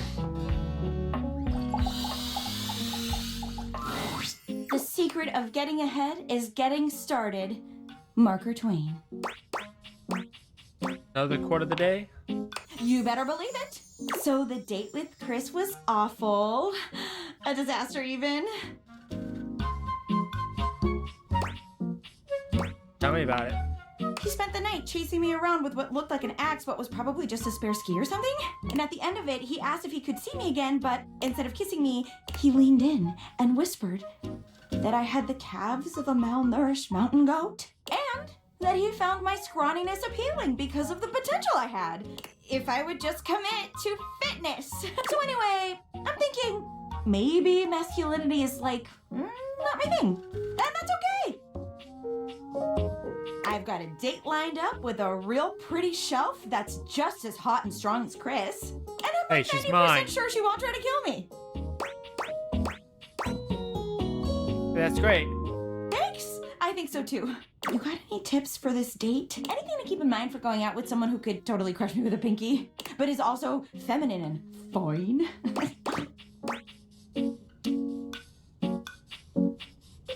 Ask a femme, just be yourself. Sure. Okay. I can do that. I'm gonna remember today's quote, too. If you want to go fast, go alone. If you want to go far, go together. African proverb. Setting aside the whole problematic and most assuredly fake African proverb attribution. Words of wisdom, man. That calendar sure knows what's what. Oh my god. I think that's her now. Hey, hey! Shelley bounds into the room, lifting Penelope up into the air and tossing her like a beach ball. I I hope you're ready to get, like, totally swept off your feet. This is a real love connection, and not two lonely things desperately clinging to each other in a last shot of love. Oh, wow! That's just what I was about to say! Oh, the human is here. We're in love, too. Hope you're into that. Please put me down. Oh my god, am I messing up already? I am so sorry. God, stupid Shelley.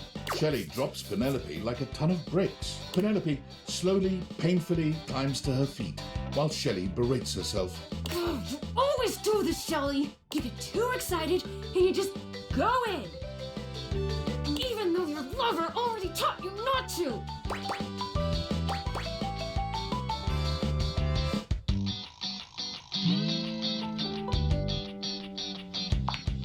Hey! It's okay. Why don't we just start over again, huh? Shelley turns towards Penelope, wiping away a few tears. Yeah. As you watch the two of them leave arm in arm, you have a sinking feeling. You'll have to come back later and see how it went. Right. Well, look who's back.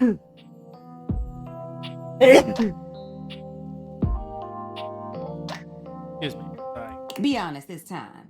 What made you slide way back this way? Not that I mind seeing you again. Just curious.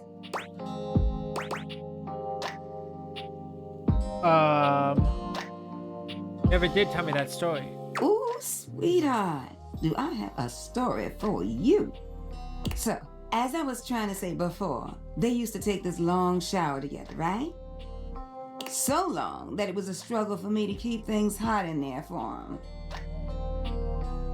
And I would hear laughing and giggling, and sometimes other sounds that I'd rather not repeat. Ooh, spicy. Well, there was this one time they got into a spat that lasted all night. See, what happened was, one of them got on social media and liked someone else's photos. And not just one photo either. Nope, they liked 14 of them. And when they were confronted, there was no denying it. Confessed right away. They knew they were in hot water. Not like there was any point in lying about it. The proof was in the digital pudding.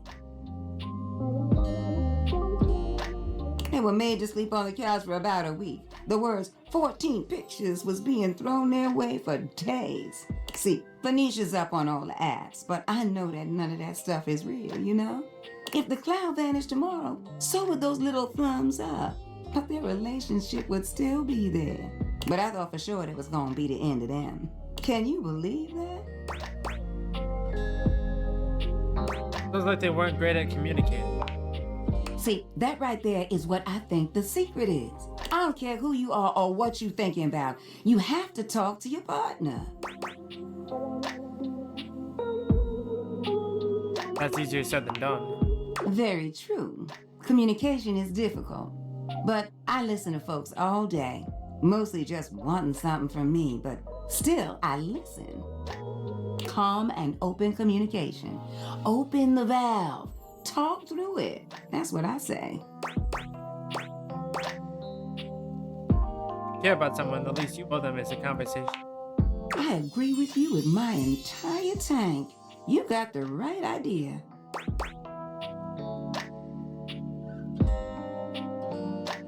Have you had a conversation with River? I mean, I know you like her. Not yet, but I don't know if I have to. Well, I wouldn't really say we a thing. Not like the way you think of a thing.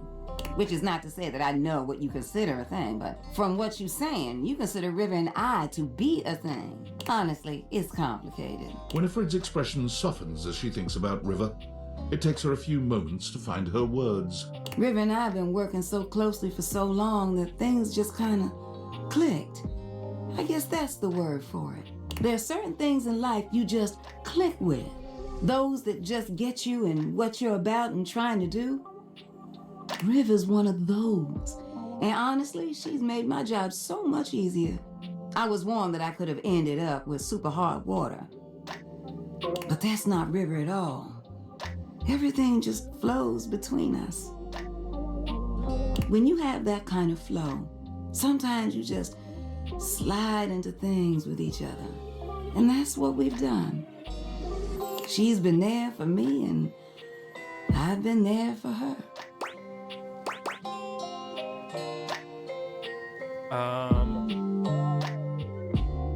You told River all of this? Oh, you think you slick? I said one question and one question only. You don't like the answer? Now, it's my turn to ask a question. Now, since you want to be digging for gold in my pan, I got a question for you. Have you ever liked more than one person at a time? Happened to me before, yeah. Really? And, what did you do about it?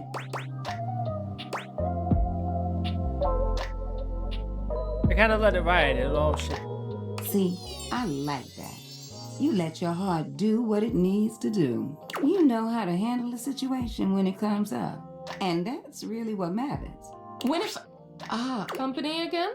I think we were just wrapping up, actually. Oh, all right, well, I have a message for you. From who? Washford? Oh, no. This one is from... She looks over at you, but when Winifred doesn't object, she just shrugs. Bathsheba? Oh, well, Wait, you sure it's from Bathsheba? Wouldn't say it if I wasn't sure. Really? Come on, Win. Had enough I have to play messenger between you two. She said she has something important to say to you and that you should shake the pipes and give her a call. Okay. I'll do just that. River looks relieved to be done, though still grumpy about her assignment. Well, whatever. See you later. You know where to find me.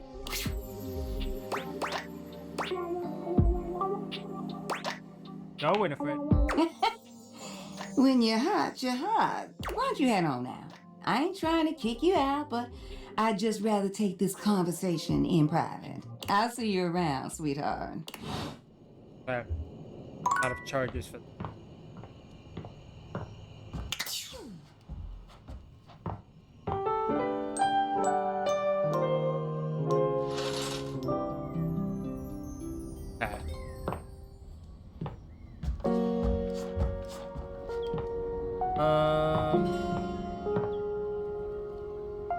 I need to go to Mateo.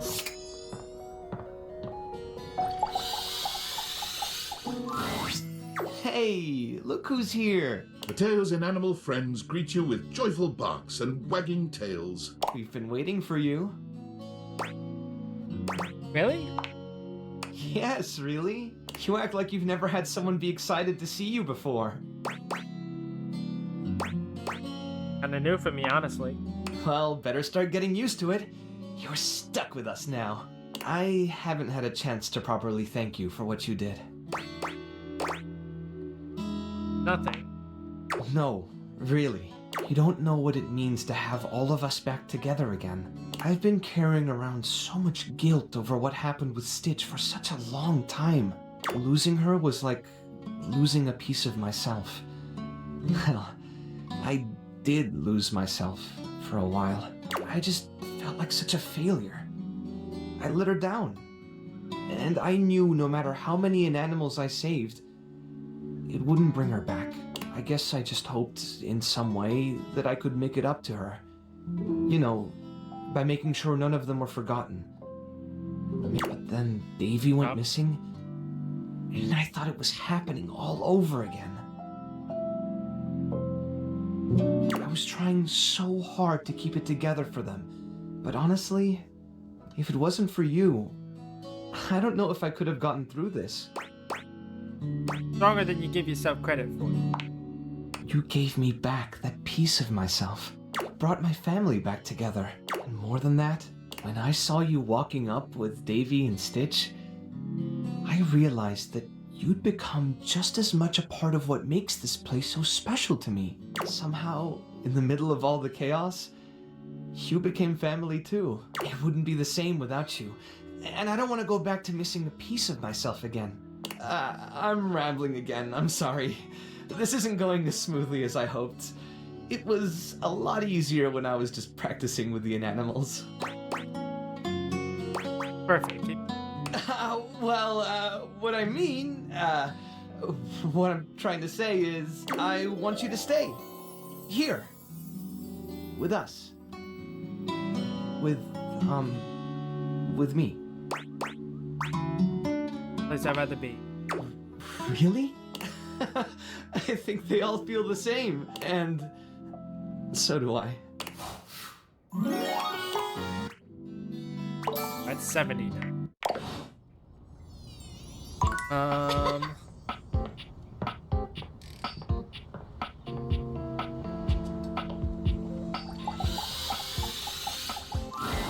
Hey there, Looker. I'm glad you're here, and I'm going to cut straight to the chase. We've been meeting up and talking quite a bit for a while, more than most people would if they weren't interested in me. And before you can say anything, I have to let you know how I feel about it all. Let's be honest with each other for a moment. Do I think you are cute? Yes. Anyone with eyes would think that. But my needs remain the same. I want to officially just be your friend. Is that okay with you? Can we hang out and gawk at the outside world together? What I've always wanted. That is so refreshing to hear. Well, thank you for letting me get to know you more. Whenever you want to stare out some more, come find me. 75. 5 left.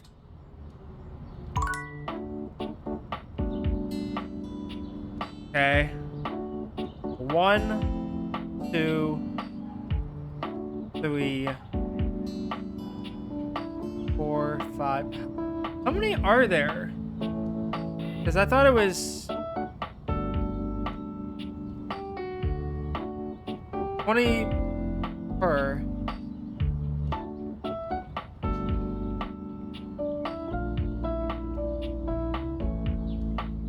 Honestly, don't know because I feel like there's a lot more. Maybe I should just check the data decks. Because I know I got Arma done, right? To double check. Yeah, I got Arma. Barry. I believe I got Barry done. I could be. I did get Barry.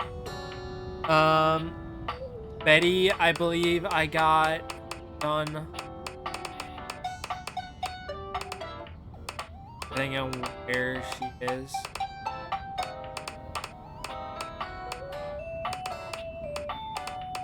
I did get Betty.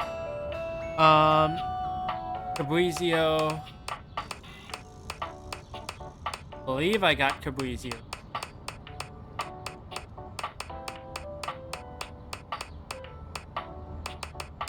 I did get Fabrizio. Connie's Soul I got because I finished that. I know I didn't finish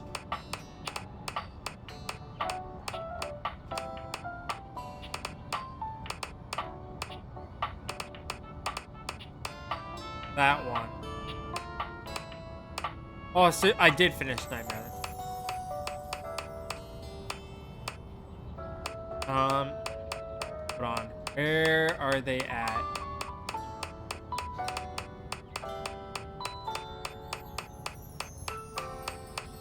Eddie and Volt I have not done. So Eddie and Volt, 1.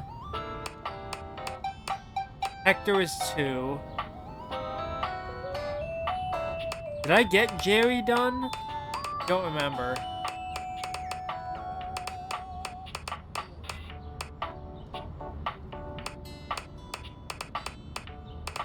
I did get Jerry done. That's what I figured. Got Keith done. Got Koa done. Got Mateo done. Penelope I have not gotten done. So that's 3. Rainy I have not gotten done. That's 4. Got River done. Got Teddy done. I believe I got Tyrell done.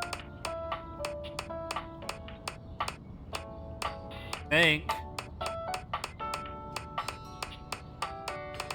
I did get Tyrell done, so... And then it's just Winifred. So that is 5. It does work out that way. I wanted to make sure of that. I just wasn't entirely sure. So, I need to talk to Penelope. Nope. Wrong character. Don't do that. We are what we repeatedly do. Excellence, therefore, is not an act, but a habit. Aristotle. I'm back in the saddle, and that's okay! I take it your date with Shelly didn't go well? Oh boy!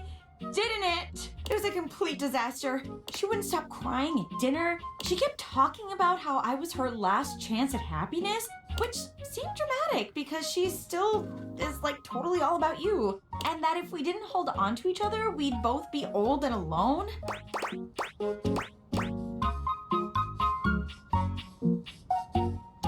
Gonna be more wrong. Yeah. Yeah! Dating's like a job interview, right? I just need some more interviews. We are really competing against ourselves. We have... I just gotta get back out there. I don't know what's with me accidentally clicking through it. It's like my brain just sends a signal to my hand. It's like click. So But I always skip it. Shelly, not the one. But hey, I managed to get another date lined up on my way back here. And it was like a totally real and spontaneous connection.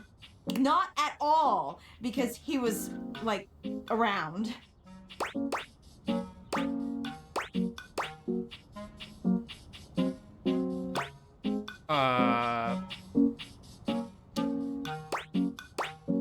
Be a pretty bad reason to date. It would be, wouldn't it? But that's not it at all. Not at all! Penelope looks past you to the desk. When you follow her gaze, you see a man wearing dice chic standing nearby. Oh my god, Chance! How long have you been standing there? Ho there, fairest maiden. Art thou ready for our date?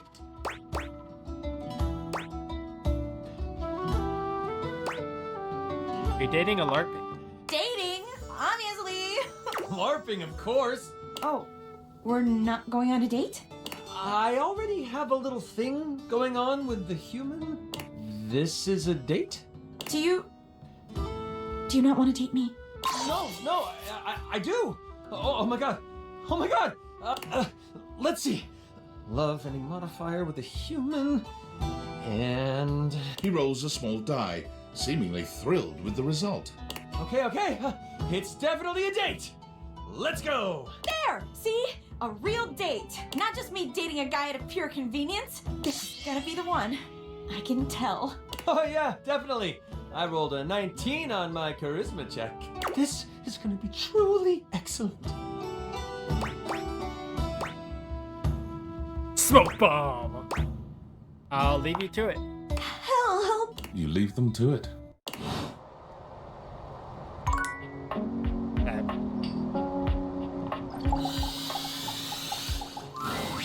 You keep coming in here looking for me. I'm starting to think you like talking to me or something.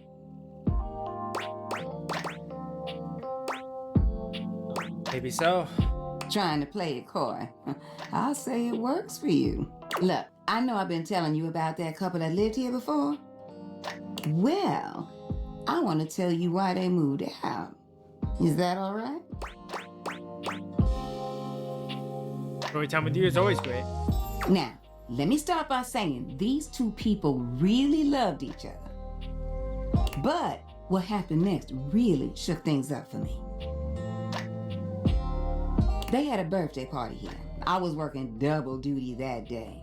It was what I would call a barn burner. I mean, they went on late into the night. The music was great, everyone was having a good time. But then, someone turned on the shower. I thought it was just those lovely tenants just wanting to be clean after the shindig. I heard their voices, but then I heard another. Third voice? And it was a long shower too. But that ain't the point. The point is, after that, the arguing started picking up. I heard a name get tossed around that I ain't heard before. And then one day, when they were down here by my closet door, they started fussing and fighting. Then a question was asked. Who do you love more, them or me? No. That's not where things went downhill. The response they got was, "Can't I love you both?" What happened then? There was no response. That was a silence thicker than molasses on a cold day. Their shared showers were stopped. Within 2 weeks, they were packing boxes and getting ready to move out. What a bummer. I know. It broke my heart to watch it happen. Oh, I really wish they could have worked it out.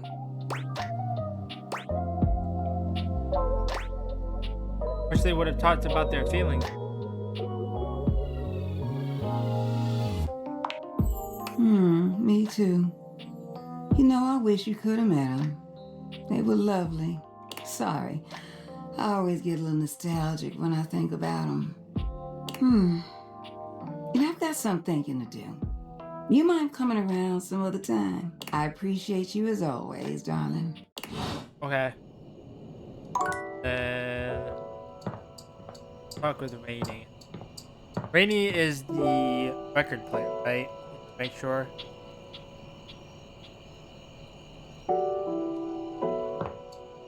Yeah.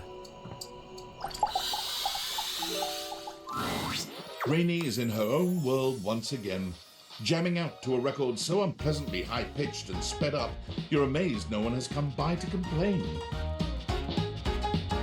Well, well, well, look what the cat dragged in. You just couldn't get enough of my gay little tunes, huh? Better believe it. I knew you couldn't stay away. This house is full of wet blankets, man. I can't believe I'm here cutting the rug all by my lonesome. Time was, I'd be surrounded by sheets and Shebas all dolled up and ready to dance the night away. But I can't dwell on that. I can shimmy and shake just fine all by myself. Rainy turns away from you, dancing to her own heart's content without a care in the world. She ignores you entirely, jamming out to her unpleasantly sped up music. And then, with no warning or fanfare, the music stops with an unpleasant scratch. Enough! The needle of Rainy's record player is clutched in the hands of the perfectly coiffed and powdered Scandelabra. He somehow manages to look both put out and flirtatious all at once. He leers at the two of you, an artificial smile plastered to his pale face. Hey, what gives? I am trying to work on my love poetry. Normally, it would be effortless for an artist of my caliber. But your disgusting chaos noise is filling the house and pushing all the meter out of my mind.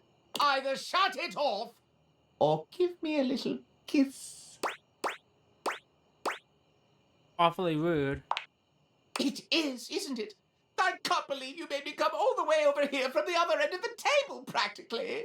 Oh, pipe down, you powdered palooka. Mind your potatoes and get lost. Do you even hear the nonsense she spouts? It is impossible to speak to her. Why, even in the best of times, the music she played was unbearable. Though, of course, it's become even worse since she took that tumble. What tumble? Oh, I wouldn't know. I would never tell. She simply hasn't been the same since that party. If you want to know more about this scandal, I would ask Celia. She was there for it all, and most importantly, she's at least given me a kiss. I don't believe you. It doesn't matter. I can still taste the stucco. I'm not wasting a minute more on this if no one here will kiss me or turn the volume down. Don't climb up your thumb, mister. Don't you listen to a word he said. I'm fine, and I've always been fine. I'm still hitting on all 8. But whatever. If that goofy guy is going to come back here and bump his gums every time I start having a little fun, I'll just dance here all by my lonesome to the music in my head. And dance she does, in complete silence. Sometimes she hums a little, but even her humming has the same strange speed and pitch to it. Perhaps speaking to Celia might help you clear all this up. Okay. I'm out of charges for the day, so I have to go.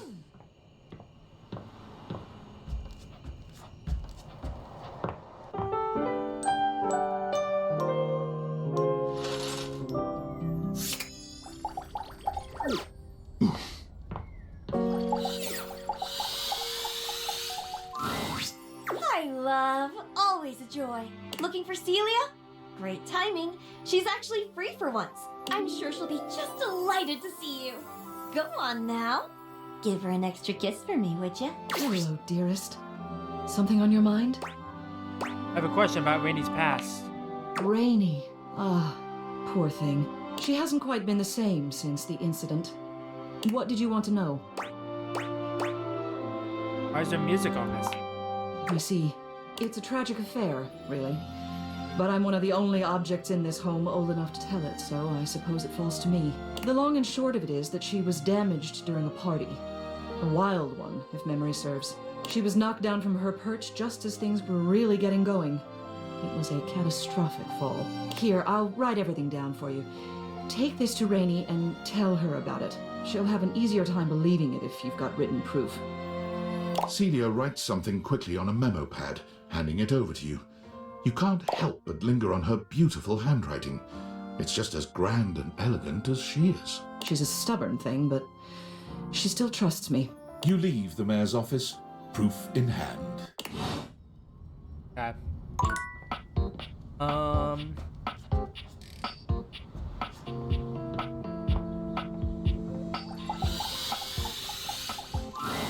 Perfection is not attainable, but if we choose perfection, we can catch excellence. Vince Bombardi. Let me tell ya, Chance? Not perfect. Not even close.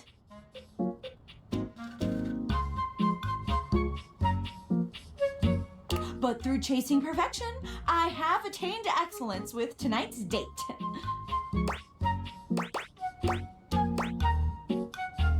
So, what was so bad about Chance? Oh my god. Well, I thought we'd have so much to talk about. So what if he's a nerd? So am I! But he checked a stat sheet or rolled dice before he did everything.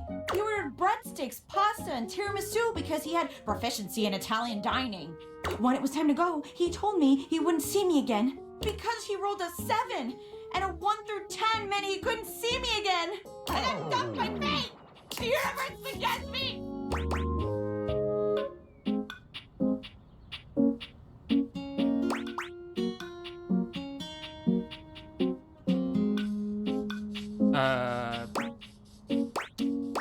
There's someone brave enough to dump you himself? Okay. Well, I'd rather not get dumped, but I hear you. I understand what you're getting at. Okay, enough about that. Let me tell you about the absolute babe I got a date with. She's so out of my league, honestly. I think she was gonna say no. But Office Romance magazine says you can't hit a home run if you don't risk striking out. And I hit a romantic home run for sure this time. As if on cue, Skylar saunters into the office. Penelope lets out a girlish squeal. There she is! The glasses of my dreams! Oh, hey, you.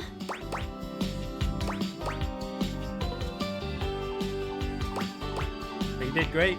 Didn't I? You saw it here first. The beginning of our love story. Skylar tucks a strand of hair behind her ear, unable to meet either of your gazes.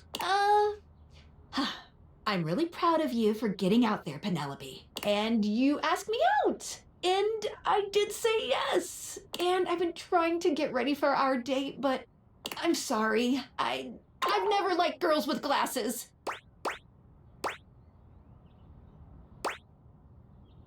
Bar glass. It's not the same thing, okay? Do you like other humans? Bye? This is impossible. You'll never understand. Sorry, not sorry. Skylar flees from the two of you, leaving Penelope devastated in her wake.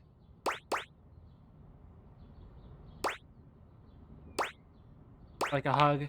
Oh, thank you. But even a warm hug can't save me. I'm going to the kitchen. And I'm gonna see how much cheese I can eat before I die of acute calcium poisoning, which is a very real and serious thing. See you later. Maybe. Or Penelope. Hey, sweetheart. How's it been going? Better now that I'm with you. I figured I was long gone. Better now that I'm with you. Flatterer. That's what's gonna be on your tombstone. I'm actually really glad you came. Truth is, our last conversation made me realize something. I know I need to talk to River Washford and Bathsheba. Proud of you. Only reason I have the gumption to do so is because of you. I know there's a place for the way that I feel love.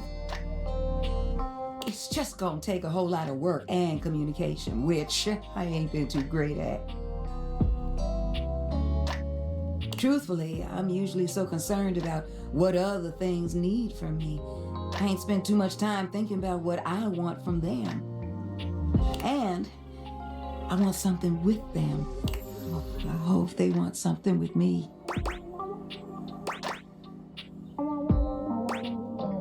But you and me. Oh, darling.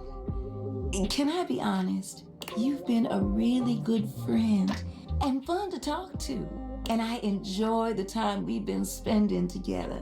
But I don't think you and I are exactly on the same page with what we're looking for. I'd rather make sure our friendship stays strong than anything else. Friend zone again. Super, it's not you, it's me, but I really do think it'll be for the best. I really do appreciate you, darling. I don't want you to think otherwise. I appreciate you too. Let me tell you something. You will always have a friend in me. Now, if you'll excuse me, I have some conversations to prepare. No idea when I'll talk to him, but it'll be soon. And thank you for helping me navigate all this, even when you weren't aware that that's what you were doing. Listen, I really hope you swing by sometime soon, okay, sweetness? I better see you around, okay? Very nice. Okay. Rainy, then missing someone. Who was I talking to before?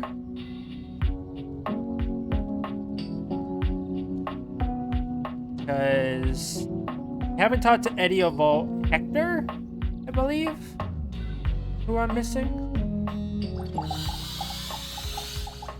Eddie and Volt, Rainy is Hector, still dancing to music no one but she can Winifred, hear. I just finished. Rainy and Penelope, because that's 4. Okay. Are you here to join me? Celia told me what happened to you all those years ago. What do you mean? You pull Celia's note out and begin to read from it. There was a party in the 70s, a really wild one. Yeah, so? We had parties all the time around here. It was a Roaring 20s theme party, flappers and gangsters all around cutting a rug and all that. Sounds about right. Yeah, just like the good old days. Somebody had a little too much to drink and hip checked you hard. Well, that happens all the time at parties. So what? You fell over and the music stopped for a little. They picked you back up and tried to get you going again, but the music just wasn't right. That's enough. They put you away for the rest of the party. I said that's enough.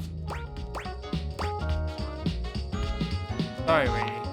Whatever. Yeah, it's all coming back to me now. I got moved into the attic to rot, and over the years I started hearing music again, but it wasn't mine. I heard from the others. They brought in a cassette player. Then later it was a CD player. Then something about streaming? I didn't want to know anymore, but whatever. I don't care if Celia said all that. So what if I fell over? I'm still me. Everything is just fine. Are you? I am. If you all got such a big problem with me playing my jazz records as loud as I want, you can go chase yourself. I'm gonna play my tunes as loud as I want. And I'm gonna dig out all the old classics too.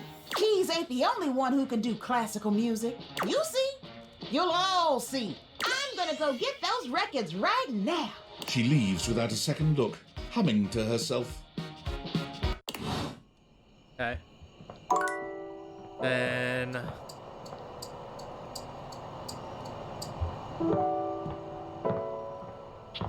there's...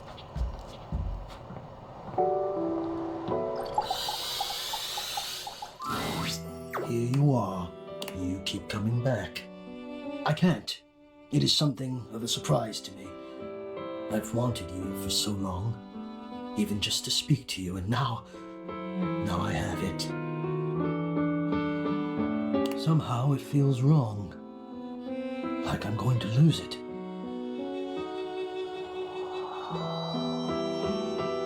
Surely, if you're lucky enough to get the thing you've always wanted, you cannot be lucky enough to keep it.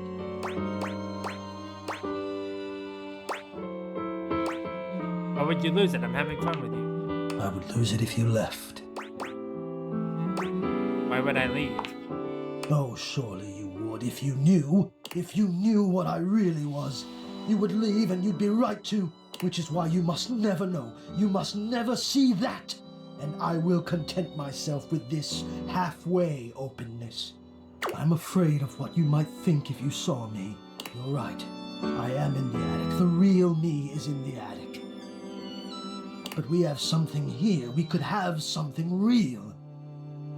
It would break my heart to think that all that could be lost in a single moment of laughing or pointing or even a disappointed cast to those beautiful eyes of yours. No, I couldn't bear it. And I won't. Come back to me here. Only here, do you understand?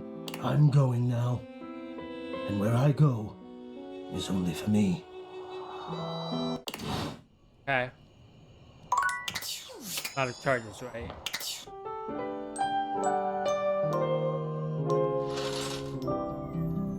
Okay. So, there's Hector in the attic.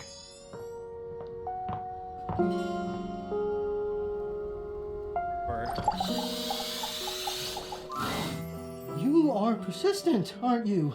I'll be damned if it isn't another quality of yours I admire. It wearies me and saddens me to keep saying no, but no. Please, not here, okay? Meet me somewhere else. Anywhere else. Any of the greats in your home, downstairs from here. Come to any of them, and I will be there. We can talk there, all right? Enough of this, just show yourself. I've already told you no. I've told you what to do, how to speak with me. I will not show myself. Some circus animal on a leash trotted out into a closet. You literally told me to come to you in the attic. I'm confused. What, so you can jeer? So you can point? I tell you, I won't. I would never jeer and point, Hector. Wouldn't you? They all do. I have. Never mind. Talk about an argument for nothing. If you leave now, we'll never have to know if you know yourself well enough to be truthful with me about this. If you would truly leave me in peace, then leave me now. Come back to the grates and I will be there. Someone must have really hurt you, but okay, see you there. I'm so confused. He literally just told me to come to the attic. And then once I go in the attic, he's not here. I'm literally confused on what he wants from me.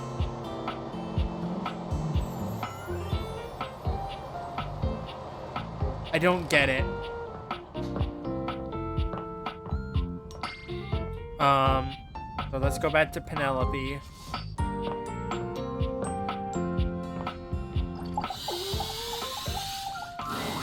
The employer generally gets the employees he deserves.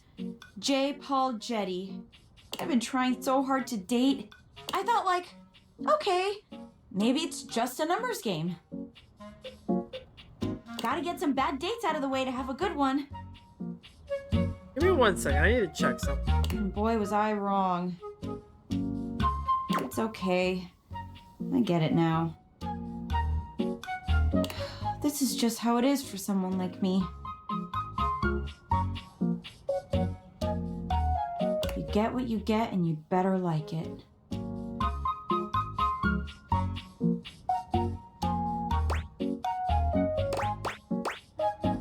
I don't think that's true at all. You deserve the best. Aw, you're sweet and all, but I see now that I'm lucky anyone would put up with me.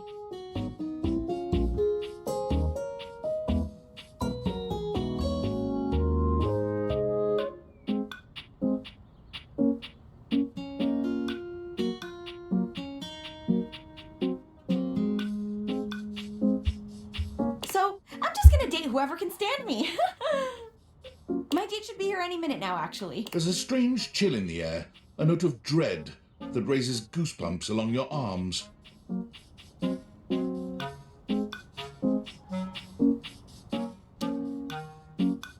You feel Sinclair before you see him, but he makes his presence known quickly enough. Here comes Lovin'! Choo-choo! Love bus comes rattling into the station.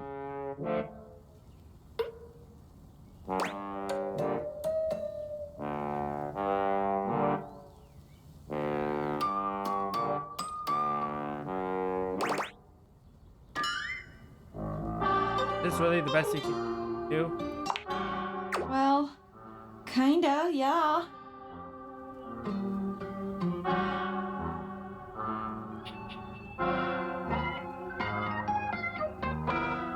Wait. No. No! Penelope breaks away from Sinclair, who continues walking as if she were still holding his arm.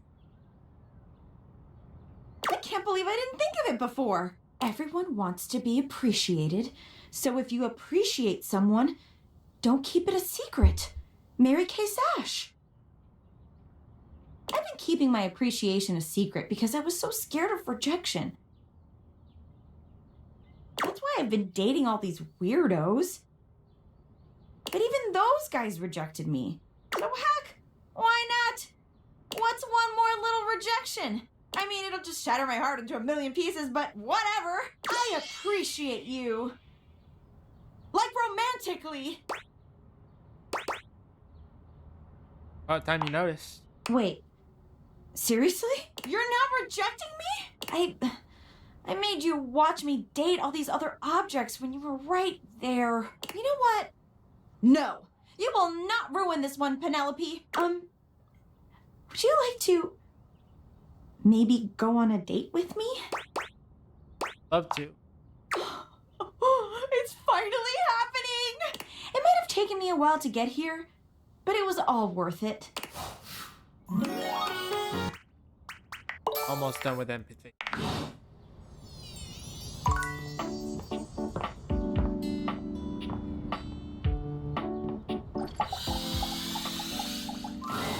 Oh, hi! Thought I'd come check on you. Oh, hey! You're just in time to listen with me. Oh, this? It's your deep sea mammals record. Mm-hmm. Track 3, Song of the Sperm Whale. I own that? According to the sticker on the sleeve, you donated money to Reiki for whales. A worthy cause. If you say so. But anyway, you can go now. I'm really feeling these whale sounds, and I don't want nobody here to kill my whale buzz. Go on now. Sneak. Okay. So there's Rainy left. I need to figure out how Hector works, but I can't talk to him again today. So Eddie and Volt are the last one.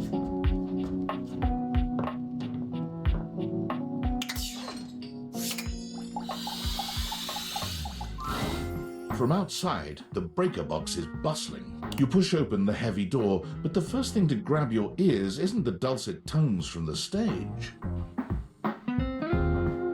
It's the aggravated whispers of a heated and private argument in the corner between Eddie and Volt.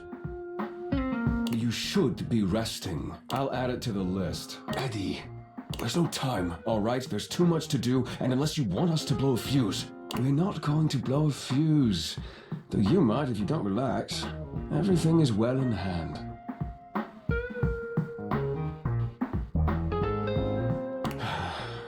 Look, fine. Just a few hours, but only if you swear you'll keep me updated. Have I ever failed you before? Obviously not. I'm serious, Volt. If it gets worse, you come get me. Clearly not fully convinced, Eddie chews on his lip. Finally, he turns, blowing past you with barely a nod. Live wire! Volt's whole demeanor shifts as he notices you, and you feel just as tingly as the first time. How delightful! You're back! Hope I didn't interrupt anything important. Hmm? Oh, nothing of consequence. Administrative responsibilities, you know. I wouldn't want to bore you with the details. Volt's eyes shoot to the lights, and immediately back to you. Can I set you up with a table? The show doesn't start until later, though I imagine we can find something to fill the time. Drink? Volt draws you to the bar and skillfully whips up a gorgeous cocktail. Yeah, this is on the house. It's off our seasonal beverage menu. Whiskey sour. It should be to your liking. I have a knack for intuiting someone's taste. Delicious. I aim to please.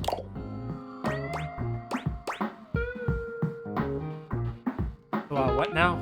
You don't do this very often, do you? Not really, no. Not exactly just a socially type, really. Then allow me to take the lead. God. Volt takes your hand and turns it palm up. I have heard that the lines and patterns on an individual human's hands are completely unique, not unlike our barcodes. Some even believe you can discern aspects of your future just by looking at them. Would you like me to read yours?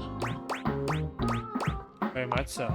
I learned to read barcodes from one of our old spotlight acts. I imagine the skills are at least somewhat transferable. What do you see? Interesting. It's very interesting indeed.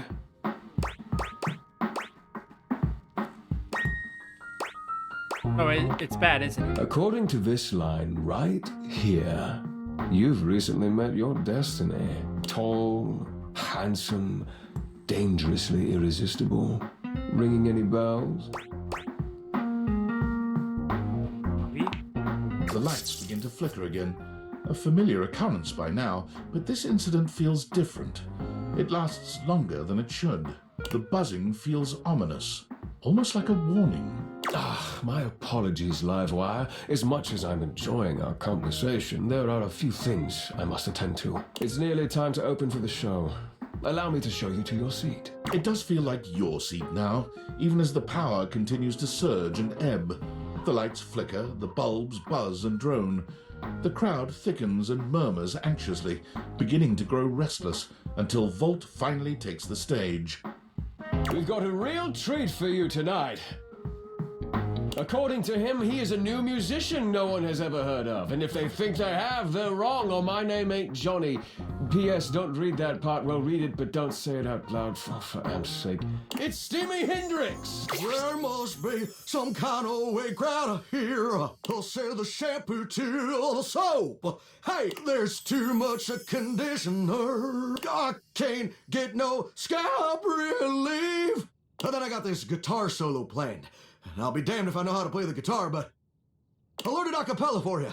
It goes like this. Wow, wow, wow, wow, wow, wow, wow, wow. No one knows more about stinkings than Jean-Luc, and this smells like a big one.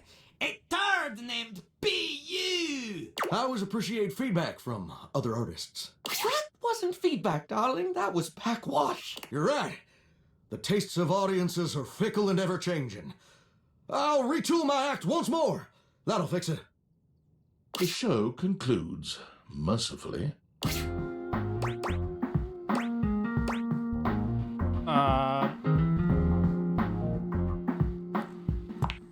And you wait, but Volt does not come.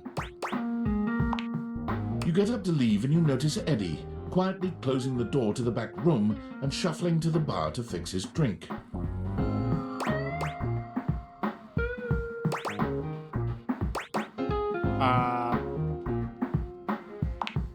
Oh, for fuck's sake, what do you want? Just you here closing up? Obvious question time. Fun. Actually, I was looking for... Wait, what? Why? Something is wrong in this club. Why do you think that? Did something happen? Weird things keep happening with the power. He says it's nothing, but it doesn't seem like nothing. What kind of weird things? Power seems unstable. So you came here to, what? Help. Right. Well, good luck with that.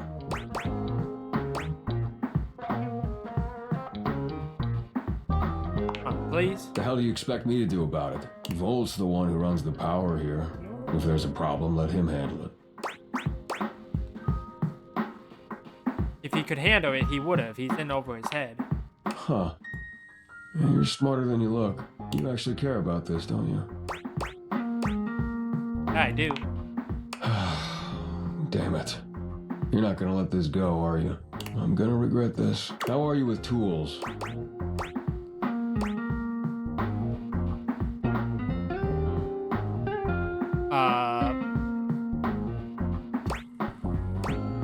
Which one is... I know which one is the Phillips head and which one is the flathead. Not great. Well, good enough. Come back after tonight, ready to work. What kind of work? Do you want to help or not? Right, got it. I'll be here. Better. You got what you came for, right? Can I finish my drink in peace? Joy. Thank you. Got one more charge. I have to figure this out. Like, I don't really understand what the things are asking me to do.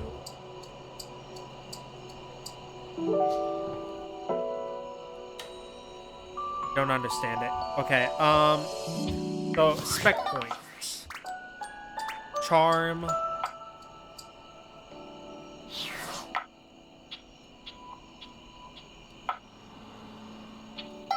I could talk with Tony, he's right here. Alright, you ready for your first workshop? I'm ready. That's what I'm talking about. Alright, come to the job site prepared and with a can-do attitude.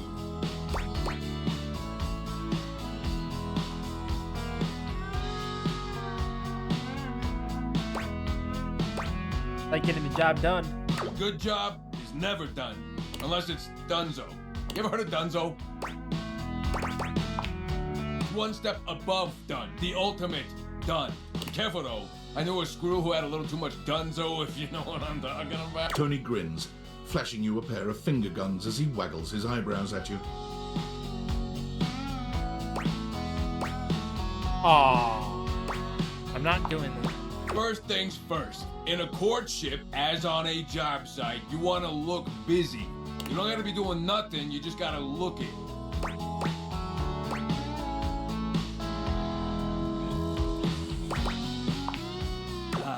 The sweet sounds of education.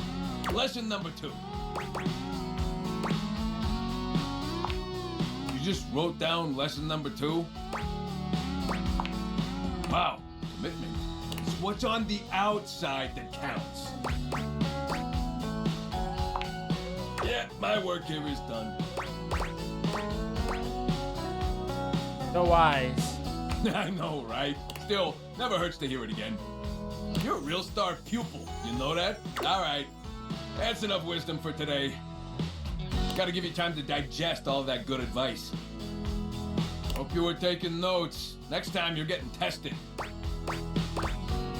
And make you proud. Good! You better knock my bolts off next time I see you. I will. There's the lunch bell, gotta run. Remember what I told you, test next time. Got it, Tones.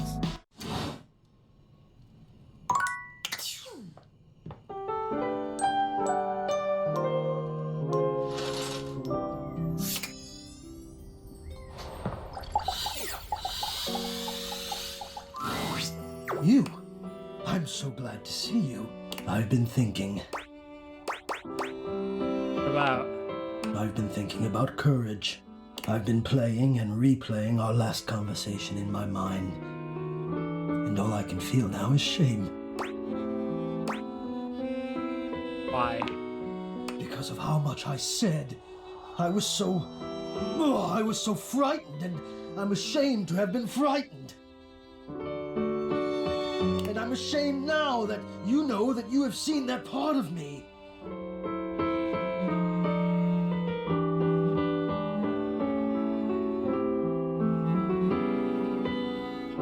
I feel as though I want to crawl more deeply into my own ductwork and hide my eyes.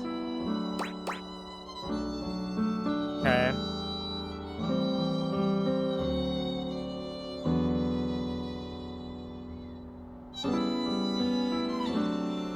Maybe the feeling will go away? Precisely, yes. You sound as though you know this feeling. Have you ever made it go away? Can you tell me what works?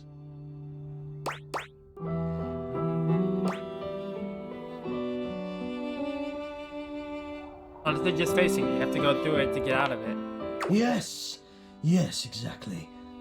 Oh, somehow I knew you would understand.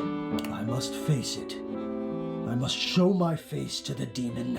And there is a great favor I would ask of you. Will you help me? The helping machine. I suppose it is from one helper to another then. Here is what I need. I do not let myself be seen. I become quite frightened. I have even been known to become aggressive, if I am seen at all, but most especially without my permission. This has been my way for longer than I care to admit. Oh yeah, I know that. I wish I had something of more substance to back it up. It feels strange to wish that something had happened to me to make me feel the way I do, but the truth is, I am afraid. I do not like what I am. No, that's not it. I love being what I am. I am a complex system of ducts and vents that brings air, literal life, to the home of this person that I love. But for such a miraculous function, I have always wished that I looked more the part. Do you understand what I mean? You mean you're self-conscious about the way you look? I am both grateful and stunned by how quickly you grasp things. Yes, I do not think the way I look is enough. I wish I were better. I wish I were more. Maybe just...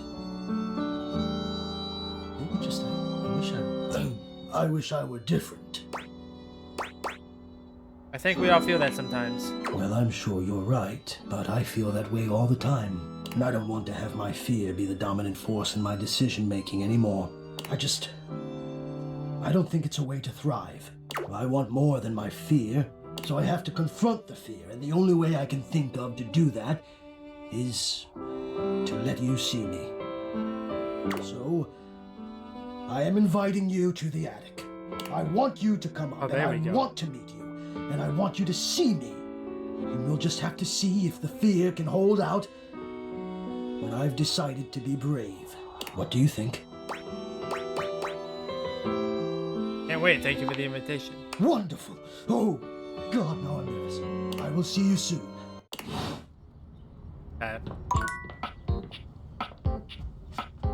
Rainy. I'll head back upstairs.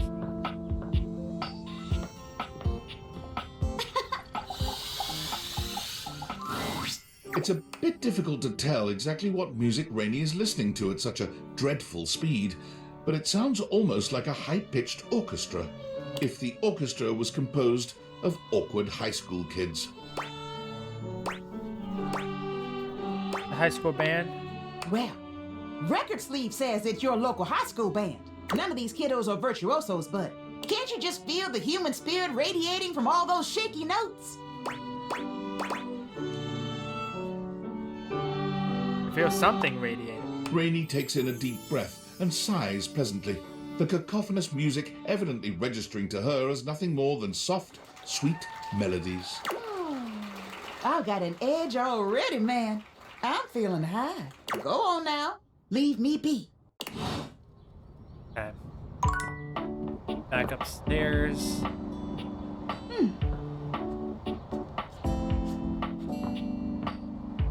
To Tony first. Hey, teacher's pet over here. I was just telling Shelly about you. You had long enough to chew over the workshop? You ready to prove yourself? Got this. Talk is cheap, pal. Let's hear it. Show me what you got. You got a crush on me. Real bad. Passion rages through your body every time you see me. You see me walking your way, looking handsome and strong and all that. Now, what do you do?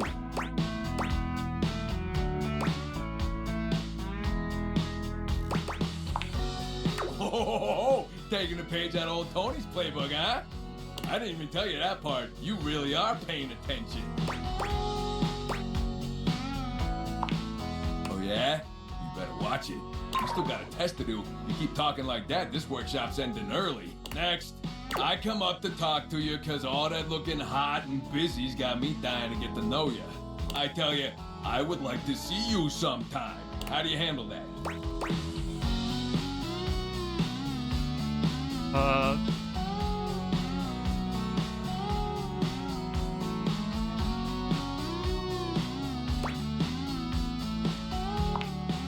Oh, now that's the stuff right there. You give me what I want, and you make sure I never have to show you who I am inside. I mean, that's what we in the business call a win-win, baby. The win, baby. That's what I'm talking about. Hey. All right, time to see how you did. Hey, look at that. I knew you'd make me proud. The student has become the master. Can't ask for better than that. All right, that's all I had for the workshop. All right, school's out, nerd. Cut that shit out. Okay, now that that's all over, let's hear it. Give me your feedback. Let me know what I can do for the next sucker. I mean student. Have a few notes. Oh, yeah? All right, lay it on me. Don't ignore people you like. You talk with them, flirt, etc. I don't know about that. You also don't try to be someone you're not. Just be yourself. Yeah, I think I want a second opinion. You know, on account of your romantic life being a dumpster fire. No offense.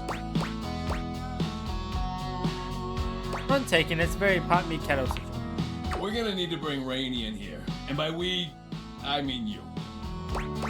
Rainey is in record player Rainey? Yeah, that's the one. A real doll. Real musical genius. And I could talk to her, I guess. Talk, haul, same difference in the construction biz.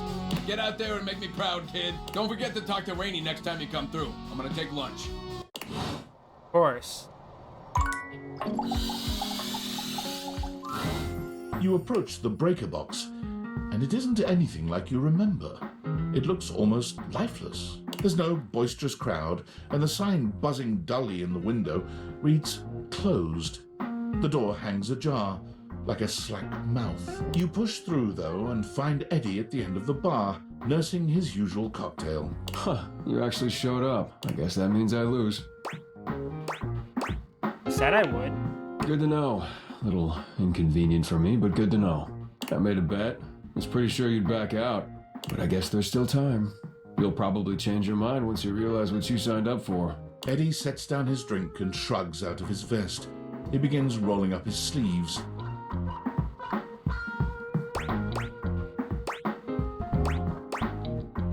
Good, y'all want to help. Still not sure why exactly, but whatever. As long as you're here, might as well get to it. There's a lot to do before we open.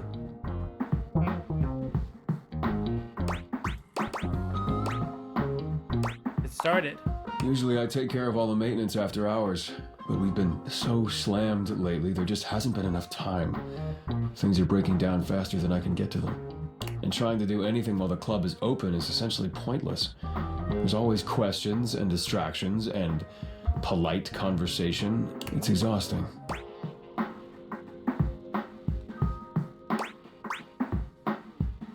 And that's why the power's all weird, because you're behind on some handiwork?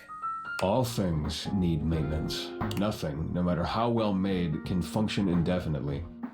Eventually, We all wear down one way or another, and if something isn't given proper maintenance, they break down even faster. You're saying VOD is wearing down?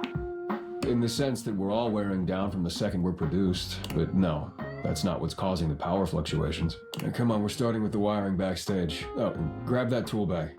Though you are not a natural handyman and Eddie is not a teacher, the two of you manage to make decent progress through his to-do list. At one point, Eddie leaves you alone to get something from the bar, and you confidently ascend a ladder to change a dead bulb. But as Eddie returns... Wait, be careful, that's not... The ladder suddenly gives way beneath you, releasing you into thin air. But a split second later, Eddie is there, strong arms outstretched to catch you. Stable. You alright? The customary ice in Eddie's eyes, just for a moment, has melted. Think so. As Eddie releases you, his face contorts back into its customary gruff expression. That was unbelievably careless. What were you trying to do exactly? Want me to do? I told you to replace the one behind the bar. Hey? The floorboard under these lights is loose, which is why I told you not to touch them yet. Oh, not to touch them. Just pay more attention. I will. You're sure you're not hurt? Thanks for catching me. You're welcome. Let's not make a habit of it. Now, go get the ladder and put it behind the bar this time. The next and last phase of your work proceeds without incident. Aren't kidding about this being hard work. You've done surprisingly adequate work, mostly. Had a pretty good teacher. No, you had an excellent teacher. If you'd only had a pretty good teacher, you probably would have electrocuted yourself. Twice. And we got through more of the to-do list than I expected. It's probably good enough for today if you want to, head out.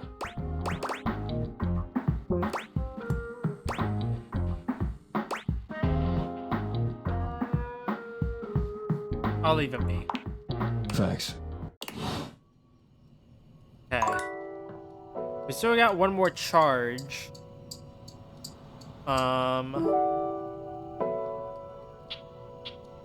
Rainy is one that I need to finish. Eddie and Volt. Hector tomorrow.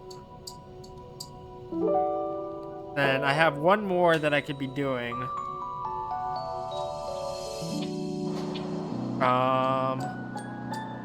What did I talk to Tony?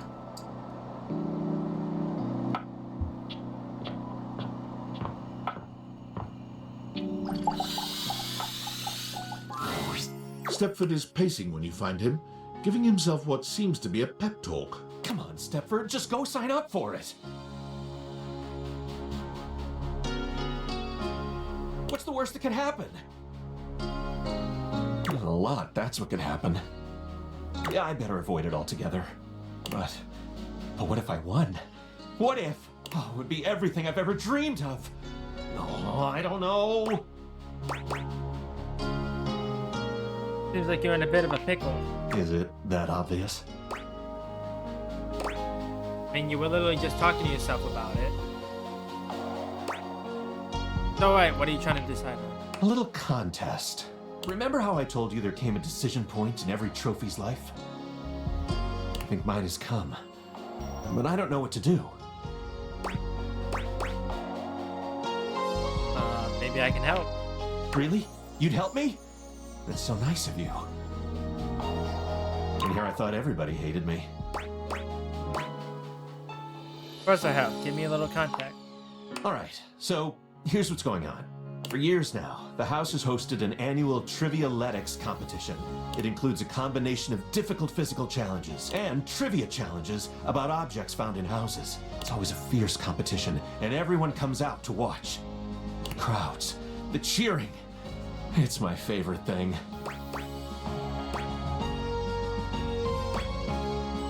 Why?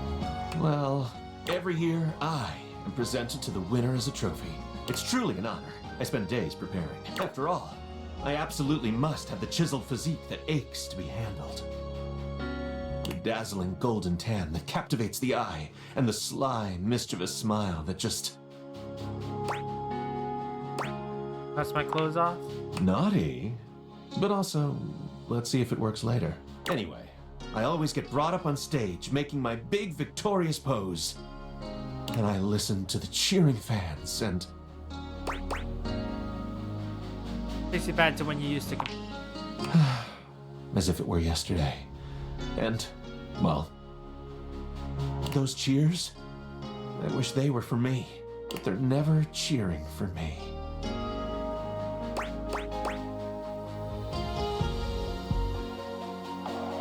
I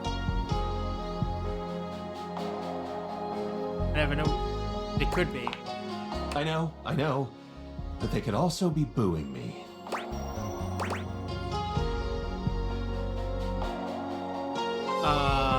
If they're worried about losing, never win. You're right.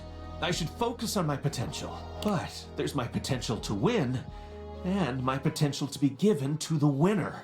That's where I'm stuck. And so you see, my time of decision has drawn nigh. Dare I try my hand at being a trophy winner, or remain a winning trophy? There can be no middle ground. What do you think? Should I spend the remaining time before the Trivialetics competition preparing myself to be the best trophy out there? Or should I sign up to compete and spend my time training?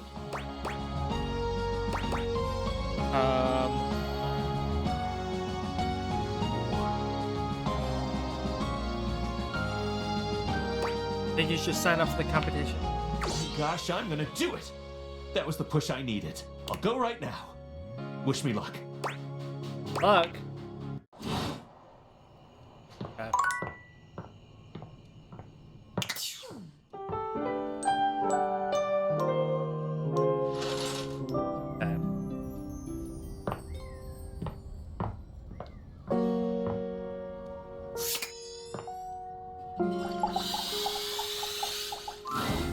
You find the breaker box closed, looking almost abandoned. There is still a loneliness about it, though. The impression isn't lessened by the image of Eddie inside at the bar, twirling a cocktail glass in his hand. Interesting. I thought for sure after yesterday you'd change your mind. But here you are. Again.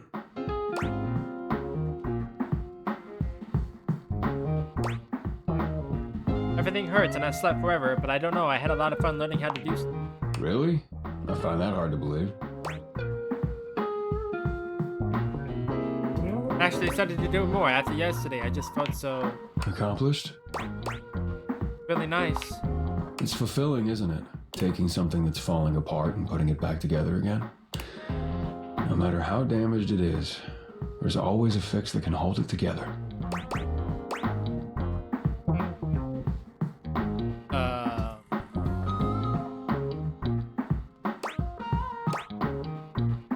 That how you feel? Accomplished, I mean. Fixed stuff. Oh, yeah. You could say that. Sounds like we might have that in common. Maybe I didn't give you enough credit before. Okay. Enough chit-chat. We gotta fix that loose floorboard before you trip over it. Again. Eddie remains a semi-patient, semi-competent teacher, and you help as best you can. You notice he does not leave you alone this time. He won't admit it, but you can feel that he is concerned for your safety. There's a tiny bit of warmth peeking through that cold exterior. Almost done. Hand me the pliers. Whew. It's getting late. I can finish up this set myself. Why don't you go get some rest?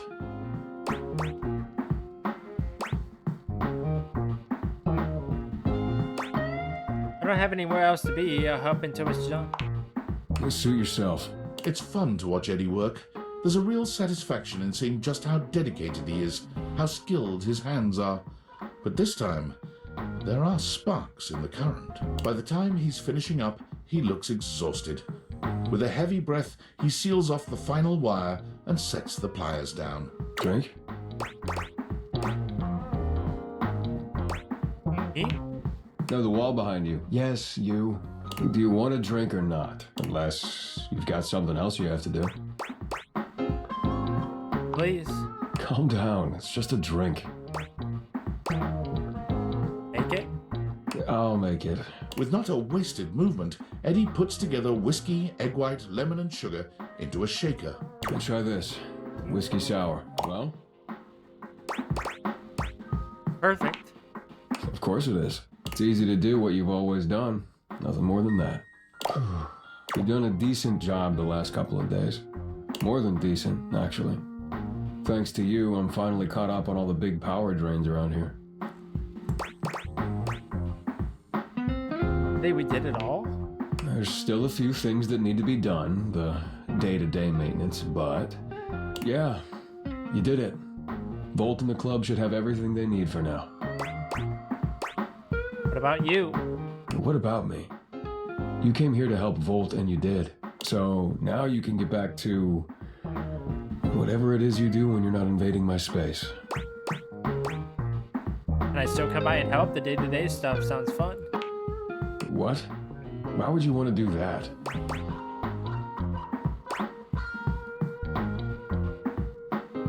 Why is it so hard for you to believe I actually like spending time with you?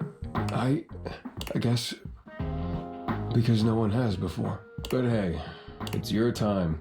If you want to waste it here, I can't stop you. Something about Eddie's tone. This is more than the usual tired standoffishness. You notice a small tremor in his hand.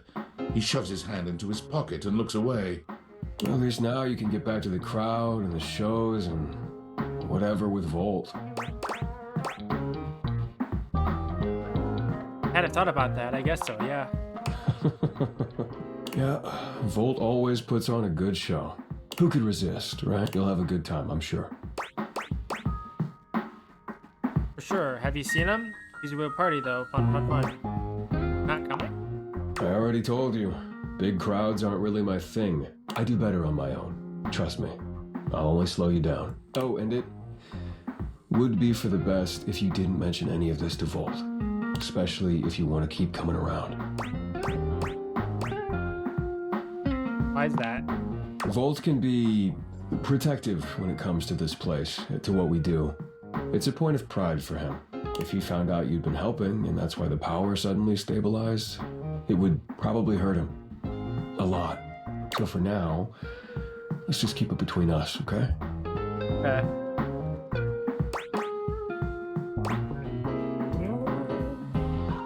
Gotta be more to it than that. What does that mean? Feel guilty about falling behind with this stuff, don't you? Fine, whatever. Yes, okay? If he knew what was really going on, he'd probably be pretty upset with me too. I don't want that either. Do they care about him? Our relationship is complicated. He was there for me during a really dark time. He took care of me. I owe it to him to do the same. Can you help me do that or not? Totally will. Protect the friendship? Hell yes. Thank you. Eddie's exhaustion doesn't lift as you finish your drinks, but through the silence you feel a companionship flourish. Quiet though it may be, as you walk out, you can still see the tired, grateful smile on Eddie's face long after you're gone. Go in here. I can finally talk with Hector. At long last, Hector reveals himself, and frankly, you're not sure why he's been so terrified to show himself to you. You might have expected some monstrous, vile creature, but he's just a nervous, sweet-looking vent dweller. Well, hello there.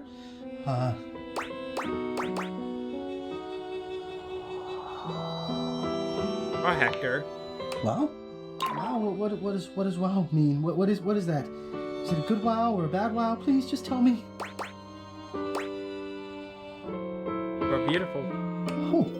Hector had somehow managed to hold your gaze, but your compliment flusters him into looking away again. Beautiful. Well, that's... Yes, that seems like a very good word indeed. I have to say, it's not one that, even in my remotest fantasies, I imagined you would use. At best, I thought maybe cute. Don't get me wrong, you're cute too, but buckle up because I've got more where that came from. You do? I mean, well, of course you do. Look at me. Oh, no. That level of confidence does not quite fit yet. But maybe we'll get there. I'm not sure I know quite how to thank you. For the first time, I can say that I feel truly seen. Well, you know me by now. You know I am good with words, that I enjoy them. But right now, the only words I have are thank you. What you've done for me,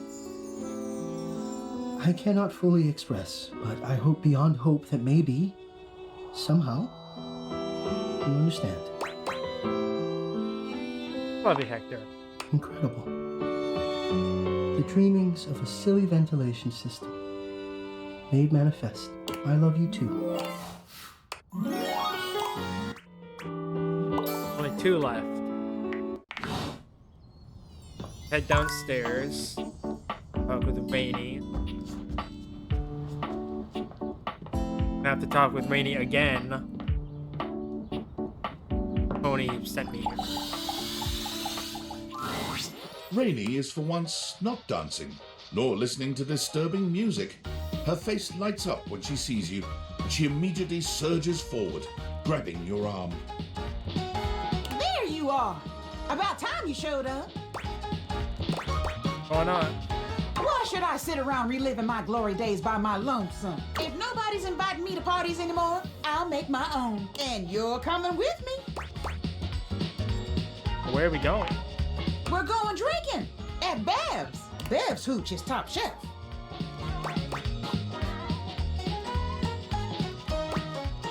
Sounds great. Keen! Let's go. Beverly is surprised to see the two of you, but she certainly seems happy enough.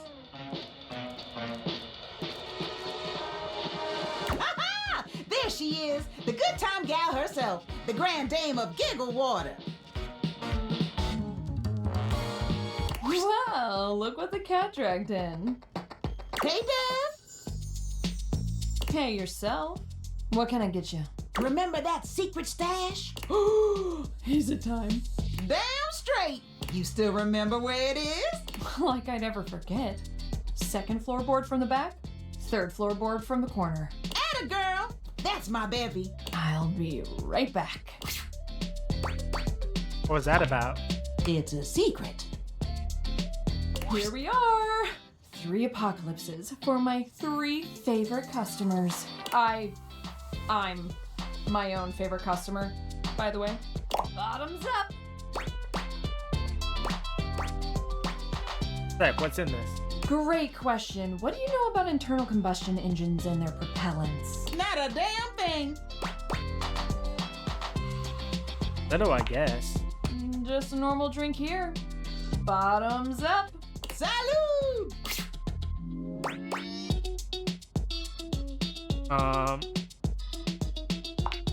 Woo-hoo-hoo! Woo! Keep 'em coming, Bev. Woo-hoo-hoo! Whew, you got it. What's that? Ooh, great! I feel better already. Beverly sets another down in front of Rainy, who drains the entire thing in one go. Oh, you holding up okay? That stuff is ancient. Ancient? It's real well preserved.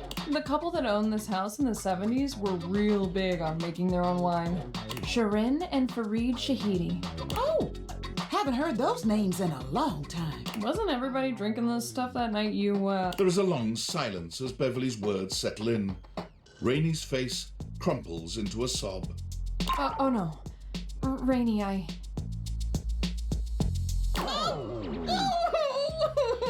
Rainy slams her arms down onto the bar, and her face follows shortly after. It does little to muffle her anguished wails. Don't cry. Your comforting words have no impact on the distraught record player. It's no secret our sweet Rainy hasn't really been herself for a good long time now. She puts on a brave face, but it's hard to know if people are pulling away from you or acting like you're some kind of weirdo. One minute everybody wants you at all of their parties, and the next people are acting like they don't know you. Rainy finally quiets, though she doesn't lift her head. Everybody thinks I don't know what they say about me, or I don't see how they look at me. Just 'cause I act like everything's copacetic, they think they can say whatever they want. Rainey lifts her head to look at you, her pretty face streaked with tears.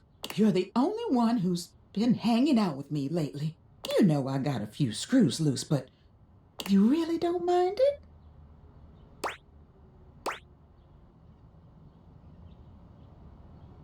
Who among us has all this?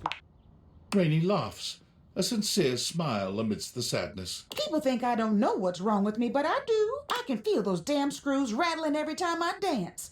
It just reminds me of what happened. Why haven't you fixed it? Because I'm scared. Would you be okay letting someone mess around with your mind? Fundamentally changing who you are. Maybe I'm weird now, but I'm still me. And if I tighten those screws back up, well, who am I then? And is everybody gonna start coming back around pretending they didn't abandon me when I wasn't good? Maybe they will, but you know the truth. I guess so. Rainey sighs, examining her own distorted reflection in Beverly's cocktail shaker. You do deserve better, Rainey. And besides, not everybody's left your side. I've been here, and I'll be here. Maybe you make some new friendships.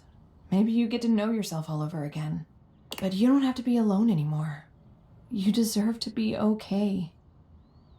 Someone comes sliding onto a stool next to the two of you, shooting you and Rainey a cheeky wink and a few finger guns as he does so. Hey, look who it is!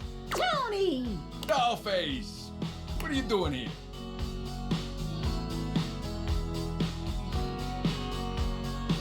Oh, you know, just trying to mend my broken heart.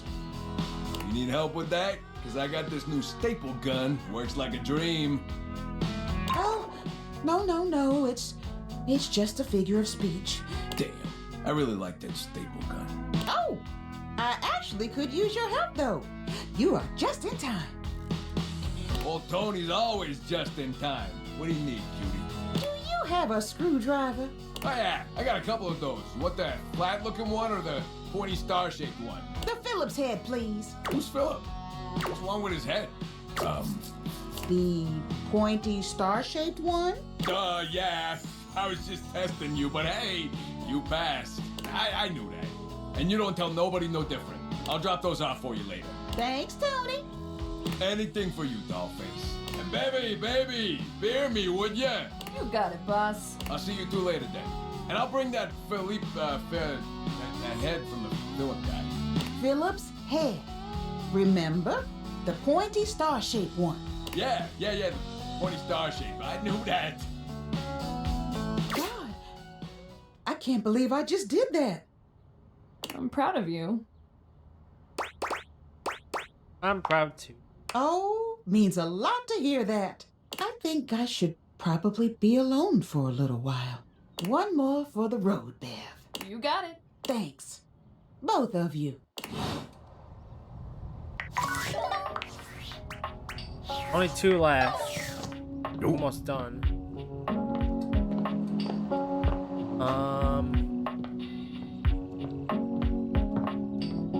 Okay.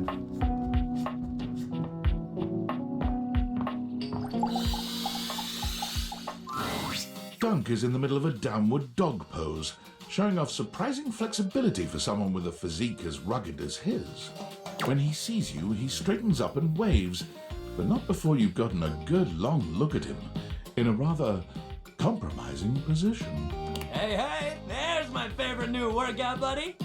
Ready to try some yoga? Love yoga. Oh man, yes! I'd love to hear that! Yoga is popular these days, but when I first started doing it, you wouldn't believe how many of my fellow athletes wouldn't take it seriously. Even now, you still got equipment like Chris, who thinks it's soft stuff for babies, and nothing could be further from the truth. But also, like, who cares if it's soft or not? Real strength comes from not caring about other people's opinions. We're gonna get our yoga on, and nobody's gonna tell us we can't. As if on cue, another household object appears in your periphery, perhaps to tell you you can't. What up? Dunk's Shelly. normally unflappable smile grows slightly rigid. Ah, Shelly, hey, we were just about to... Do some yoga? Yeah, I heard. Shelley throws her muscled arms around the two of you, bringing you in for an uncomfortable group hug. She's squeezing far too tight, evidently unaware of just how strong she is. But like, why do yoga when you could lift? Do you know how good at hugging you can be when you lift? Dunk manages to free himself from Shelley's death grip. You feel his strong fingertips wedging between Shelley's arm. Lifting is good for your hug muscles, there's no doubt about that. But you gotta have a balance, dude. Besides, yoga builds strength too. Dunk finally manages to pop you out of Shelley's grasp, but she seems entirely unbothered by your escape. Balance? Nah, bro. You gotta grab life by the screws.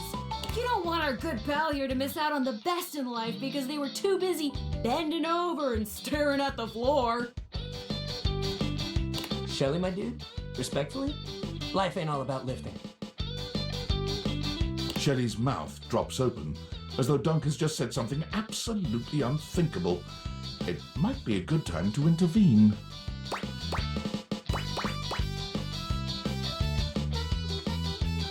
Lifting is great, but it can't be all you do. Exactly. Lifting is great, but it's just part of the routine. How can you say that? How else are you gonna lift your friends up and carry all their burdens and make them a part of you until you push them away or you collapse under the strain of it all? Why, that's no way to live at all. Look, we all got our priorities. It's great that you want to do that for your friends. But what kind of world would this be if we all did Shelly's job? I'm not sure. This seems to break something in Shelley. She wanders away, muttering to herself. What if everyone did Shelly's job? So many muscles. Dunk exhales, placing his hands on his hips as he takes a moment to recenter himself. Calm. Okay, yoga time. So first of all, how do you feel about yoga? You ever do it before? Like I said, I love yoga. Yes, love to hear that. All right, let's get into it. How about you start with a nice down dog pose? Like this? You bend down into a decent downward-facing dog pose, keeping your feet shoulder-width apart and placing your hands palms down on the mat ahead of you. Your body forms a graceful triangle shape. Dunk is elated to see your excellent posture. Yeah, that's it. You're killing it. Now, see if you can lift your leg up behind you so you're in a kind of standing split. Dunk lifts one leg from the ground until it's parallel with his arms, continuing even beyond that until he's in a proper split. He's surprisingly flexible for such a big guy. Whoa, yeah! That's it! See? You've already got such a solid base! Dunk leads you through several poses, encouraging you and guiding you wherever you may need. He's an excellent instructor, always considering your body's limitations as he takes you into your next position. By the time you're done, the two of you have worked up a good sweat. There's almost a sort of intimacy to the whole thing. You can't really remember the last time you did something like this with someone else. This is great! You're doing real good! Why don't we cool down with a nice cross-leg sit here? Dunk motions to you to take a seat across from him on the mat. As you take your place on the floor, you find that for once, his boundless energy has simmered down just a bit. They keep your energy up all the time. I don't! I get tired just like everybody else. Dunk grins at you, doing absolutely nothing to sell the point that he does run out of energy every now and again. We all gotta have rest days, even me. You never take a rest day, you end up like Shelly. Dunk looks quickly over at Shelley, I would like to be like who is Shelley. still puzzling over what it might mean for everyone to do Shelley's job. Just take your rest days, man. Dunk breathes in deeply, in and out, seeming to relax further for just a moment. And then he's clapping his hands together and back to his usual energetic self. Great workout today, man. Really, you killed it. Next time, we're gonna do some good old-fashioned sports. I'll even let you choose the ball. Sounds fun. Hell yeah, that's the attitude. Have one more charge. Effort.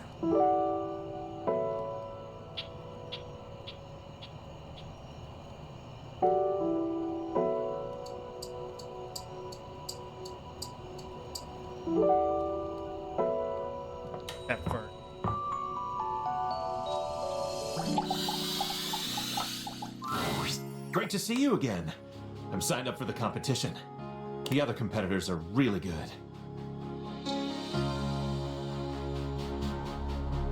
Hold on 1 second.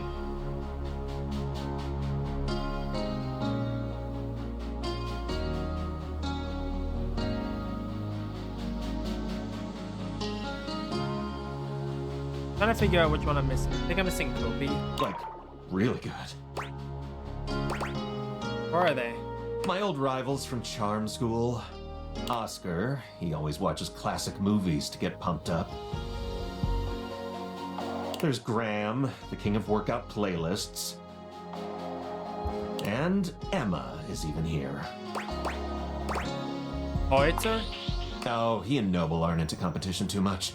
They've always been a little uptight. I guess I'm ready to start, though.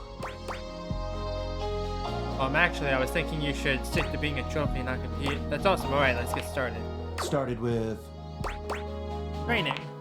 Oh, yes, training. I'll start by, doing heel lifts. Heel lifts?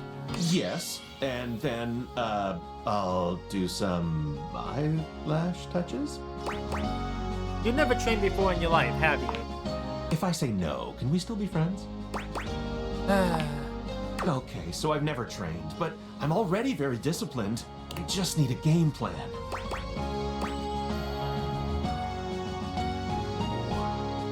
Given the competition consists of 2 categories, why not train for each separately? Great idea! So the categories would be trivia about other household occupants and athletics. Which should we start with? How about we work on the knowledge part? Sounds like a great idea. I have a list of objects who might appear in the competition as questions.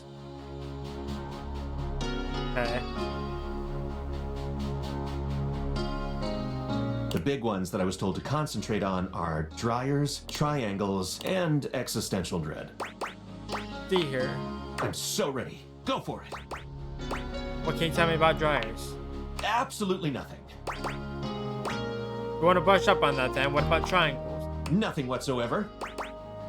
Yikes, off to a bad start. How about existential dread? Never even heard of it. Do you know anything about anything in the house? I know Shelly. She has great muscles. We work out together. Other than that, though, like I said, I'm super shy. And until very recently, I was convinced that everyone hated me. Your support is really helping me feel committed to this. I've got an idea. Why don't you go out there and chat to a few of the folks on the list, like a fact-finding mission? Then we can meet before the competition to discuss our findings. Who should you talk to?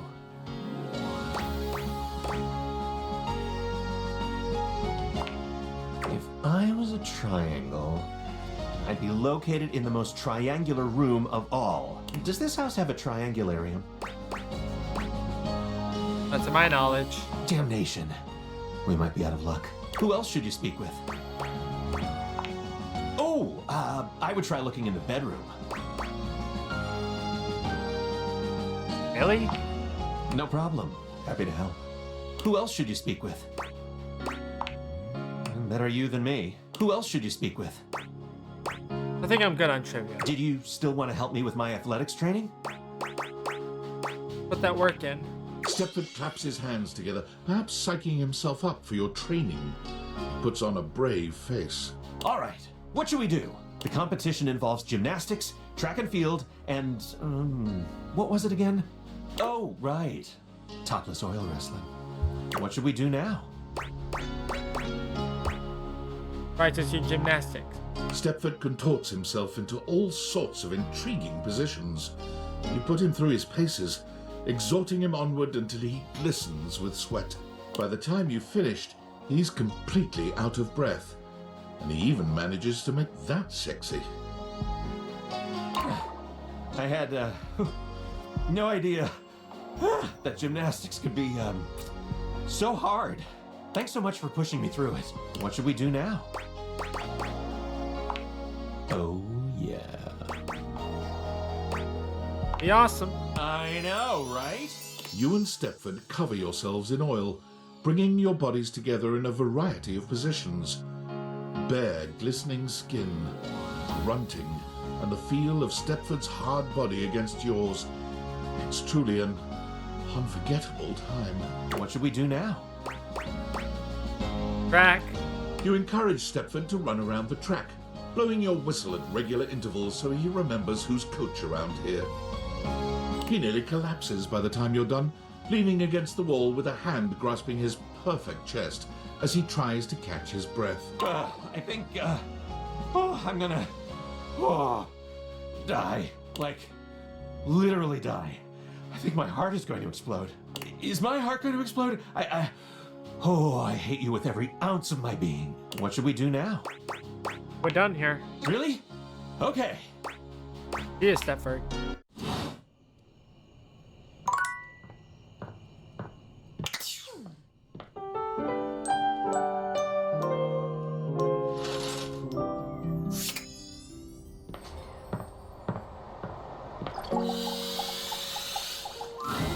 The breaker box is back to its brightly lit and well-populated glory, with its inimitable host standing ready at the door to greet you.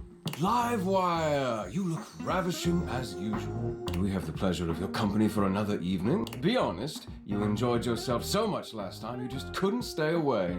Am I right?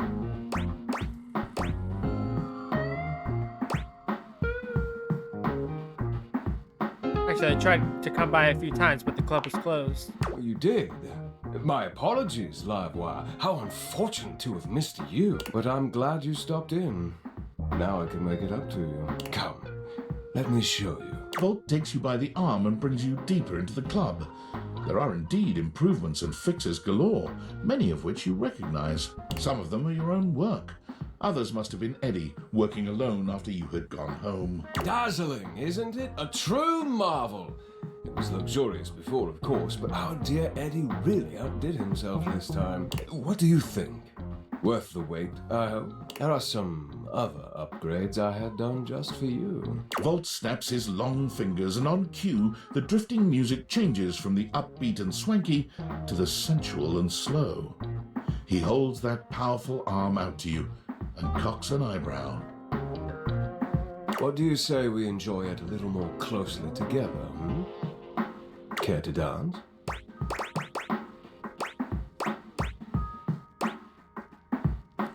Never ask. He leads you onto the floor, not once losing your eyes. You move quite beautifully, Livewire. I'm impressed. The song has ended, but Volt has left his arm encircling your waist. He turns his face to yours.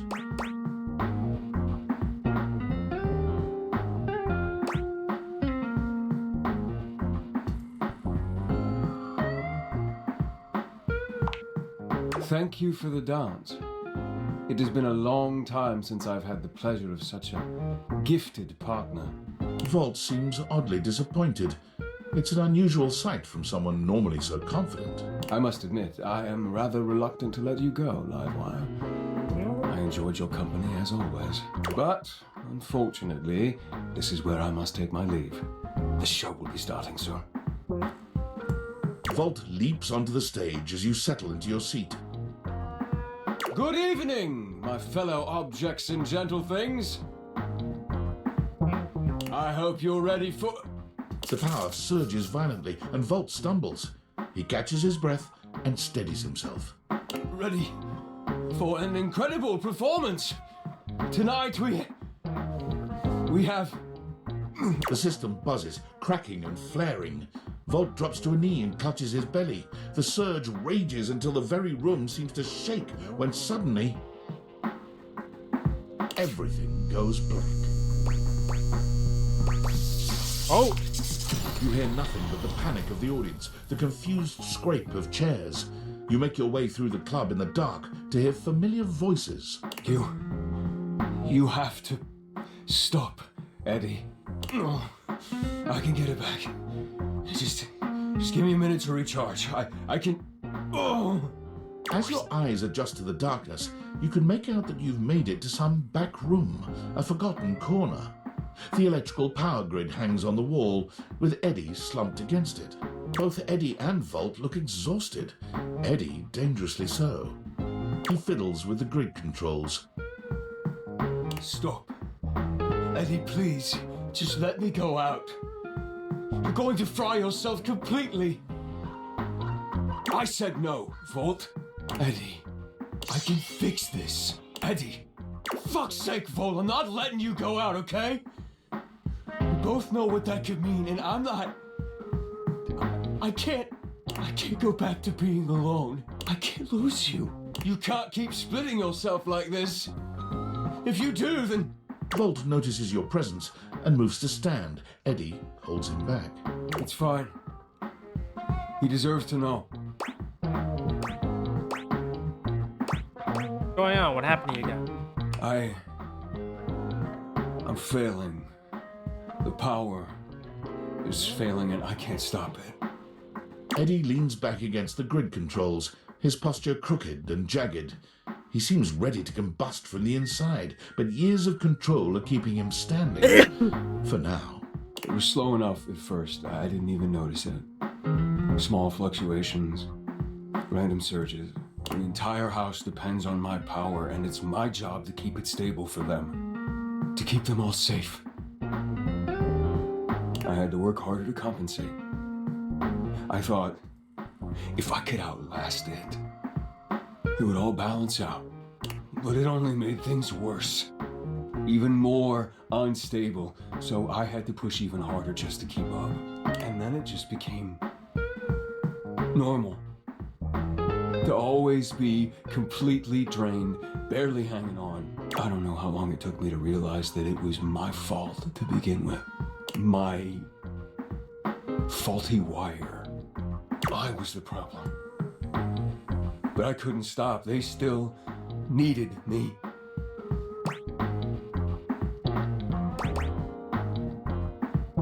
About what you needed, that's too much for anyone to handle alone.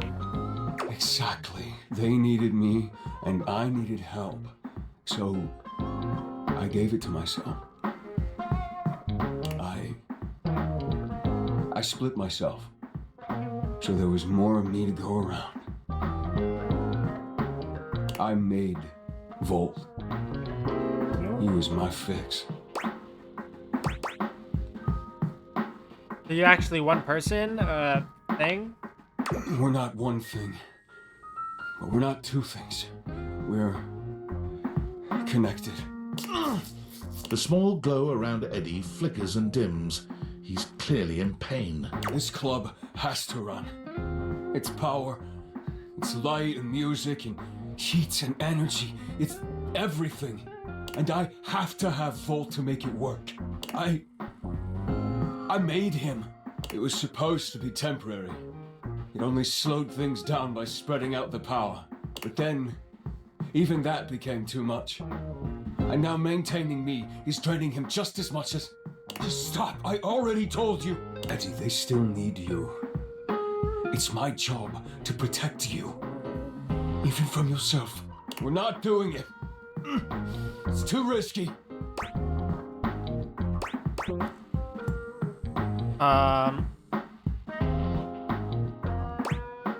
Tell me so we can figure it out together. The faulty wire. Volt, don't! You have to fix the wire and reset the system. If you do that, Volt could disappear. I don't know if I can bring him back. Please. You can't. If Volt is a part of you, then you never lose him. Easy to say when you're not the one who has to go through it. You don't know what it was like. Maybe not, but even I can see that's what it's like right now isn't any better for you. Whatever happens, you don't have to go through it alone. I'm here. It's the only fix left, Eddie. We have to try. Eddie sits there for a long moment, then finally nods. You remember where the tools are? I'll walk you through what to do. Ready? Wait. Fuck. Are we sure we have to do this? Quite. It's time, Eddie. Fine. Fine. Alright, just before that, I just wanted to thank you for being here, I guess. Whatever, just do it before I change my mind. Got the power. Eddie leads you through the process, patient and attentive, despite his reservations. When you've finished, he gives you the nod to do the rest. The dim light around Eddie and Vault blinks out completely, leaving you in total darkness. For a few moments, everything is quiet and dark. And then, the lights turn on. Russell. Hello? Over here. Eddie is sitting at the bar, looking haggard but with a light in his eyes that you've never seen before. Oh, hey there, Livewire. Hello yourself, how you feeling? I feel good. I'm pretty tired, but after a reset, that's normal. I don't know. I just feel stable. I'd almost forgotten what this felt like. About what exactly? Annoyingly, everything. I was holding on so tight to the way I thought things had to be. I didn't realize all that did was trap both of us in a situation that wasn't working. And honestly, I'm not sure I would have ever been able to see it if it wasn't for you. What he means is he's quite taken with you. Vault?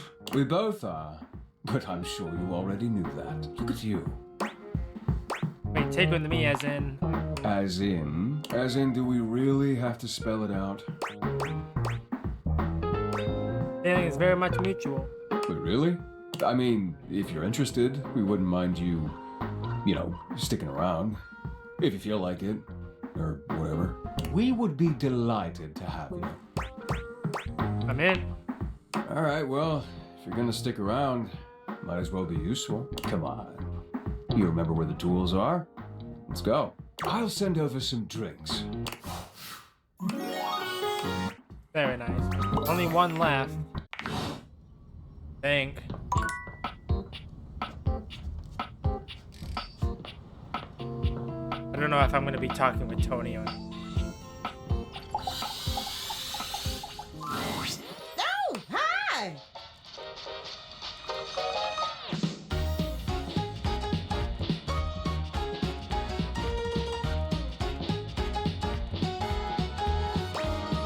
Hi, Rainey. Tony wants to talk to you. Oh, is this about his vocal range again? I've told him before his soprano's nothing to be ashamed of. It doesn't mean that there's anything wrong with his toolbox. Hi, Tony! Oh, we weren't talking about your pecker or nothing.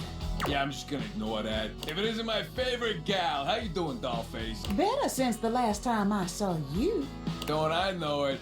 Thought the neighbors were gonna come knocking.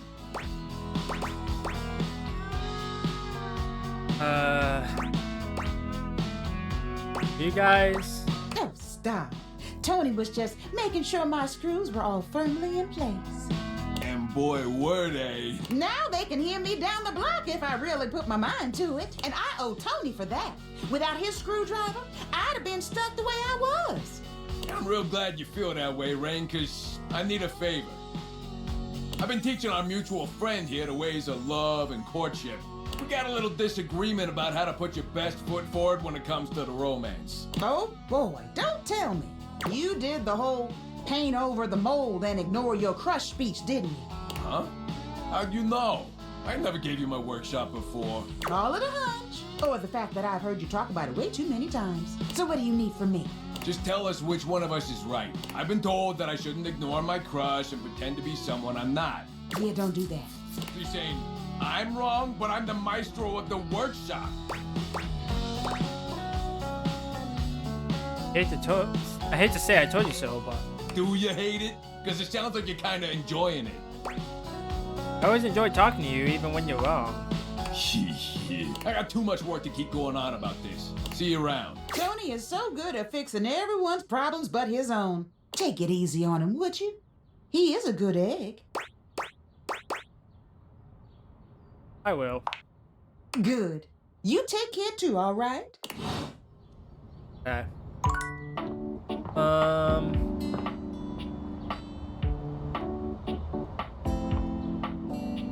have 3 now.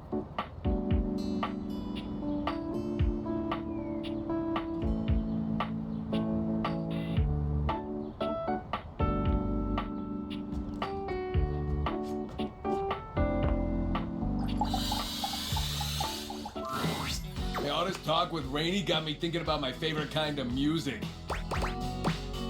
Kind. Rock music. Believe me, I know about rocks. You don't work construction and not know your rocks. I mean, on demolition sites alone. Got you brand new from the store, Tony. Where have you set foot on the demolition site? Tell me more. Tell me more. Sure. I had an uncle once. Uncle Tone.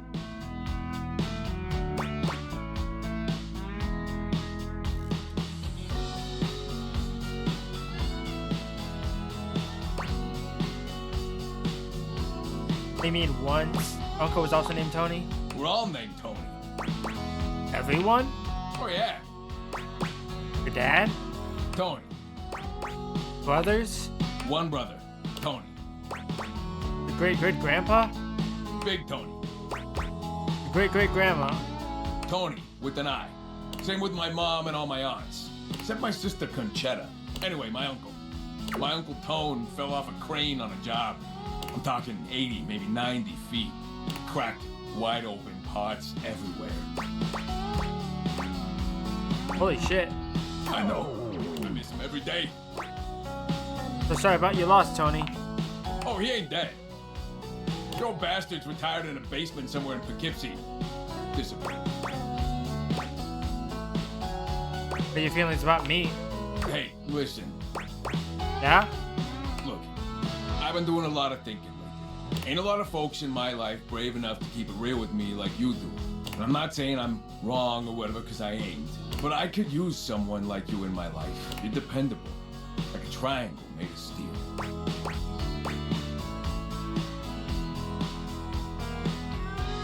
I don't really get that analogy.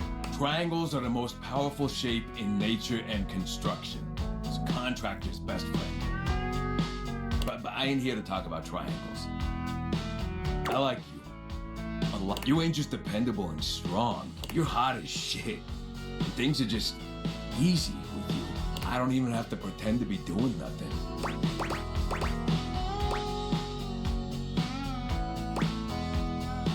And why not? I knew it. I could tell. You just couldn't stay away. Come here. I can't keep it in anymore. Tony pulls you in close. His body is warmer than you'd expect for a toolbox, and delightfully solid. Oh, wow.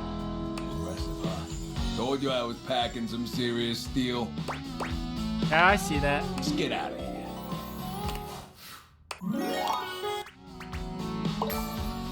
Okay.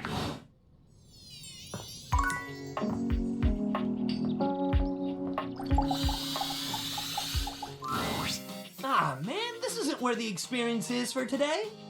Pick a ball. Any ball. See you tomorrow. God dang it. What do you mean, pick a ball, any ball? I don't know what you mean by that. I'm assuming, like, I need to pick baseball. I don't know. It's annoying. You enter the gym to find Stepford by himself, on the edge of Shelley's broad shoulder. He looks a little bleary-eyed, and he's pacing back and forth. In the pale moonlight, he doesn't quite look like himself. Hey, Stepford, everything alright? Yes. Hello, my friend. Just having a little trouble getting my brain to shut off before the big day. I've been rehearsing things in my mind. Just want to do everything perfectly, you know? Nerves are normal before a big competition. You're prepared well, trust it. Maybe. I've just never been this nervous before. Stepford shifts in the light, and it cascades down his gorgeous locks, flowing over his muscled shoulders. It's just... I feel so... I don't know. It's strange not spending time looking like a trophy, you know? I mean, I look at myself in this light and I seem so... dull. My golden luster seems to have been replaced entirely by tarnished silver. I lose that competition, I'll be an utter laughingstock. Would anyone even want a trophy like me? It's not silver, it's platinum. You're focusing on the competition. Only a fool would turn you down. Stepford turns to you, fixing you with his electrifying gaze. Somehow he seems to channel the whole atmosphere of competition into his heavy-lidded glance. Your heart races. You feel a tingle of anticipation run up and down your spine. You always know just what to say. I care about you. I care about you too. The moonlight streaming off Stepford's beautiful body is intoxicating. He looks like a Greek god, but with a subtle vulnerability that makes you feel so very needed. He takes a step towards you. Here I am, the night before the biggest contest of my life. And it's all because of you. Now, if only I could get some sleep. I think you ought to try to get some actual sleep. I'm sure I could sleep better after spending a little time with you.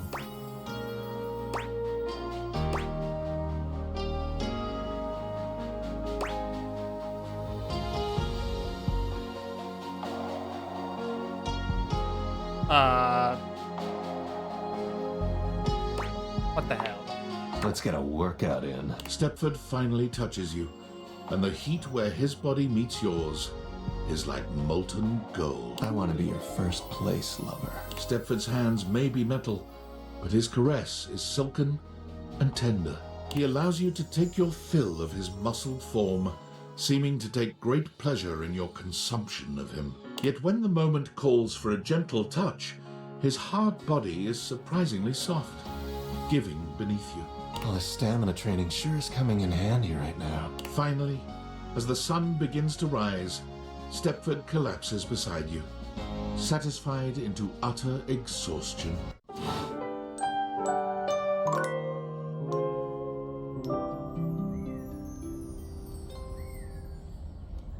Right, give me 1 second. I really need to use the bathroom, but I really want to continue onwards, so I will be right back.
Rainy. Rainy is pacing when you find her, wearing a small circle into the carpet beneath her feet. She's clearly been at this for a while. You're here! I am. Lord. All right. No point putting it off anymore. I need you to screw me. Specifically, I need you to take this screwdriver and tighten my screws. Pretty handy with a screwdriver. Hold on! There's one more thing. I gotta take my top off.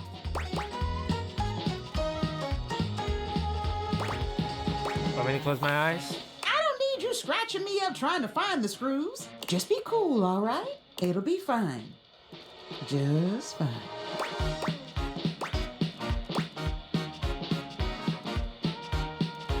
Not easy enough, righty tighty. Rainey removes her top, turning to face you with a determined gaze. She's clearly afraid, but there's no hesitation in her eyes. Let's do this. I need to screw one by one. You tighten Rainey's screws one by one, taking great pains to ensure the job is done correctly. By the time you're done, Rainey sighs pleasantly. She's somehow managed to produce and light a cigarette in the short time you've been working on her. She takes a deep drag of it and sighs. Hot dog! You know how to screw a girl good. I haven't felt this well in years. Happy to help. I'm happy you helped too. Rainey dresses herself, her movements languid and smooth. I haven't felt this good in a long time. And you know, I ain't been this close to nobody since my little spill. I forgot what it's like to have someone in your intimate space. I really missed it, to be honest. That's just how you feel. Yeah? Well, I don't get it. You got all your screws, and you're awful good looking. Maybe human dating is more complicated than I can imagine. For years, every time I entered the room, the conversation stopped. You could practically hear the record scratch. Makes you feel all kinds of strange, like you're invisible and the only one anyone can see. I mean, what could I do but be loud and proud in the face of all that? I guess I just got so used to sticking up for myself. I just don't know what I'm gonna do now. How do I look all those guys in the eye knowing they looked at me different? Be honest with them about how they hurt you. Why should I have to be honest? Shouldn't they just know? Rainey takes another deep drag of her cigarette, blowing the smoke away from you. Ooh, I am a changed record player after that. Look, this has been fun and all, but I'm gonna need a little time to myself. Scram, won't you? Okay, sorry. Drysdale.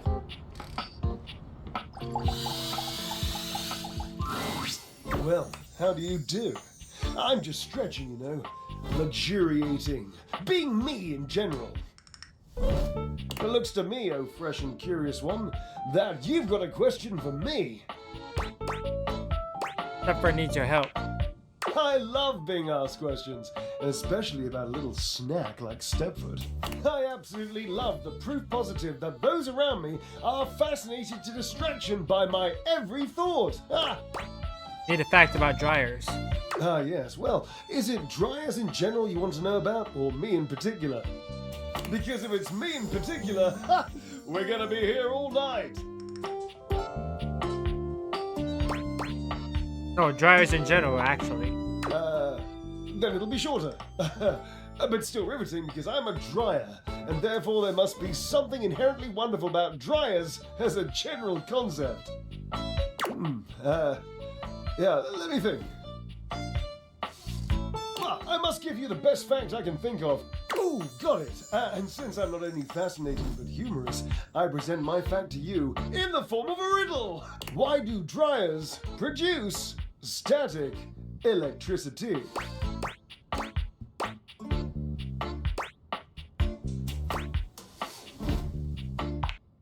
Oh my. Unfortunately, that is not the answer, but I am sure you know how tempted I am just to give you that one. Ah, flattery. It's such a constant road to my good graces.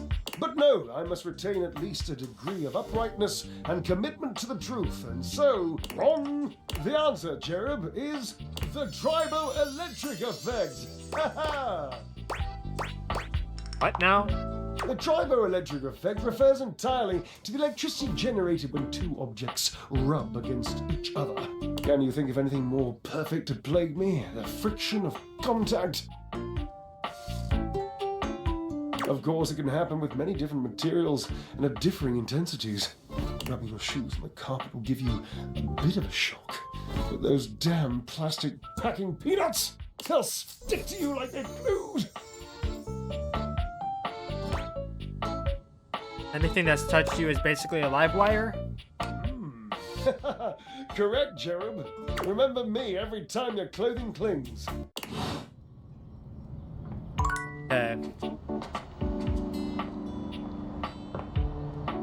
So I need to talk to Doug.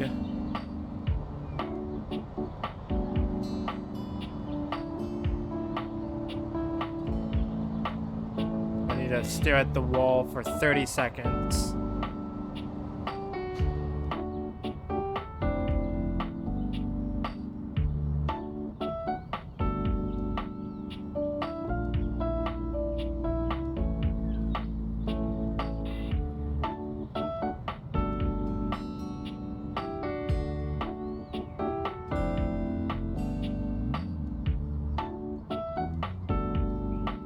I hope I'm doing this correctly. Thank you. You look like you want to ask me something profound or some shit. Can I have a fact about existential dread? Sure. The two schools of philosophical thought that oppose existentialism are positivism and rationalism. Dork. Thanks. You're welcome. Okay. Now I need to talk to Tina.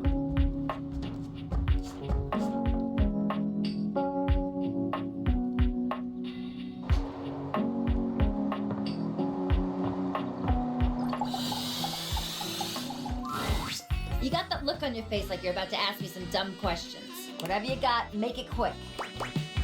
I'm actually here to find out a fact about triangles. Facts? Like we're the hottest and strongest shape in nature? But even a dweeb like you probably already knew that. So here, check this shit out. There's a gap in a musical triangle, right? It ain't completely closed off. Sure. It's like that so the triangle won't make just one definite pitch. It lets them have overtones. Cool. So now that you know all that, you want to hear my overtones? Sure. The look on your face! You really thought I was gonna let you hear it? Oh my god! God, you are too cute. Now, get the fuck out of here and let me watch my shit! Okay, sorry.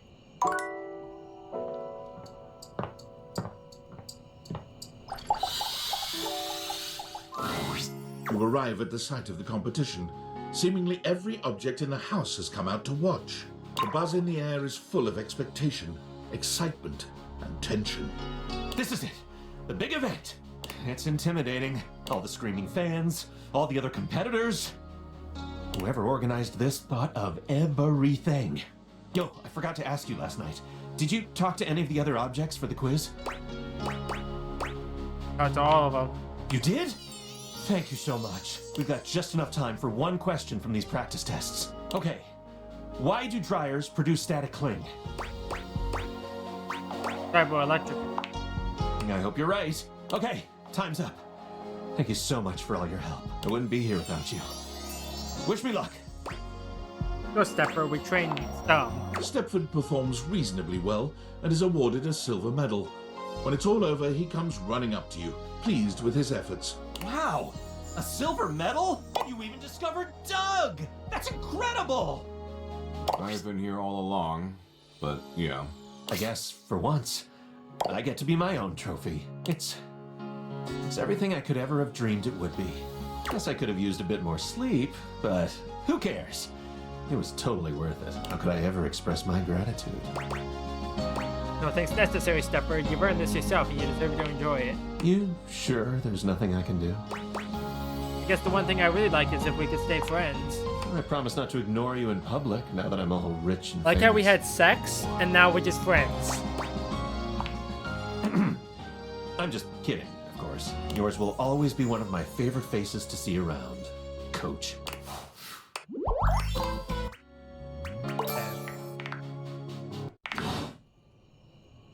And I'm out of charges, right?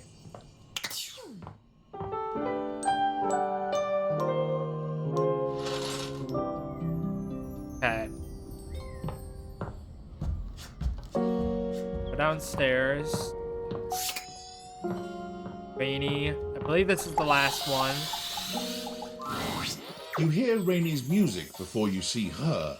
She's dancing with as much energy as she was when you first met. But this time the record she's dancing to sounds beautiful.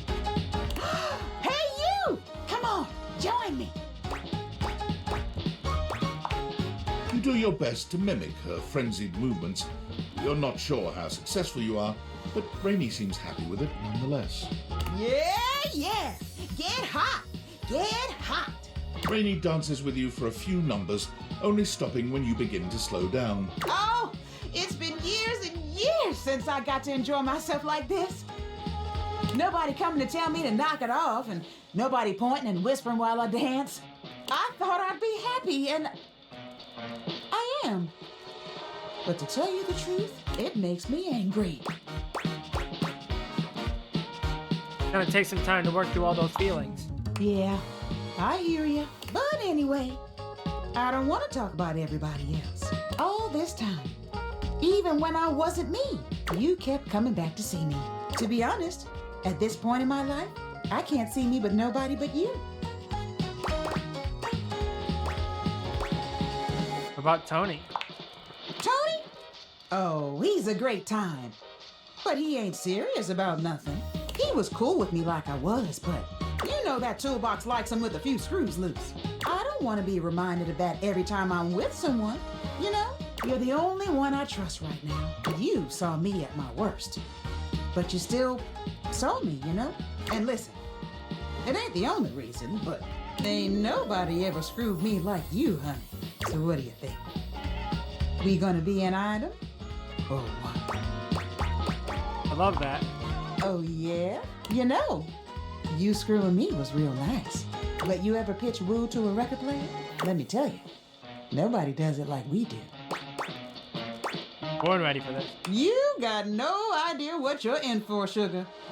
But I'll show you. Rainey takes you by the hand, and the rest is a blur of jazz music and quirky 20s sayings. You've never felt quite like this. Rainey truly is a swell dame. 100 empathy. Pure soul. Okay. So now I need to talk to Kobe. This is gonna take a while to get through this one. Welcome to Roofbox, the home for all your coffee needs.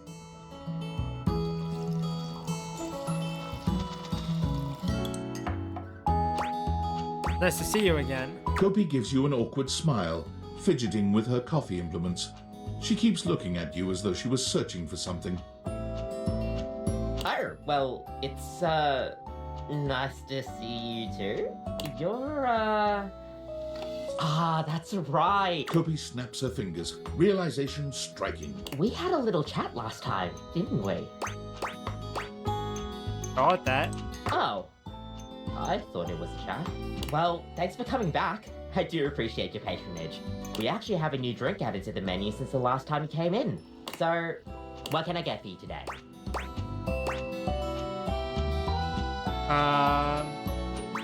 Irish coffee. Right. Just, remember that the Irish coffee is going to be a little different. Make sure you can take your alcohol. Kopi makes a lovely cup of coffee in her expert way, topping it off with a generous pour of cream. You could smell the alcohol even before she hands it to you. And there we are. Enjoy. Is there anything you'd like to know about the Irish coffee? What exactly makes it an Irish coffee? Well, it's just how it's made. You really need to use Irish whiskey. Any other alcohol won't really work. Irish whiskey is more smooth and has sort of a hint of vanilla in it. That really makes the coffee shine through. What happens if I made it with scotch? I mean, you could try, but don't let any Irish people hear you. We'll see you next time.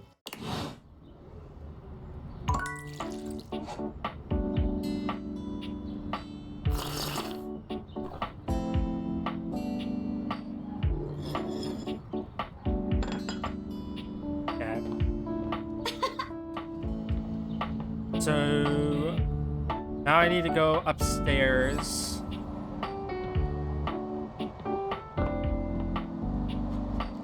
Talk with Dunk. Dunk is dribbling a basketball when you find him today. He handles it with a practiced ease, bouncing it between his legs and twirling it on the end of one finger. Hey, you made it! He passes you the ball. You...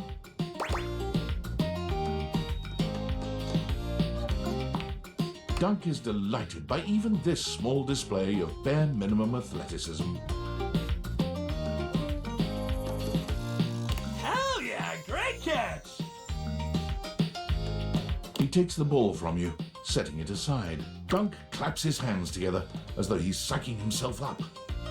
Sport, baby! He turns to pick up the baseball and football from behind him, holding one in each hand. We already had a little taste of basketball, so let's just stick with these two.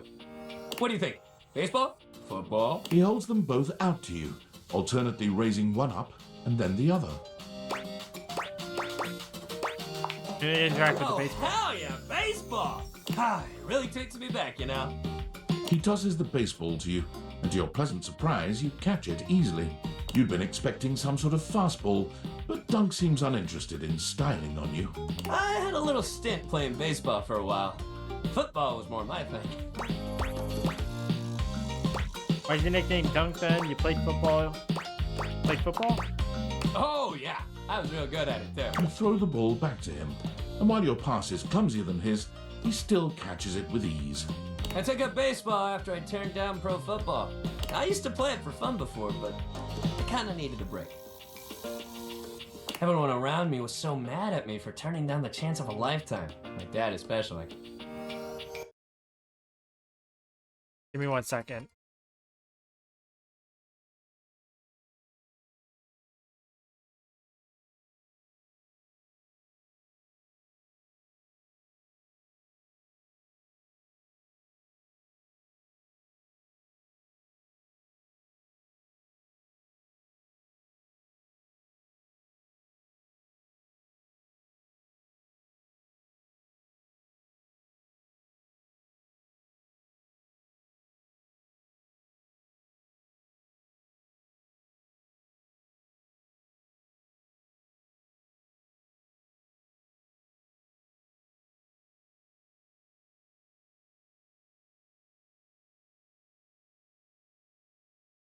Sorry, I had to. He just couldn't get that playing competitively at that level was his dream, not mine. I just couldn't even pick up a football for a while. I'd always get too sad. Oh. Hey, don't be sad for me. I'm okay now. But thanks for caring. Just seems like everybody wants to be the best at everything all the time. Nobody just plays to have fun anymore, you know? Wish more people thought like you. Yeah? He gives you a soft smile, his usual high-energy cheer replaced by a surprising sweetness. It's quite charming. Well, I'm glad you feel like I did. Just to make sure, is everything still recording properly? I have no idea. Seems like I'm dropping a few frames. The stream's frozen, so I just want to make sure.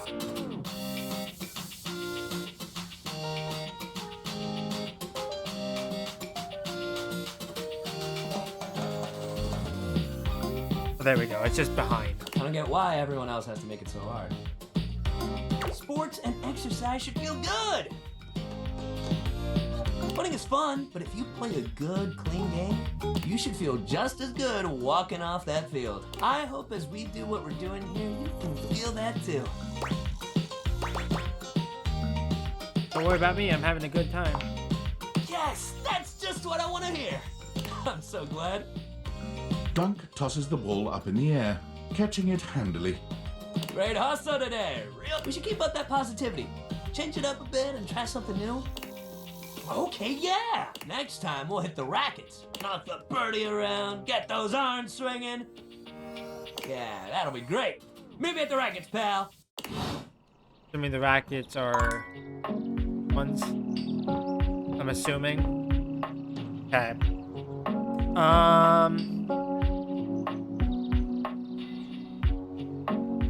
Okay. So, how many spec points do I have in charm at the moment? 80. So we still need to talk to. We still need to finish Dunks. We still need to finish Copies. We still need to talk to Phoenicia. And we also need to talk to Drysdale. So I'm gonna go back downstairs. End off the day talking with Phoenicia.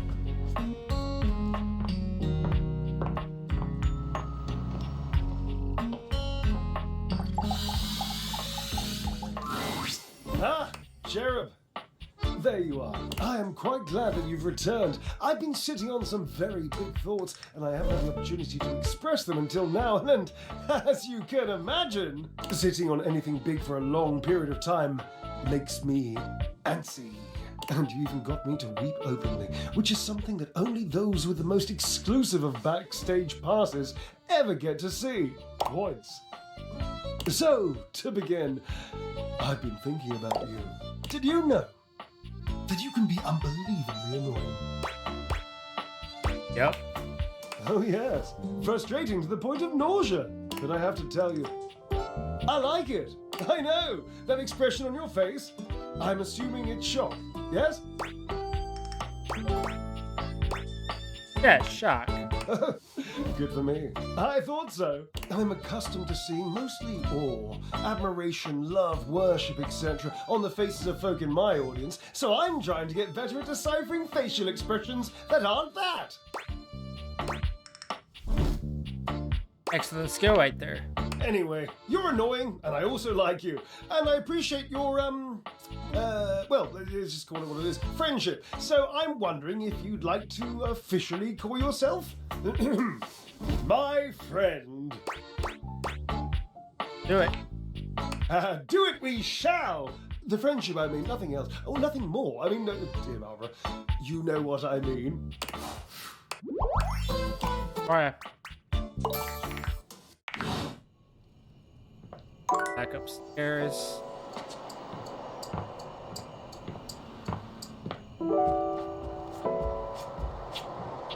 And go up. Phoenicia is full on sweating, hopping from foot to foot and fanning herself frantically with her hands. Alert, alert! Ooh, I hope you like your data extra crispy because we're headed for a full-scale meltdown in here.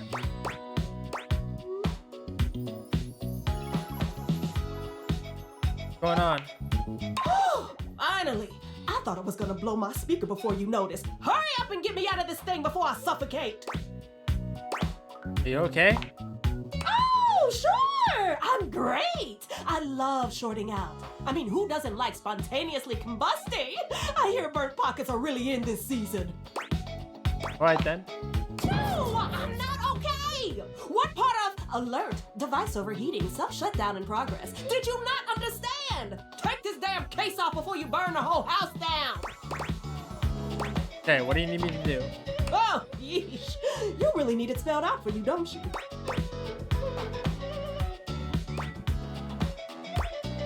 Yeah. You know what? Respect. I love a direct communicator. All right, honey, it's real easy. All you gotta do is take my case off so my battery can take a breather. You carefully remove Phoenicia's case.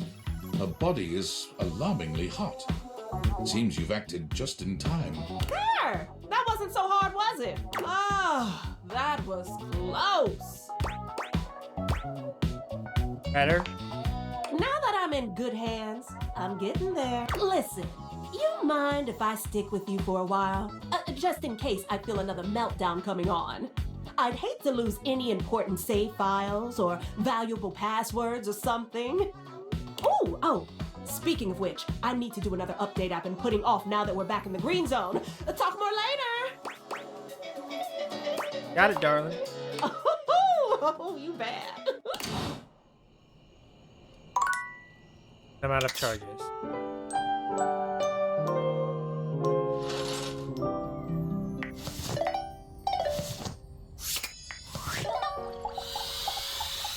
Might as well do it back to back, why not? Alert, device overheating, self-shutdown in progress.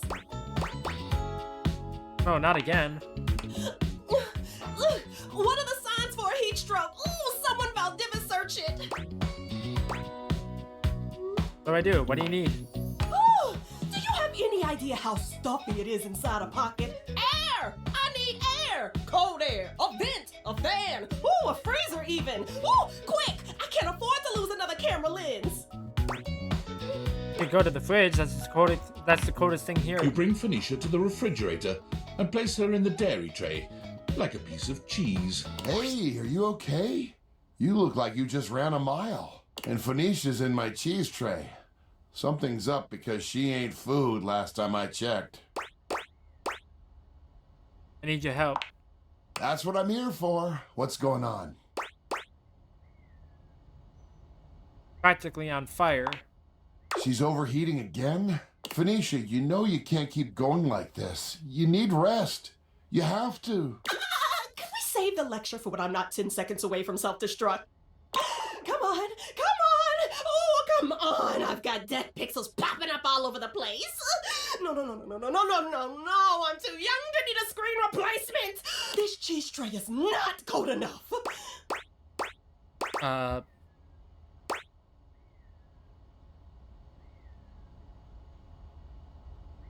Freezer. Oh, you're so thoughtful. Thank you. Can I do anything else?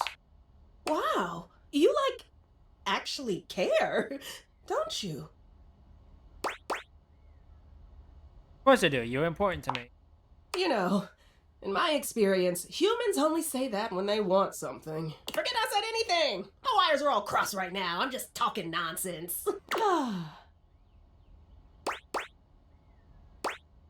The cold air helping? Are you feeling any better? A little. And the company certainly doesn't hurt. Thanks for taking care of me and bringing me over to Freddy. Damn, I like taking care.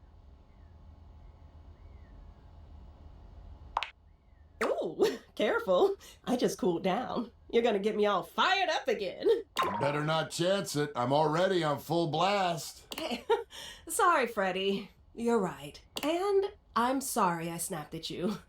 You know I can't think straight when I'm in full meltdown like that. That's okay. I'm just glad you're feeling better now. This has been happening a lot more lately. You need to start taking better care of yourself. You're right. I really should invest in a more breathable case. Oh, what can I say? I'm a device of habit. But I'll get right on it. Thanks for looking out.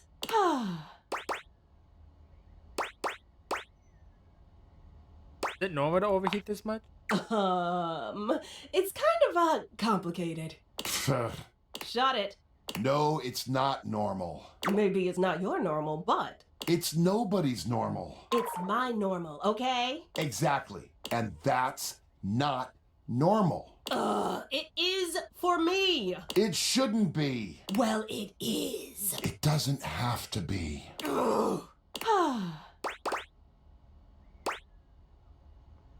Want to talk about what's going on? What? Nothing's going on.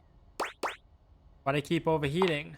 Oh, come on. I already told you. It's just that damn battery. That's just the lot I was dealt in the factory. We've all got our faults.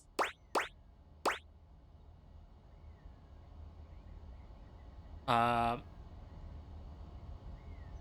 it was the charger that was the problem. Oh, yeah, you're right. Well, same thing. You know, the charger is the reason my battery started degrading. But only because it already had a fault, right?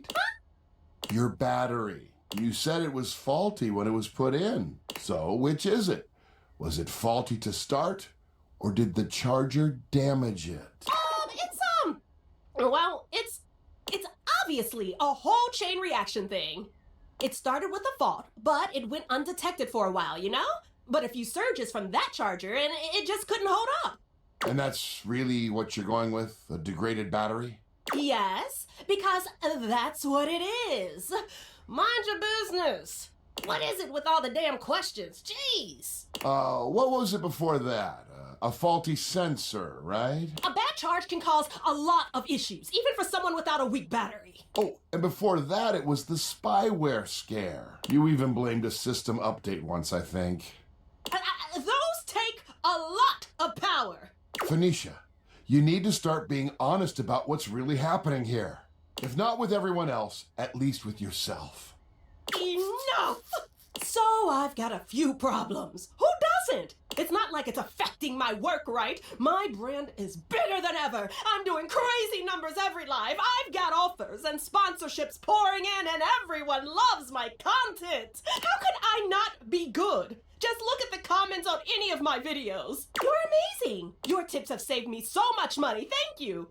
Your content is like my therapy. Watching you gives me so much confidence to try new things. Thousands of comments just like these on every single one. I'm helping my viewers. They need someone to look up to, and they chose me.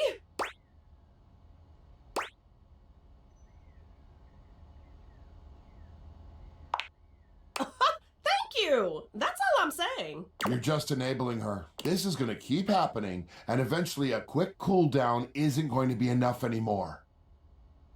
She's headed for burnout.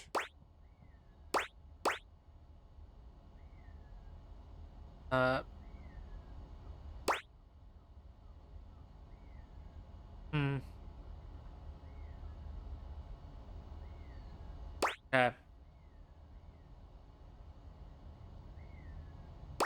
Says she's good, I believe. I hope you're right. Sometimes you just have to let things make their own mistakes, I guess. Who knows? Maybe you'll be able to get through to her. Good luck. Damn, okay. Look at you being all assertive. Gotta say, it's a good look on you. Thanks for having my back.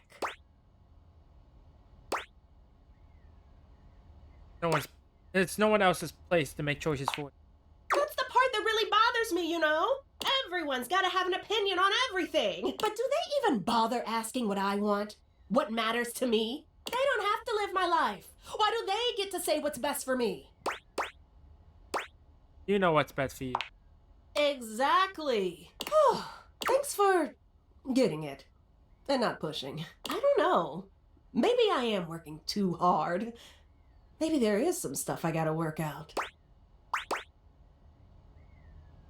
Here to support you, but what that support looks like is up to you. You're right. I may not know exactly what I need yet, but that doesn't mean I can't figure it out my own way. I can't believe I let others get in my head. Ooh, me! How often do I tell my fans to believe in themselves and trust their gut? Thanks for reminding me what's really important. You know, you give pretty damn good advice. You wouldn't make a half-bad influencer. Team up. Ooh, that's the best idea you've had yet. And, honestly, I think it'd be kind of nice to have someone to share all this with. Do it. Hell yeah! Ooh, I gotta get started on the branding.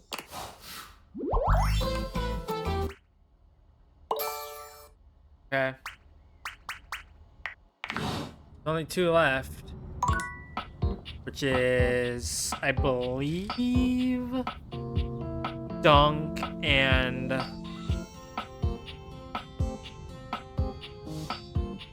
who's? Oh, it's Kobe as well.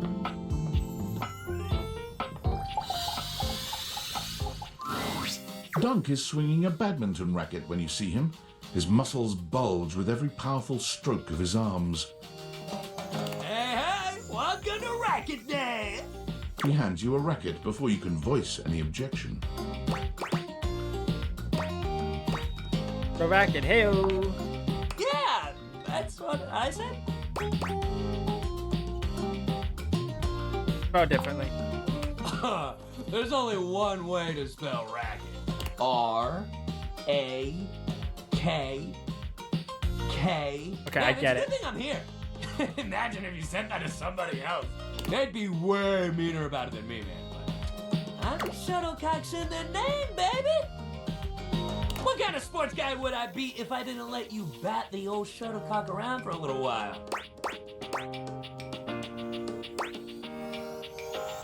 Are there rules for sports guides? There There's rules for everything. That's what makes the game fun. Knowing what to do and what not to do.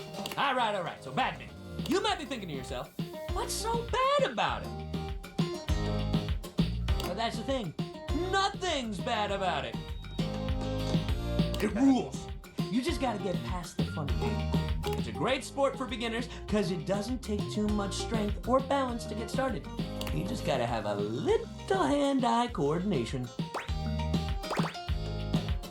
Got plenty of that. Rad. You'll do great then. Great thing about badminton is you don't need much to get started. You got your racket, your shuttlecock, or your birdie, or hell, your shuttle if you want to call it that. Just don't call it a cock. Nobody appreciates that. Noted. Take it from me. You don't want to get badminton people riled up. But all that aside, that's it. That's all you need to get started. Sure, if you want to play proper, you need a net. But if you just want to play a friendly game at home, you can hit the birdie back and forth together. It's nice and light. Do this then. Hell yeah! Dunk hands you the shuttlecock. You should start. It's easier to serve than it is to return one off the bat. Go ahead.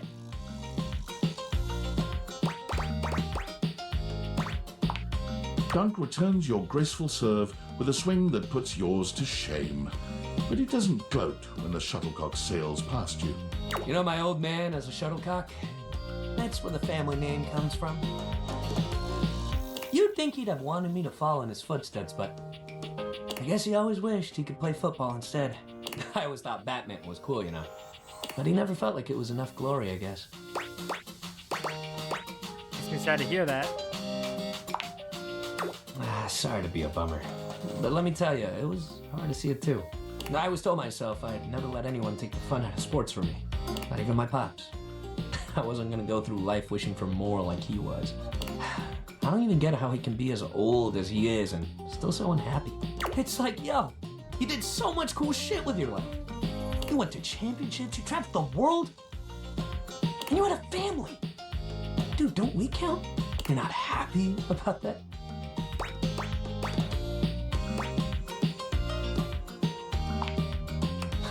Thanks. I wish my pops felt the same way, but I can't really make him be happy about how his life went. But I can't make his burdens mine either. Damn, I didn't even mean to start going on about my dad. I guess Batman brings up a lot more feelings than I realized. He rubs at the back of his neck, embarrassed. Well, look, next time we'll do something fun that doesn't make me get all deep into my family history and whatnot. Exercise ball time, baby! We're gonna bounce! Hell yeah! Hell yeah! Exercise ball! Let's bounce!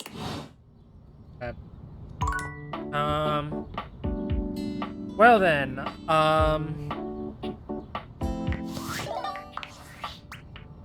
still have 2 more in charm. Is Kopi and Dunk. Let's go downstairs.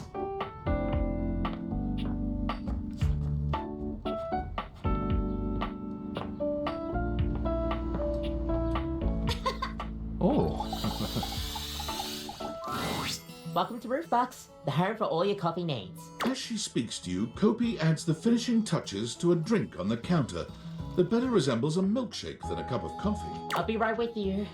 Just need to get these chocolate shavings. What's this for? Can't say.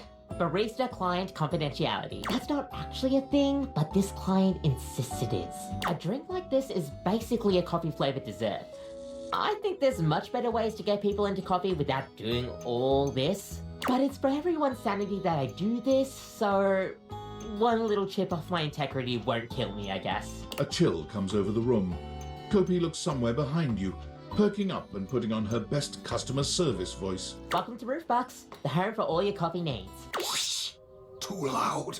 Friar Errol has arrived, and he looks positively dreadful. You've never seen him look so tired. Sorry, Friar. Too loud, child.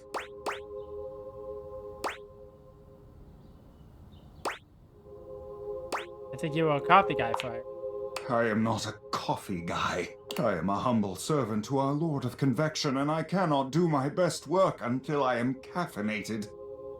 Coffee is not one of his creations, but his blessings can be found within it all the same. He reaches out to take the coffee from Kopi, inhaling its scent with a little groan before he takes a long drink.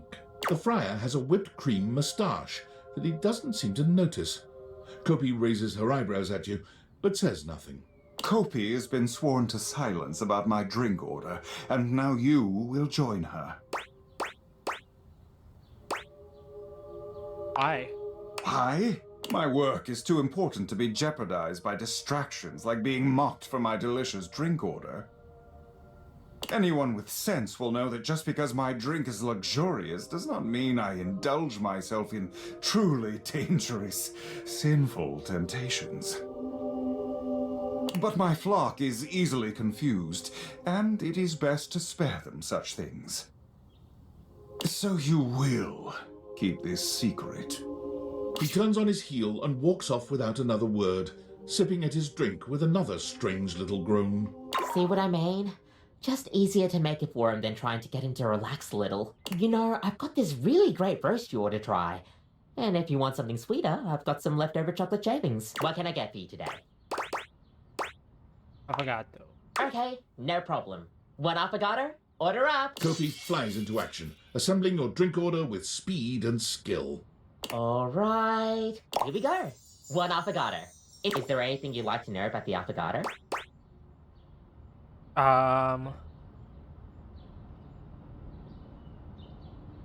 What is an affogato? Why is it called an affogato? What's in it? An affogato is a pretty fun coffee. Honestly, it's kind of more like a dessert. You usually use some kind of vanilla gelato or ice cream at the bottom of the cup, and then pour hot espresso on top. It's a pretty awesome coffee. So is it a dessert or a drink? Gosh, that's a question that's pretty heavily debated amongst coffee fans. Personally, though, I like to think of it as a drink. Just a fun drink. We'll see you next time. Okay.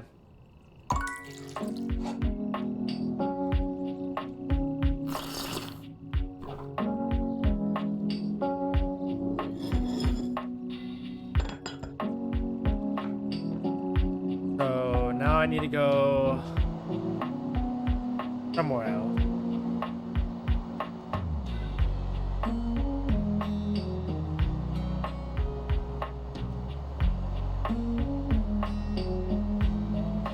Let me look at my stuff. I kind of want to get smarts up.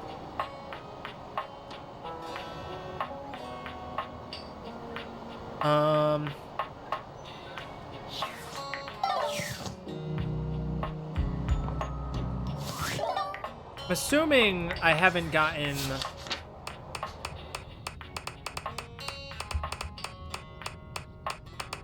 that finished.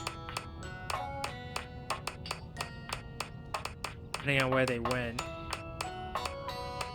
I did get it finished. I think.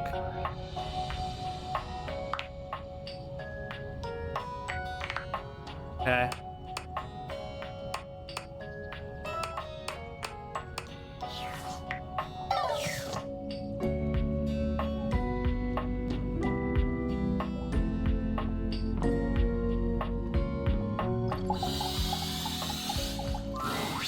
Shadowlord greets you in his own unique fashion, throwing his arms open wide as he calls out to you. The lights dim and the shadows reign supreme. The doors of the abyss open for yours truly. Ah, a dark day to you, my penumbra. Ooh, I have something I want to show you. What is it? Evidence of my power returning. During our previous exchange, you questioned if our discussion was monumental in any way. Now, observe closely. Come to me, servants of the night! Shadowlord stands stock still, arms spread wide with his head tilted up. He seems to be waiting for something. Ooh. Ah. Ooh. He starts, turning to look at something you can't make out. He points triumphantly. There! Do you feel them? You feel a tickle at your leg. Something crawling on me? I love silverfish. Yes! Going to be the Shroud of Darkness, Shadow Lord. Witness my power! Witness my mercy! Begone, you pests! With a swipe of his clawed hand, Shadow Lord scatters his insect minions away into nothingness. There! They shall not intrude your presence again. Thank you for your mercy. I am merciful for your thankness, granted human. Most merciful of thankness, most bountiful. I have to say, Penumbra, I'm quite surprised. Your unfamiliarity of the dark is unexpected. This resistance to the colligiosity must be reversed. Perhaps your soul is not attuned properly. Training is in order. Now the training you got, let's level up. Yes. Conversation will keep darkness in our mind tempered and in our control. Just as you participate in the labors of light, surely you partake in the leisures of darkness as well. What activities do you enact in the shadows? Regale me with every detail, Penumbra.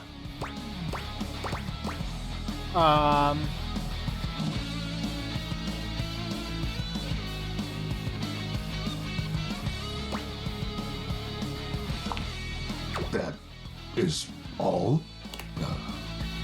What a relaxed spirit you are. No, wait. Yes, of course. Perhaps I have misjudged you. Resting in the shadows is your regiment. Absorbing the dark essence while your body is most susceptible is a most legendary method. That's it. It seems we have much to learn about each other. I'm grateful to you for providing me more insight into your life. Behold, our corrupted bond grows. I'm beholding you. Oh. He exhales, his hands tightening into fist before throwing his arms open once more. You're beginning to grow used to this routine with him. I feel it. Another piece of my dark armament. It courses through my once dazed body, rejuvenating to the next stage.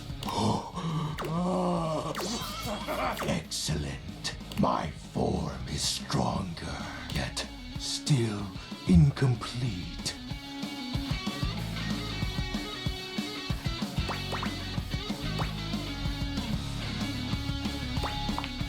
Until next time, Penumbra. Oh, and I do hope you have a pleasant rest. You'll need to conjure as much void aura as you can for our next ritual.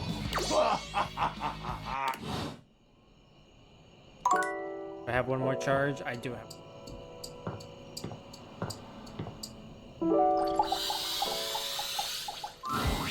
Well, say howdy, honey. Don't you look nice today? I'm working on my style. I can tell. What have you been up to under here? Oh, you know, just catching up on some reading. Some novels, a bit of light research. What? Wait, research? What kind of research? Mostly abiological history. You know, when dust first started settling and forming into bunnies, historical data, that sort of thing. Also parsing through archaeological research. Night morphology. Translating timeless, tarnished texts. The basics.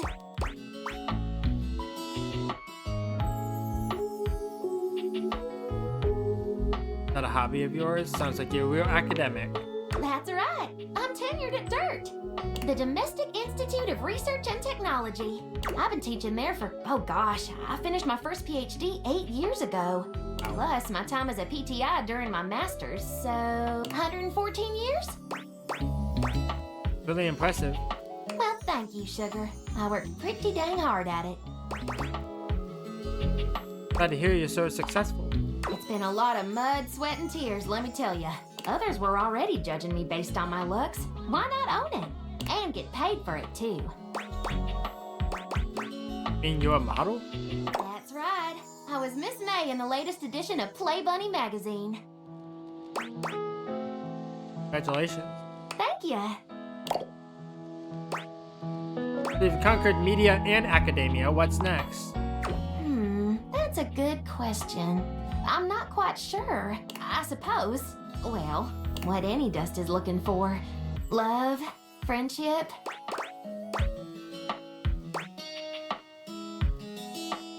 So attractive. Maybe not be so on the nose with it next time. Yeah, let me be 100% honest with you. I may put myself out there, but work keeps me pretty busy. I don't meet that many new folks, especially humans. I'm very selective about who I spend my time with, and what few others I can let in. Let in? That's right. I keep myself hidden for a reason. Don't be too forward with me. I don't like it. Why don't we join back up here after a while and try our hand at a proper rendezvous?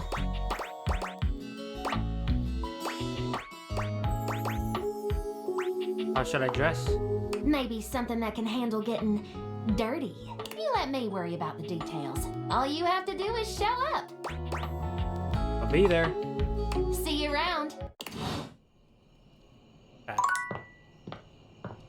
There's...